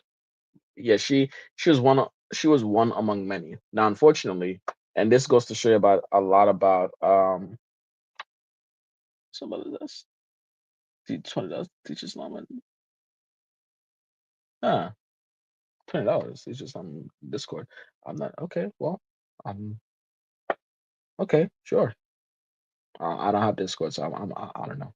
So yeah, when Cleopatra was very, very young, one thing she had to realize, she was actually her father Ptolemy the 16th or 15th. There was a lot of them dudes, man. So Ptolemy was actually the pharaoh of Egypt at that time. But and DeAndre, I need you on this one. Ptolemy was actually dethroned, and Ptolemy had to take Cleopatra on the run with him. And guess who dethroned Ptolemy, Cleopatra's father? Why do you need me for this one? Her older sister. Her Yeah. older sister. Her older Okay. sister, literally, Cleopatra's older sister dethroned Cleopatra's father and sent him and her and exiled him and her, literally. So now she made a coup, and she's now in charge of Egypt. Now here's the problem: Cleopatra's father, Ptolemy, decided to get back at his daughter. What did he do? Cleopatra's father, Ptolemy, allied himself with the Romans. So, with the support of the Romans, Cleopatra and her father came back and the father got back his throne. Now, the funny thing is, the father executed his own daughter. And the funny thing is, wow, the father made sure Cleopatra watched. So guys, at this time, Cleopatra was like 7, 8 years old, by the way. So she was very young. So at a young age, Cleopatra saw her father saw her sister exile her and her father, and then later on saw her father personally execute her big sister. So imagine what kind of effect that'll have on somebody, right? So Cleopatra grew up with this kind of mentality that, hey, wait a minute, it's kill or be killed. Like, family does not really mean that much, obviously. And two, if you really want to be strong, get the Romans on your side. So that's something that Cleopatra would have learned. Now, here's the thing. Now, growing up, after Ptolemy died, Cleopatra was now in line of the throne. The problem is she had to share that throne with her brother, her little brother. She had to share that throne with her brother. The problem with that is, in order to share the throne with your brother, they had to be married. So yes, Cleopatra married her little brother. And so I don't know if you guys really peep this right now. Wow. Yeah, I don't know if you guys actually peep this right now, but incest was common back then. Oh, I knew that. Yeah, as common as it was 200 years ago in Europe, it's common today. It's common 2,000 years ago in Egypt. So it was extremely common. So yeah, and guess what his brother's name was? Her brother's name was Ptolemy. Another one. Oh my I'm gosh. so sick and tired of these dudes, man. Anyways, yeah, her parents are siblings too, by the way. Yeah, but anyways, Okay. so now here's the problem. Ptolemy, her little brother actually wanted to get rid of her. So her little brother literally almost was out to literally kill his sister. Now, here's where things get weird. Her little brother, exiled again, tried to literally find and kill Cleopatra, but then guess, in order as a last ditch effort, Cleopatra decided to, hey, my brother's after me. Let me go align myself with the most powerful people right now in the world, which is who? The Romans. And how did she do that? She decided to ally herself with the most powerful man in the world at that time, Julius Caesar. So Cleopatra literally went out of her way. Cleopatra literally went out of her way and said, you know what? Let me go and try to win Julius Caesar over. If I have his support, then I can actually be in control of Egypt. So what now the sources say that she seduced him, but yeah, but Cleopatra is also the same person. Cleopatra is also the same person that knew at least 10 languages. She knew at least 10 languages. She knew military plans. She knew battle strategies. She was, as a, the term is a man's, like a tomboy, whatever that is. She was as much of a, had a male brain as much as anyone, like intellect wise. So as a man, some scholars actually do say Julius Caesar could have been attracted to her because of her brain, because she knew that many languages. She wasn't just a regular woman. She was that girl basically. So it worked. Now Julius Caesar was aligned with Cleopatra, and with his help, Cleopatra fought her brother, and I believe the sources say that her brother drowned because his armor was too heavy for him. So he went to he drowned at the sea because his armor was too heavy. So he just sank and drowned. That's how her brother died. So now Cleopatra is in charge of Egypt. She's now the pharaoh, the lone pharaoh of Egypt. And the sources say that she actually was a pretty good ruler.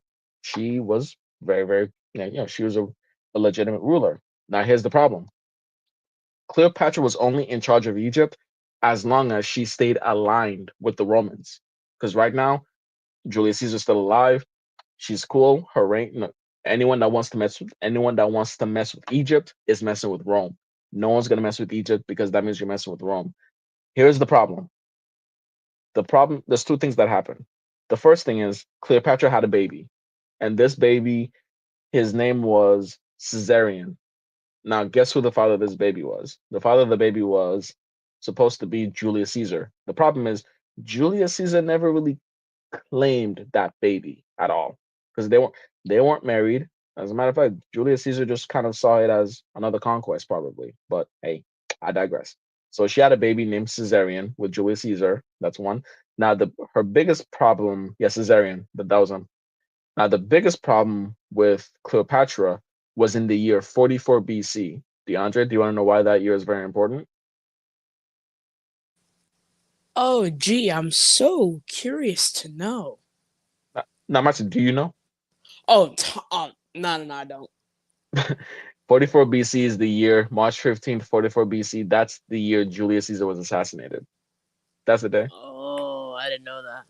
Yeah, so yeah, the Ides of March, whatever. So March 15th, 44 BC, Julius Caesar was assassinated by his own people in Rome, right? Now this had a Caesarion, whatever. Everyone is such a semantic Caesarion, whatever, man. Caesarion, whatever, man. So after Julius Caesar is assassinated, now wait a minute, Cleopatra's now in trouble because why? That was basically her ticket. That was basically her protection. Now that Julius Caesar is assassinated, wait a minute, what's she going to do now? Especially since, hello, many people are now after her because they see that, oh, she's now vulnerable. So at that time, right, Rome was not an empire just yet. So Rome was actually split. There was two generals that were actually in charge of Rome, as far as the major generals. To the west, there was Octavian. Octavian was the great nephew of Julius Caesar. was the great nephew of Julius Caesar and his adopted son, by the way. So, and in Rome, when in Rome, they actually care. The adopted son means more than the biological son, because in the Roman standards, if you're the adopted son, that means somebody chose you. They chose you. You are worthy. I chose you to be my son. But if you're the biological son, you can come out and be a loser, and they wouldn't have a choice. So they valued someone adopting you more than they actually valued you being the biological son.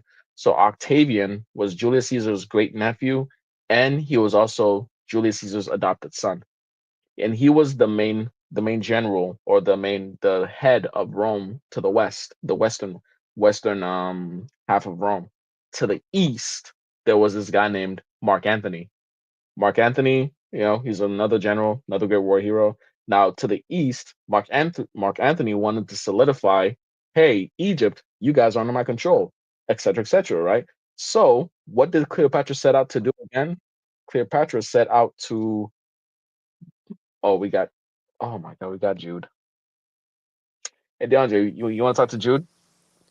Who is Jude? Wait. The guy that was making comments on the chat. I thought I removed the link, but hey. Oh my gosh. Jude? The Here guy that we had way back? Yeah, you know what? I'll add him on just briefly. Okay. What's up, dude? I guess so. Jude, can you hear me? Jude? I thought you guys were gonna kick me out. Why would we? Yeah, why would we do that? That's what Muslims do. That's what Muslims do. What do you mean by that? No, DeAndre, I got this. Good. What do you mean that's what Muslims do? I be in the chat and it's like, yo, don't talk unless we kick you out. And click the link. Okay. So I have a question for you, Jude.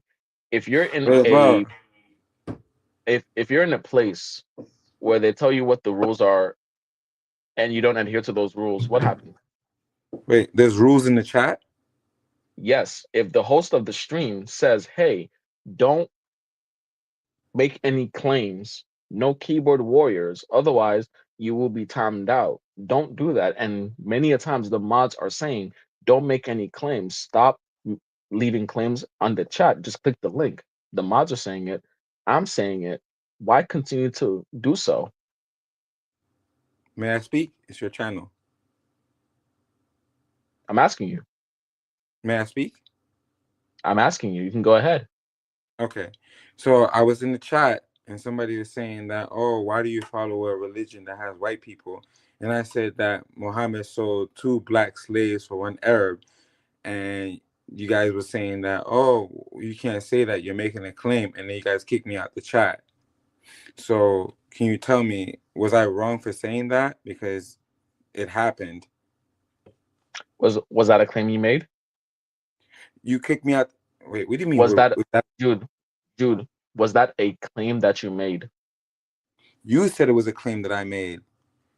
Jude, let me ask you this, okay? What is that claim? Wait, hold on. You said it was a claim that I made. You said don't make any claims here unless you're gonna click the link. Do not say any claims. Did you not just say that it was a claim that I made? Did you? I like your shirt, by the way. Jude, thank you. When you just told me what you said, right? When you said Muhammad Sallallahu did this, was that a claim? I'm trying to learn. Did he not sell 2 black slaves for 1 Arab? See, now that's a question. That's not what you said earlier. Did you make the claim? Wait. You said I made a claim. So when I said Muhammad sold 2 black slaves for 1 Arab, am I lying or is that a claim? Do I have to find it right now? Was that a claim you made? Yes or no? Do I have to find it for you? Jude, stick with me and answer the question, okay? Do I have to find it for you? Jude, I'm gonna ask you a question, okay? Because I want us to understand one another, okay? Don't kick me out now. Jude, okay, enough with this victim mentality, bro. You've been here before, so chill out. Wait, hold on. But you control the panel. Enough with this victim mentality. All right. Don't kick me out now. I might not have it, Jude. One more time, bro. Jude, chill out. Stop Gaslighting, dude. Chill out. All right. All right. Stop playing I'm victim. telling you right now. Chill out. Don't be a victim. Don't play the victim.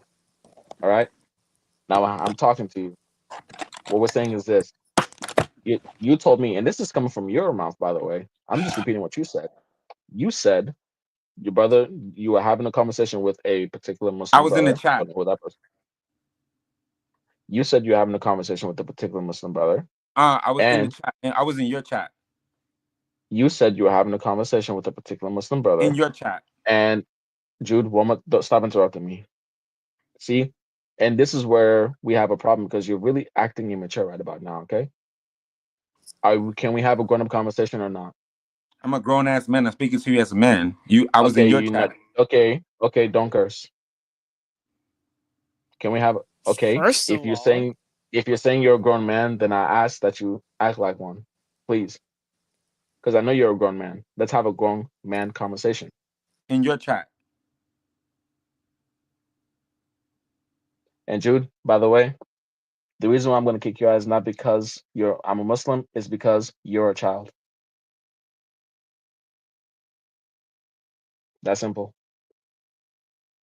Can't even have a conversation with anybody. Anyways. This guy sounds like an AI in your chat. Anyways, this guy's a little special. That was kind of disappointing in my end. You'd think that, anyways. So where was I with Cleopatra?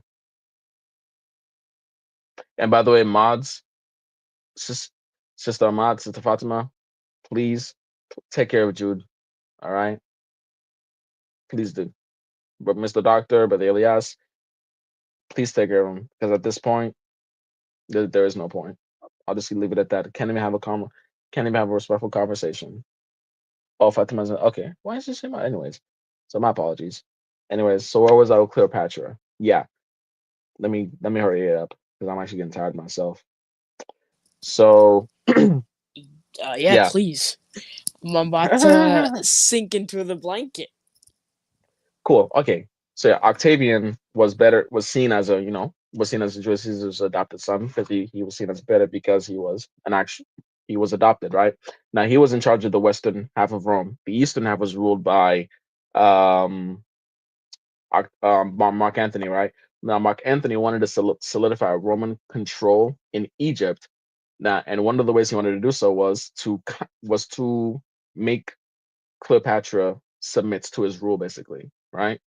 The problem is he fell in love with Cleopatra, and the sources say it wasn't a quote unquote a seduction. No, the sources actually say that he was actually in love with her, and there actually was in love with her back.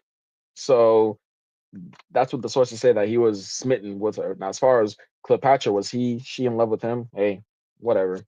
So so rather than make Egypt submit, Mark Antony kind of joined Egypt, while still being Roman. He kind of aligned himself with the Egyptians.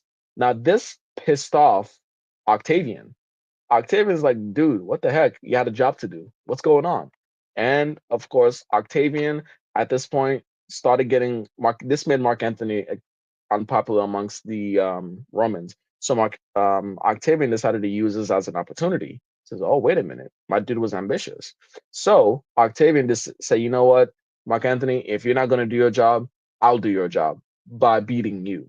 So Octavian rounded up his army, and he went to go fight Mark Antony's forces with the Egyptians. And I forgot what battle that was. But I forgot the name of the battle that they fought. But fast forward, Mark Antony loses the fight, loses the war, right? I'm still trying to figure out it. Jude.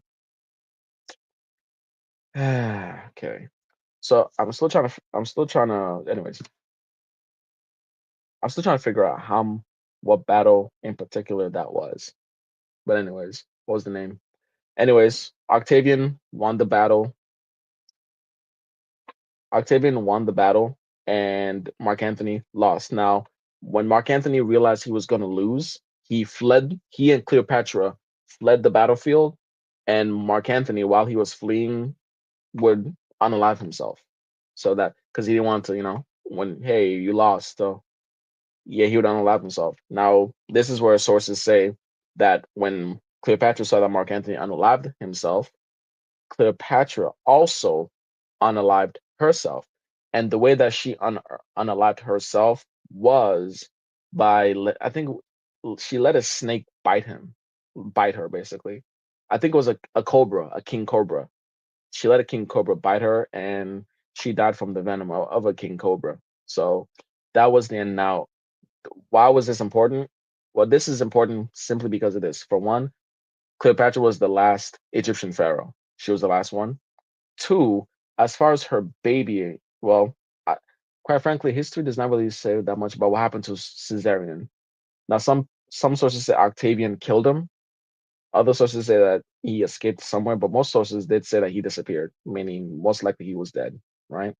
So Octavian, after defeating Mark Antony, would use this as an opportunity because now, wait a minute, if you're in charge of the Western Roman Empire, Roman Republic, and now you just conquered the dude from the Eastern Roman Republic, well, I guess I'm in charge of both East and West.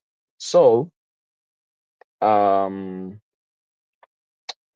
Octavian uses as an opportunity to establish the Roman Empire, and he would change his name into Augustus. Fun fact: the month of August is named after him. Obviously, the month of July is named after Julius Caesar. But he will become the first Roman emperor shortly after this battle. Now, when it comes to Cleopatra herself, now she also had children with Mark Antony. I think they were twins. Yeah, they were twins. As far as what happened to them, that I'm not too sure about what happened to them. Most likely they passed away. I have to check my sources on what happened to those kids, but yeah. And with Cleopatra, that unfortunately her reign has been maligned because most of what we know about Cleopatra came from the Romans, and the Romans did not like her. They went out of their way to call her a seductress, someone who's, a vixen, or they'll put all those inappropriate titles to her because in my opinion, they were afraid of, well, they did not like that a woman was in power. That they did not like the fact that both, not one Roman general, but two Roman general joined up with Cleopatra. It's like, wait a minute, how on earth did she win over both Julius Caesar and Mark Antony? How did she do that? It must be because of her body. It must be because of her seductress ways. That's most likely what it is. So they started saying she seduced Julius Caesar and she seduced Mark Antony, rather than what if she was actually pretty convincing, like with her brilliance? What if she knew how to maintain alliances? What if she actually knew how to be a pharaoh? What if she's an actual politician? Well, whatever, but it is what it is. So that will be the end of the Egyptian Empire or the Egyptian dynasty with Cleopatra. Officially started the Roman Empire with Augustus Caesar being the first Roman emperor, and that's what, for the most part, I would know about Cleopatra. If I missed anything, I do apologize. So yeah. So what do you think, DeAndre? What? What do you think? Oh, I wasn't even paying attention. You're the worst, bro. I wasn't even paying attention. Anyways, so if I did miss any key facts, I do apologize to everybody. But yeah, that's really it. Now, a funny thing is, I would really want to know the real Cleopatra, because any single time you hear a history about somebody and everything you know about that person came from their enemy, you have to take it with a grain of salt. You really do. So, and Let's take it DeAndre, with more than that. yeah, it's like, wait a minute.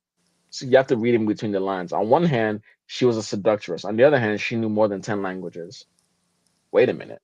Imagine how brilliant you have to be to fluently speak more than 10 languages. Yeah, that's insane. Exactly. Imagine how brilliant you have to be. She won over two generals, the most powerful man in the world, Julius, who could have any woman he wants. Even if he did hypothetically, even if she did try to seduce him, whatever, she won. The game of politics it's a game of life and death. And by the way, remember what I told you guys? Cleopatra grew up in a killed or be killed kind of mentality. Both her sister and her brother tried to kill her. Can you imagine that? Imagine this idea of family. You know, oh wait, family. You guys are supposed to be the closest ones to me, not the ones that are mostly trying to unalive me.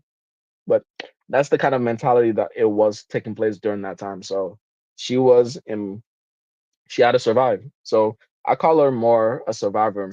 I call her survivor more than anything, but it is what it is. And why is this also important?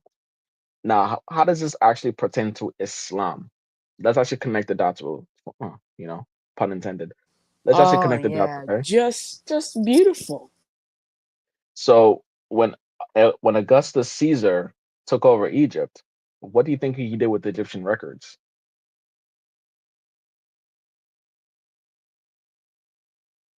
DeAndre? Oh no, Oh wait, you what?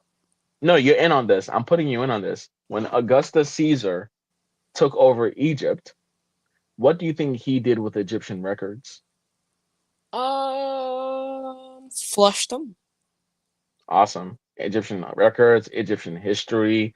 Now, 7 centuries after this event, there will be this guy who's the greatest man that ever lived in Arabia, claimed to be a prophet of the one true God, claimed the revelation.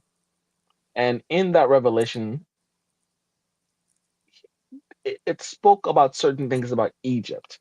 Things that, Okay, that's actually pretty good. what? You're tie-in. It claimed to talk about certain. That's actually pretty good. Thank you. I'm gonna give it to you. Appreciate it.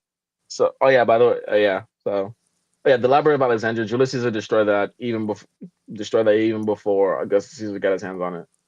And the person who actually destroyed the Library of Alexandria was not even Augustus Caesar. It was actually 2 centuries later after that. But that's another note. But yeah, a man in the 7th century claimed to be a prophet at the age of 40, and he had a revelation talking about certain things about Egyptian history, Egyptian culture, Egyptian facts. How could he have known that when all traces of Egypt was gone at that time?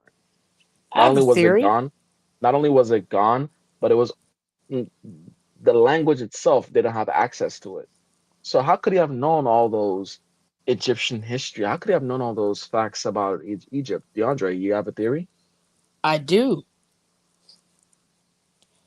Maybe perhaps, and this might sound a little bit crazy here, but hear me out. He was receiving revelation from Al-Alim al-Hakim, whose Ooh. knowledge, who nothing escapes the knowledge of this individual. So, that individual, of course, being Al-Alim. So, if Alim tells him something about something which was lost to history, we would expect that individual to know that because he's all knowledgeable and nothing escapes his knowledge, even if it escapes ours. That's a pretty good theory. I like that theory. I believe in that theory. I do too. I believe in that fact. I was kidding. But yeah, no, I do believe in it. It is a fact. Obviously. But yeah, so for everyone who's asking Cleopatra's religion, again, guys, remember she's Greek. So, well, she's obviously a pagan. She's Greek and she grew up in the land of Egypt. So what the Greeks and the Romans did, they assimilated onto the religions of other people as well. So could it have been a mix between the two? That's Most a pagan likely. mixture. Yeah, the Romans were known for doing that. Throw in Christianity, you have a pagan smoothie. Anyways, so yeah, that's basically the the surface level details about Cleopatra. And guys, don't remember, being a pharaoh means you think you're divine. So that's right. Actually, I forgot about that. Yeah, so there would be no. Everyone keeps talking about Cleopatra's beauty. So that's why they'll compare her beauty to the goddess of ice, goddess called Isis. Isis, Basically, yeah, okay. yeah, one of the Egyptian trinity, but whatever. But anyways, I'm talking about too much now. So that's what I can tell you about Cleopatra. That's the history lesson for tonight. And on that note, let's close down. Now, before we close down, again, this is something we have to do. We have to make sure we do every single time. Brothers and sisters, please, please, please do remember all the ones that are suffering, all your brothers and sisters that are suffering. Please do remember That's that yes. while we're laughing it up or having a good, having a good time, there are people that are suffering. There, like to, as much as I like to think that, I may go through certain things in my life that are very, very challenging, I still have food. I have access to food. I'm still blessed enough to have access to clean water. I'm still Yeah. blessed enough to know where I'm sleeping tonight. And the mere fact that not everyone has that not everyone has that opportunity that I do. It's something that one, those of you that do have that opportunity, don't take it for granted. Thank you, Lord. Thank you, Creator. Thank Allah subhanahu wa ta'ala. Be grateful for however you have, because Alhamdulillah, no matter how Rabbil little Alamin. you think you have, there's always someone that's willing to do everything just to be at where you're at. So please do keep those brothers and sisters that are suffering across the world, that are facing atrocities, that are being oppressed. Please keep them in your du'as. Please do keep them in your prayers, because at the end, when one person of our ummah suffers, we all suffer. One We of all them suffer. When one of them bleeds, we all bleed. So please keep them in your hearts. Please keep them in your prayers, and please keep them in your dua. I mean, I mean, and on top of that as well, of course, I don't know if some of you guys have seen the issues that's going on in California with the wildfires. People are losing their lives. And honestly, yes, it is tragic. But at the same time, it's only one of many issues, catastrophes that's going on across the world. We don't. I'm not minimizing it. I'm adding it on to every catastrophe, because as Muslims, we care about everyone who's facing catastrophes. We care about everyone who's facing oppression. We care about everyone who's facing hunger. So we ask Allah Subhanahu wa Taala. definitely. We ask Allah Subhanahu wa Taala to help those who are oppressed. I mean, we ask Allah I mean, Subhanahu wa Taala to help those who are hungry. We ask Allah Subhanahu wa Taala to help those who don't have shelter. We ask Allah Subhanahu wa Taala to help those who we ask Allah Subhanahu wa Taala to help those who don't even know if they're gonna wake up the next day. I mean, and of course, we ask Allah Subhanahu wa Taala to make ourselves more grateful for the things that we have, because no and matter may how Allah little you Azza wa think. Jal, oh, I'm sorry. No, go ahead, go ahead. And may Allah Azza wa Jal protect all of us and our I families from such calamities.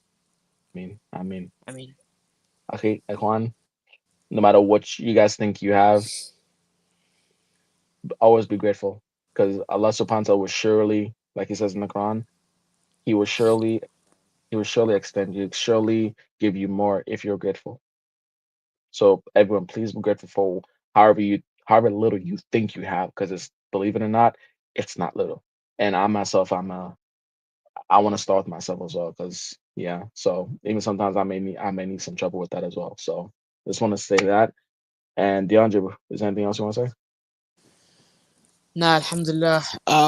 Like the brother said, may Allah Azza wa Jal help those who are suffering by oppression. May Allah Azza wa Jal make their iman as strong and high as mountains, and may He convict the oppressors in this world and hereafter, make all of our brothers and sisters all across the Ummah steadfast.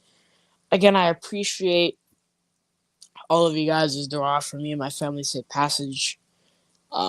And I'm happy as ever to be back home.